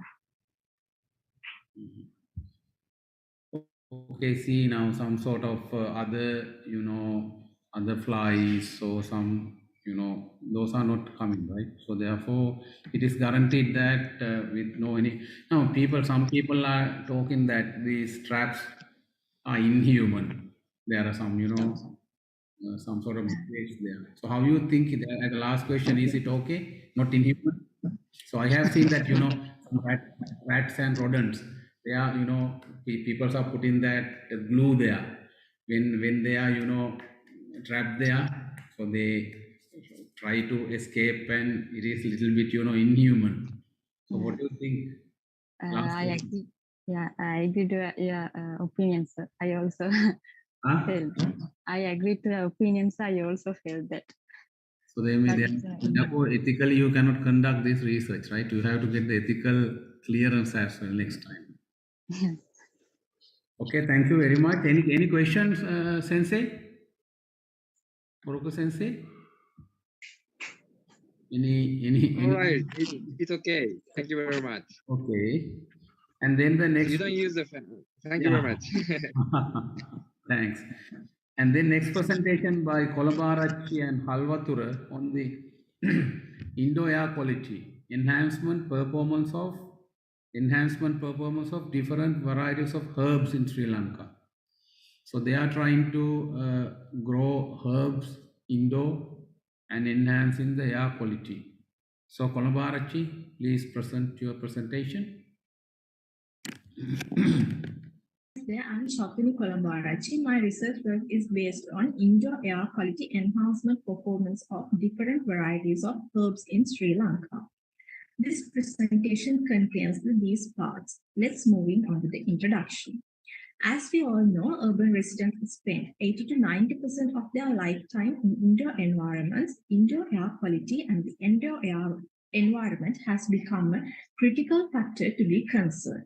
The major emission sources of pollutants are building products such as furniture and clothing, home improvement products such as solvents and varnishes, human activities inside the building like tobacco smoking and cooking, and the infiltration of outdoor air. Carbon monoxide, nitrogen oxides, radon, volatile organic compounds such as benzene, formaldehyde, and particulate matter are the identified main indoor air pollutants by the researcher. However, if the carbon dioxide concentration levels in indoor environment exceeds 1030 ppm, it also acts as an indoor air pollutant. Indoor air quality has been polluted 12 times higher than indoors, as mentioned by the previous researchers. Accumulation of air pollutant at harmful level associated with human well-being and productivity. Therefore, people tend to use different physical approaches to improve the indoor air quality, such as controlling the emission sources, designing a ventilation system to exhaust contaminated air and cleaning air, and the implementation of plants. Implementation of plants to indoor environment is a novel and green technological solution to control interior building performances and interior microclimatic performances. This approach has potential to improve air quality and microclimatic conditions. It reduces air pollutants levels in the indoor environment while decreasing the temperature. Also, it increases humidity, reduces energy demand inside the building. The most common practice in the world is the use of NASA-recommended plant species as the indoor plant species. However, it is debatable whether it is suitable for Sri Lanka as it is having a tropical climatic condition. Therefore, in this study, we used native and endemic Sri Lankan herbal plant species as indoor plant species. Herbal plants are annual, biennial, or perennial plants containing a non-woody stem which is having a therapeutic potential, savory, and aromatic quantities. The problem statement of this study is, since the most of the researches have been done for European climatic conditions, then there are very few studies on interior microclimatic performances in tropical conditions. On the other hand, the most common practice is implementation of NASA-recommended plants as indoor plants. However, since Sri Lanka having a tropical climatic conditions, it will not be totally suitable approaches in these climatic conditions. On the other hand, indoor air quality improvement parameters of the plants vary with different environmental conditions. Therefore, these have been conducted to fulfill that research gap. The objectives of this study is to quantify the selected indoor air quality parameters. For an example, carbon dioxide concentration of the selected herbs, and to recommend the suitable plant varieties and the optimal plant quantities to use in Sri Lankan households to obtain the expected indoor air quality conditions. The mainly methodology of this study can be split into major parts such as selection of herbs, development of the chamber, sample preparation, management practices, establishment of plants into the chamber, data collection, and data analysis. Since the major measuring parameter is carbon dioxide concentration, carbon dioxide data logger with temperature and humidity was used to record the data. Also, lux meter was used to measure the lux level inside the experimental chamber. Plant varieties were selected based on the literature and the availability in Sri Lanka. Apart from that, when we are Selecting plants considered about the life cycle of the plant, accumulation of the dry mass content, root system, production of seeds, attack from the pests and or diseases, toxic and poisonous to humans, and the drought-tolerant characteristics of these plants. Based on the literature, 6 plant species were selected for this study, which are Valpohila, Gazapipili, Butsarana, Tebu, Kopparavaliya, and Irivaliya. All those plant species were obtained from the Royal Botanical Garden, Peradeniya, and the Gannoru Plant Nursery. Since all those plants were used as the ornamental plant species, for the replantation of these plants, we will use the same size pots. Also use the general potting media recommended by the Royal Botanical Garden for ornamental plants. This potting media contained topsoil, compost, sand, sawdust to 4 to 1 to 1.5 ratio. Equal amount of potting media contained each and every pot. This is the method of preparation of potting media. In this study, these are the plant species which have been used, and each plant species have 3 replicates in this study. Under the plant establishment and management practices, all the replanted plants were kept under indoor environment for environmental adaptation. This adaptation period contains 8 weeks and provided 25 to 30 Celsius, while providing 800 to 1000 lux level. Under this period, the humidity variation based on 75% to 85%, and the watering was done once a day and weeding was done as it is possible.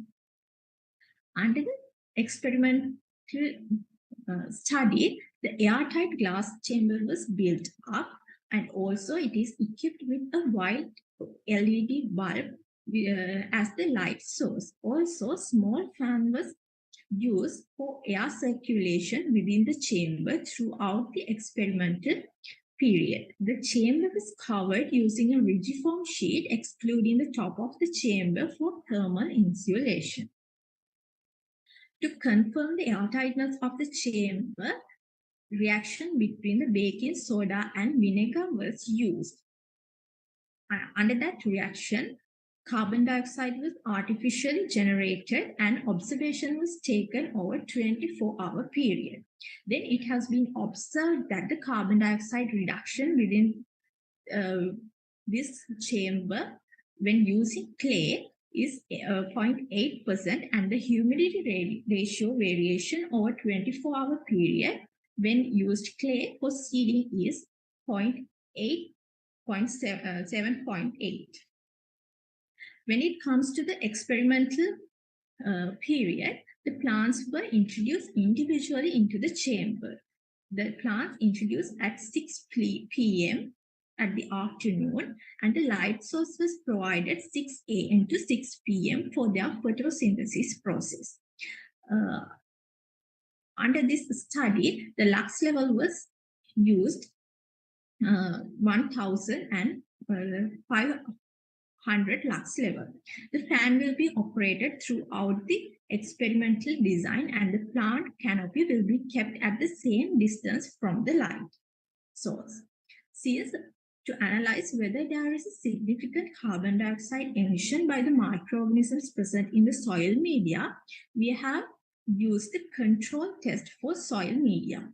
Under the control test, it has been revealed that there was a significant interference with that emission produced by the microorganisms. Therefore, the total carbon dioxide emission by the plant is equal to carbon dioxide emission by plants plus the carbon dioxide emission by the microorganisms present in the soil media. When it comes to the results and discussion, it has been revealed that there is microorganisms present in the soil media emit considerable amount of carbon dioxide to the indoor environment. The reason behind this is the microorganisms' respiration and other metabolic activities. Therefore, it can be concluded that when we are implementing indoor plants into the indoor environment, we have to consider about the carbon dioxide concentration that they have been occurred. Since all those plants firstly tested on the 100 lux level, since all the plants were performed very well under that lux level, then we have tested those plant species for 700 lux level, since the most acceptable and the most commonly used lux level inside the indoor environment is 700 lux level. When it comes to the Cana indica, it can be seen that during their night time, they have increased their carbon dioxide level inside the chamber and decreased the carbon dioxide level inside the chamber due to their photosynthesis procedure. And also this plant reached to the light compensation point, which have been indicate that this plant have ability to absorb carbon dioxide inside the indoor environment. Therefore, it can be recommended for the indoor environmental conditions. Also, when it comes to the Zygonium plants, it can be seen that they have released carbon dioxide, considerable carbon dioxide percentage during their night time due to their respiration processes, and they have decreased the carbon dioxide concentration inside the chamber during the daytime due to their photosynthesis process. Also, this plant reached their light compensation point, which is representing that this is suitable plant for indoor environmental conditions based on the literature. Further, based on the literature, if the plant is emitting less than 300 ppm carbon dioxide level at their maturity stage, it is suitable plant species for indoor environmental conditions. When it comes to the Canopus plant species, we can see they have increased the carbon dioxide concentration inside the chamber during the night time and decreased the carbon dioxide concentration during their daytime due to their photosynthesis process. Also, this plant is reached to their light compensation point. While implementing that, they can absorb carbon dioxide from the indoor environment. Also, this plant emit carbon dioxide less than 300 ppm based on the literature. This is also a suitable plant species for indoor environment. However, when it comes to the Irivaria plant species, we can see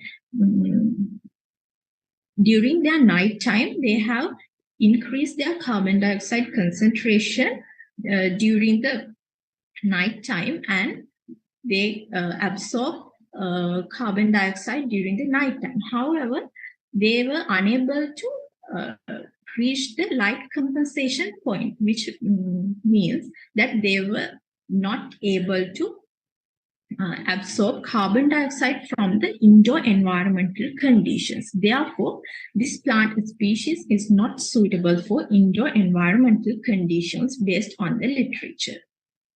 When it comes to the Tebu plant species, it can be seen that they have been emitted carbon dioxide during their night time, and they reached the light compensation point at the daytime, which is implementing that they can absorb carbon dioxide from the indoor environment, and it is suitable for indoor environmental conditions.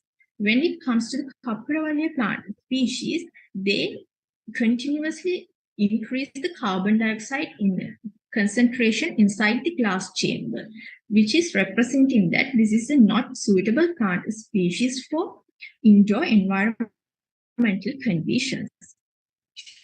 Based on these results, we can conclude that The potting media is greatly influenced on indoor air carbon dioxide concentration. And also, this based on the selected plant species, there are four plant species which can be used for living areas under 700 lux level, which are Gazapipili, Tebu, Butsarana, Valkuhila. And also the Kaparavalli and the Irivaria plant species are not suitable for living areas under 700 lux level. These are the references which I have used for this study, and thank you for hearing. Yeah, this is the research conducted to improve the indoor air quality using some sort of plant species. Questions from the audience?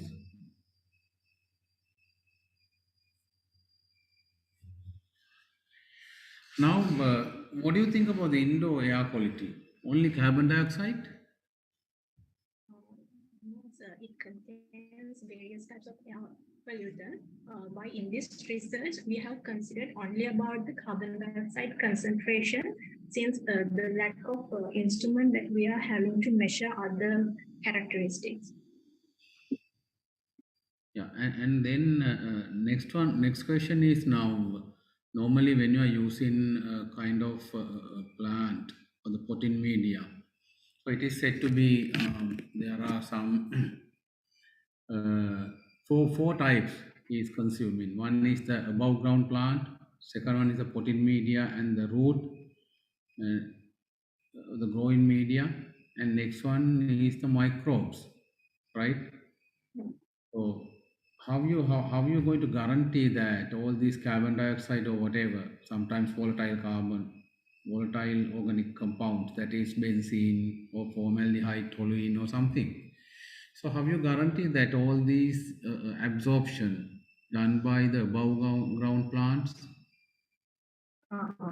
So based on the literature, it has been revealed that even though there are some significant interactions with other parts apart from the tree, it can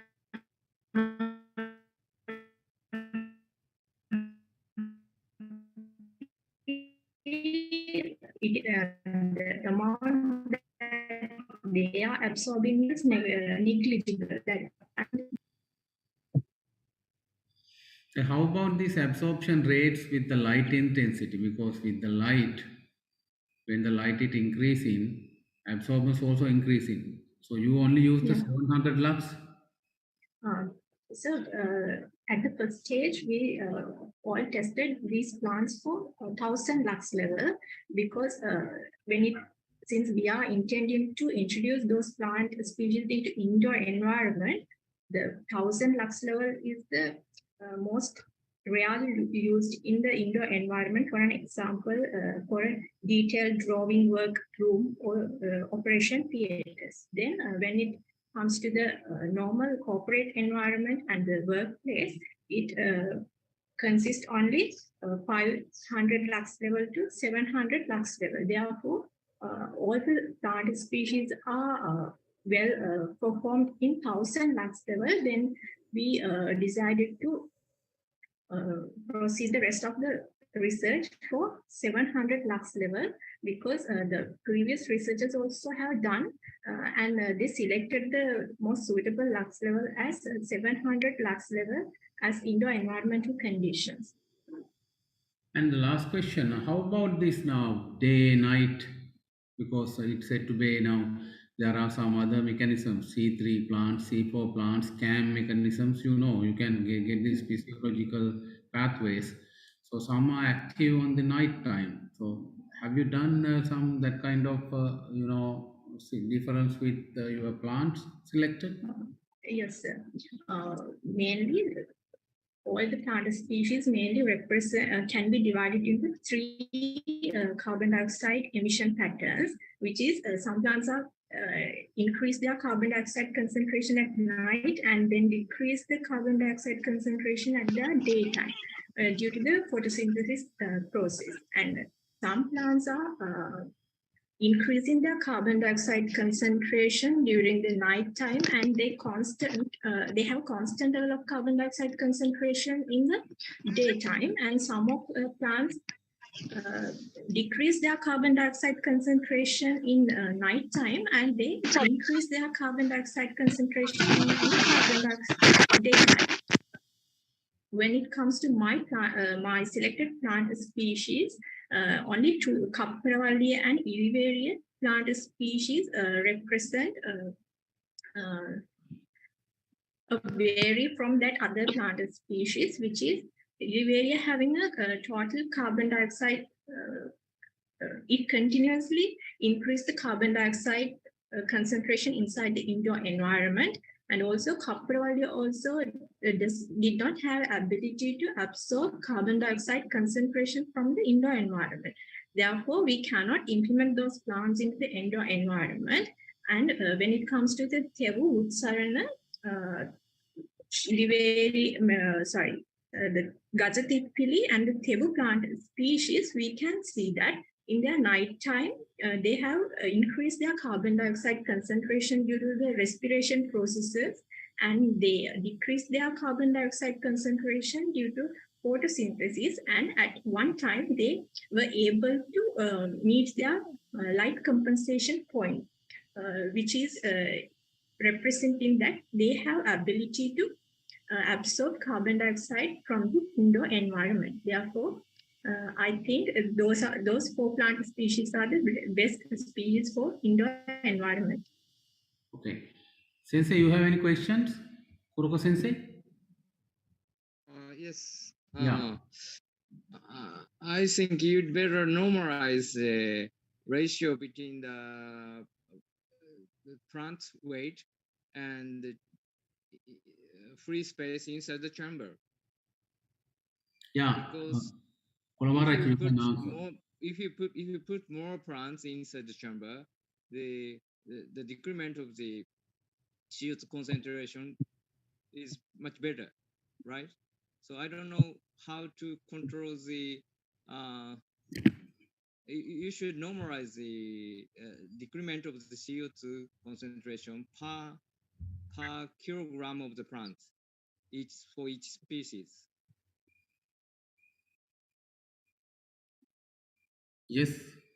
Kolamarachi, now Sensei asking about the number of plants inside and how many kilograms per plant. Do you have those calculations? No, sir. At one time, we introduced individually every plant species to the chamber, and each plant species have 3 replicates. However, in this research, I didn't calculate about the weight of the plant species. But you use a different species, so the size of the plant is different, right? Yes. And the growth control the weight of the plant for any replications, because the plant is growing, so the weight, I mean the function of the plant photosynthesis is changed with time because of the change of the weight. So you should normalize for the analysis. Yeah, what Sensei is telling that now when it is the plant is inside, and with the time the photosynthesis is increasing and there are translocation and all those things happening, and then the all these factors are changing. Then how you going to normalize?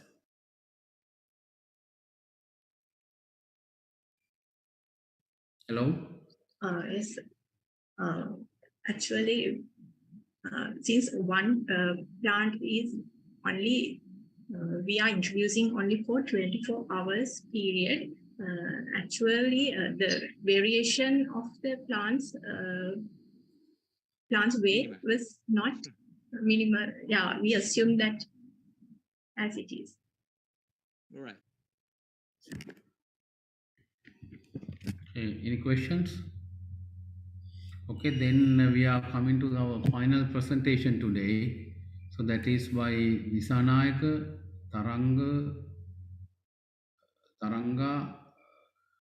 CP Rupasinghe and GG Jaisingh. Effect of preparation methods on the quality of cinnamon wood biochar. So Disanaya, can you do your presentation now?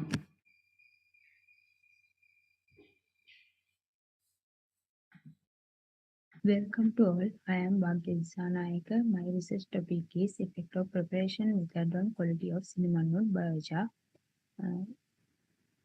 This is my outline. First, introduction. Cinnamon is a tree indigenous to Sri Lanka belonging to the family Lawrenceae. Cinnamon cultivation on nearly 80,000 acres at the present. Sri Lanka is the world's largest producer and exporter of true cinnamon. The major products obtained from the cinnamon trees are cinnamon bark, bark oil, and leaf oil. Cinnamon wood remain deciduous most part of the country, and cinnamon wood is available year-round. The byproduct. What is biochar? Biochar is a carbon-rich product produced through thermal degradation of organic material in the oxygen-depleted environment. Biochar application as an amendment enhance the plant growth and yield, and as well as manage soil physical, chemical, and biological parameters. When come to the problem statement, in normal situation, Sri Lanka farmers take only cinnamon bark as an economic product. Leaves and bark are used for oil extraction. After peeling, cinnamon wood is a large waste in this industry. It only used for fuel wood in some cases. Other than that, there is no specific benefit. Therefore, may necessary to find out way to use that cinnamon wood in an effective way. Another problem is that all agricultural land have become infertile because of several reasons such as soil degradation, nutrition leaching, low organic matter content, and etc. As a management strategy, instead of using this as a firewood, making biochar as a value-added product, farmers have no ideas about biochar preparation method. And this is my objective. My broad objective is to study effect of preparation method on quality of cinnamon wood biochar. My specific objectives are introduce an effective method of biochar production on the farm level, and to study the physiochemical properties of the different biochar preparation method. Materials and methodology. First, experimental location. The experimental was conducted in the Division of Soil and Plant Nutrition of National Cinnamon Research Institute and Training Center, Development of Export Agriculture, Thiagodin Matra District. This is the my treatment and experimental design. First two are the muffle furnace treatment.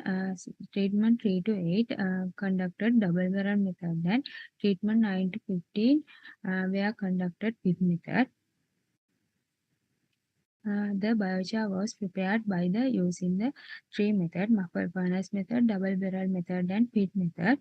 For each methods, treatment are used as follows. First, muffle furnace method.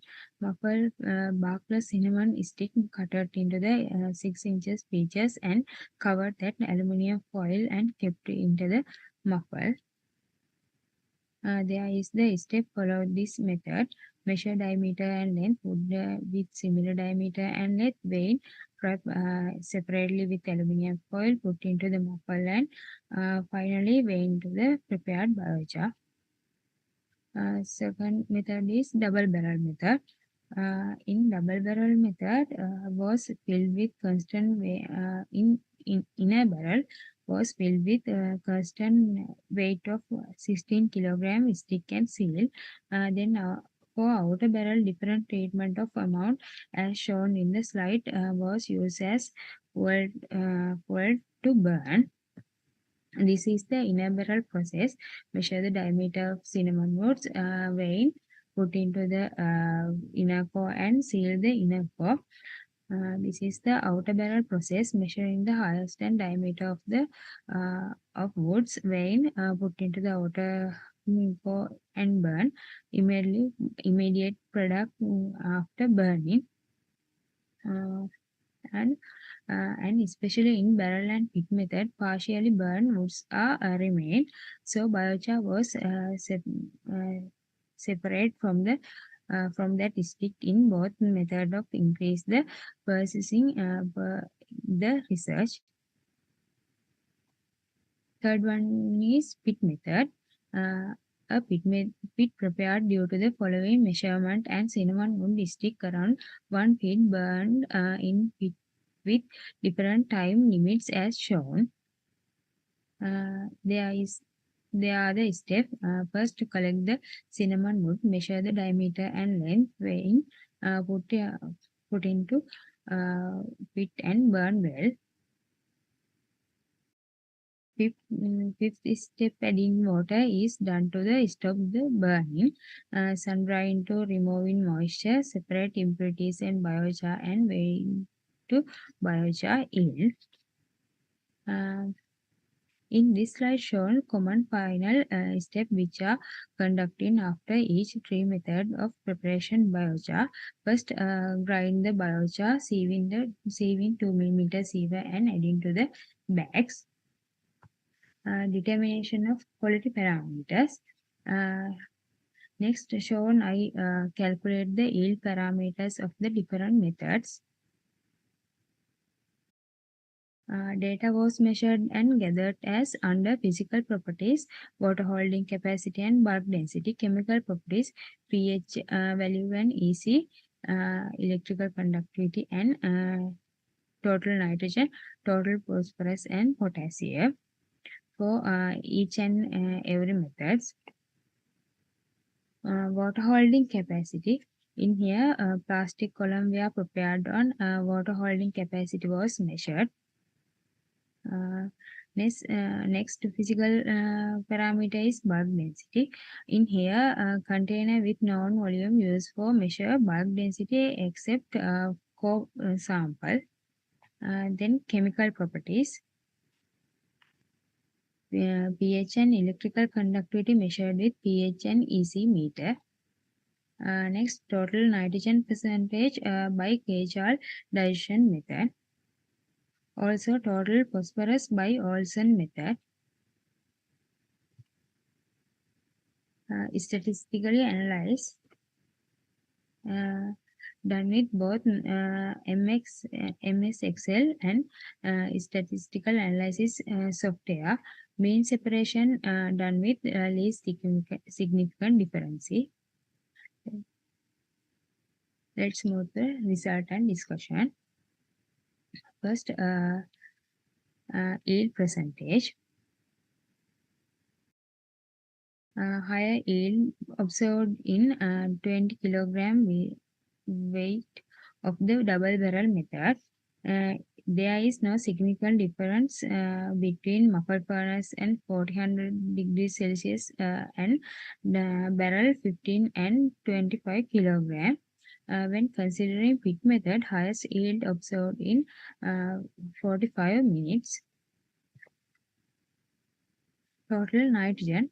Significantly higher total nitrogen observed in barrel method.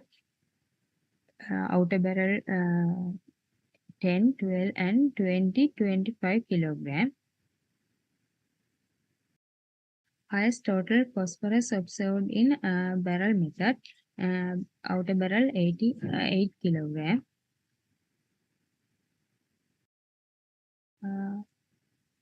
Potassium. The highest mean value shown by treatment pit method 70 minutes and that value significantly different with all treatments. Treatments muffled furnace 400 degrees Celsius and pit method 60 minutes has no shown a significant difference. All of treatment has no significant difference with each other. Expect treatment muffled furnace method for 15 degrees Celsius and pit method 16 minutes and 70 minutes. pH value. All the barrel methods are close to the neutralized pH range, but both muffled and pit method shown saline range pH level. Electrical conductivity. the lowest EC value, that mean the best EC value when biochar is used as an amendment, was recorded by the barrel method when 20 kilogram was used for the outer barrel. There is no significant difference for that value with the other treatment of barrel method, except outer barrel 10 kilogram is used.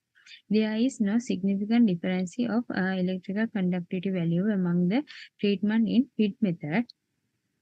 Then water holding capacity.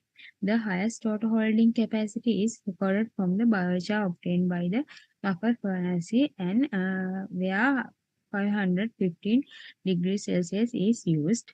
There is no significant difference of that value that biochar obtained by barrel method 20 kilogram and pit method 60 in minutes. With that,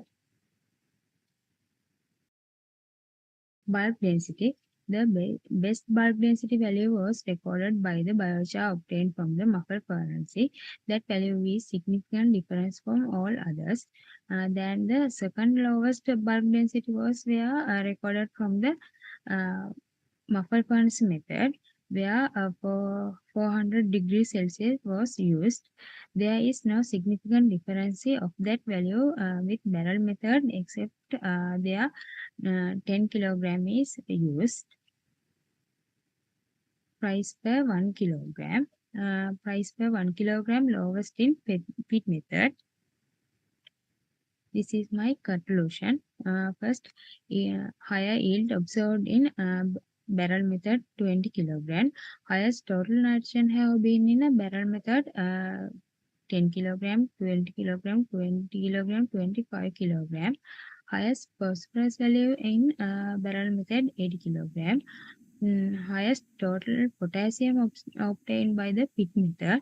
Neutralized pH and lowest EC observed in double barrel method. Highest total holding capacity observed in muffle and pit method. Lower production cost in pit method, but there is low biochar yield.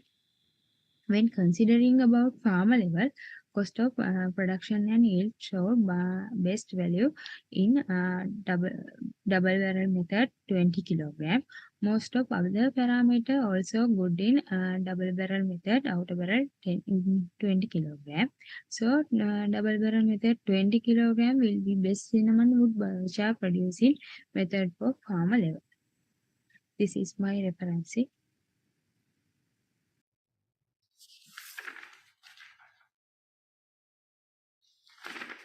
Disana, thank you very much for your presentation. Here, all of my members know that the cinnamon, that is true cinnamon, Cinnamomum selanicum, that is Sri Lankan origin. So they are preparing the biochar using different methods. One is the cone method, pit method, next one is the barrel method, and next one is this muffle furnace. So during different methods, different temperatures and different structures, and they get in different kind of biochars and checking their suitability, their different abilities, absorption capacity, holding capacity, all these things with that one. So any questions or any comments on that, members?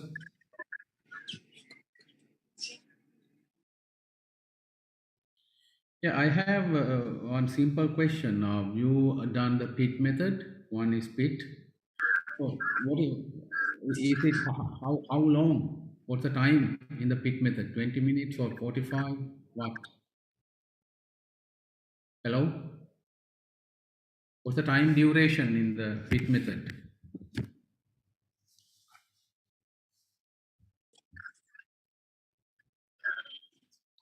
Hello? Isanayaka? Sir, I am put into the yes, minutes. The temperature and the time. Yes, sir. 20 minutes, 30 minutes, 40 minutes, 45 minutes, and 50 minutes, 60 minutes. And the barrel method? Barrel method, sir. In a barrel, in constant weight, and outer barrel biochar cinnamon wood, cinnamon I'm wood, just asking the time duration. Is it 1 hour, 2 hours, 30 minutes, 15 minutes? time duration, not sir. In weight, In muffle furnace, 400, 500? yes sir. Degrees Celsius, muffle method, 400 degrees Celsius, 1 hour and 550 degrees Celsius, 1 hour 30 minutes. Right. Now, what are the differences now? Say, how now? You are telling the muffle furnace is the good, right? Yes. Why? What is the science behind? With the muffle furnace, what is happening? So what is the molecular changes or structural changes? Why it is happening in muffle furnace? Temperature difference and quality time duration. So what happening? What is the functional changes, structural changes? You This need to explain yes, that. quality parameters is changed. So how it is changing with the temperature? What is the science? Pyrolysis method use 400 degrees Celsius and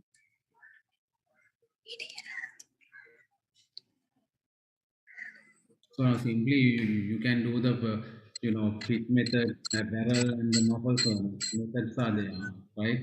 And then after that you are telling this is good, that is good, and but how you going to explain that one, the results?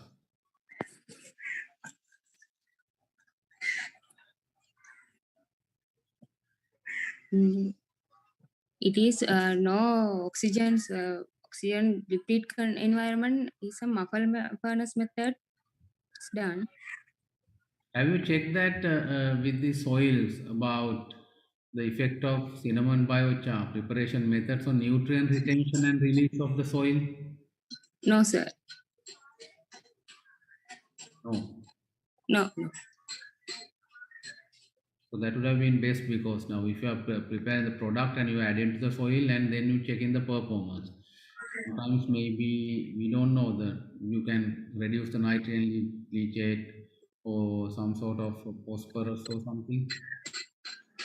No, sir, I am not do that. I am do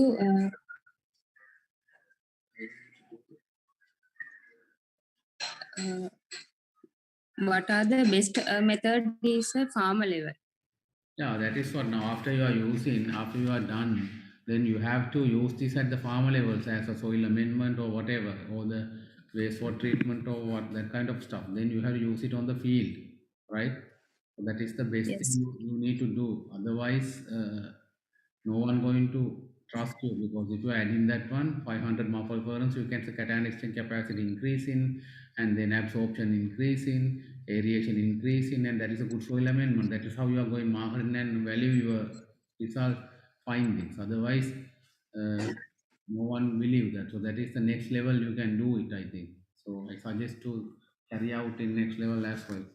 So thank you very much for your presentation. We are 30 minutes, sometimes somewhere around 15 to 30 minutes behind the schedule. And I take this opportunity to thank you all 16 or 18 presenters. You have done a good work, and I urge you to take this to next level and implement and get positive results, because that is what that can make a big difference. And I take to extend my deepest gratitude to Professor Shinjiro Kuroki and the team from Japan, Miki Arakawa and other members, right? So that's a good experience for us about your presence. Now maybe Japan time, maybe 6 p.m., right? Sensei? 6 p.m., right? Your time now? So you are still with Right. us? Yeah. Yes. Yeah, It's you are night. sorry for keeping you, but it is a No, great. it's okay. It's very interesting. Then I enjoyed a lot. Thank you very much. I too, I really enjoy, because real good interactions, active discussions, and your input, and we have discussed these things, and we got a lot of expert ideas from, and as well as you can think about what are our university undergraduates doing under their final 6-month research project, and their levels and the way of conducting. So this is two-way process. So next year we are looking forward your students in this presentation as well. We Sure. had the first date we had from the students from the Oman University, Oman Kabos University. So next year please send at least 2, 3, 4, 5 students for this one. And once again, and Sensei, once again accept our sincere gratitude and our appreciation, your presence all the time you are with us. And all these other presenters and all these, all these organizers, Anushka and every member, you are a real live wire on this one. And I'm really happy to chair and thank you very much and wish you all the very best in coming years. Thank you very much and have a good day. Enjoy. Cheers. Kampai. Thank you very much, sir. It is with the immense contribution of many, today's event has been made possible, and they deserve a sincere appreciation. On behalf of the fraternity of the organizing committee, I'm extending a hearty vote of thanks. First of all, we would like to extend our sincere gratitude to the keynote speaker of the session, Professor Chinchiro Kuroki Sensei, Professor, University of Kobe, Japan, for accepting our invitation and sharing your invaluable experiences in machine learning-based non-destructive quality evaluation of post-harvest agriculture produces for sustainable world. Also, we convey our appreciation to Dr. BMS Jinendra, Coordinator URSAE 2022, for his active involvement and untiring efforts to make this event a resounding success. Next, we would like to say a big thank you to the chairperson of today's session and the head of the department, Senior Professor Jiva Jayasinghe. So thank you for being the catalyst that stimulates us to do the best. Next, we would like to thank all the department staff members. We have been fortunate enough to be a team of very proactive and dedicated members. Our sincere thanks to the budding young scientists for making the session highly interesting with their competitive and excellent presentations. Further, extending our kind regards to all the participants for adding colors to the event. Once again, thank you all for your contributions in numerous ways in making this event a very productive one. Ladies and gentlemen, we have arrived at the conclusion of URSAE 2022. The session will conclude with the national anthem.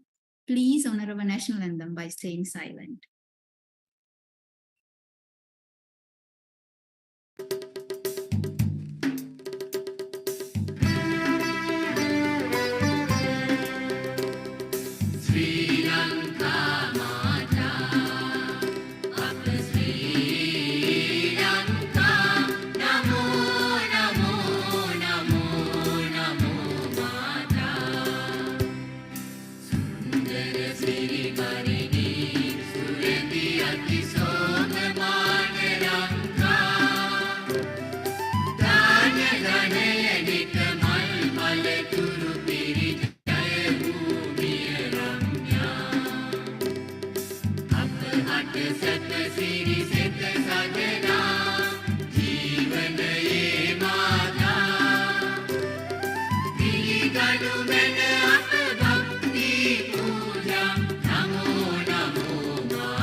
Daru kele bevina, yamu yamu vi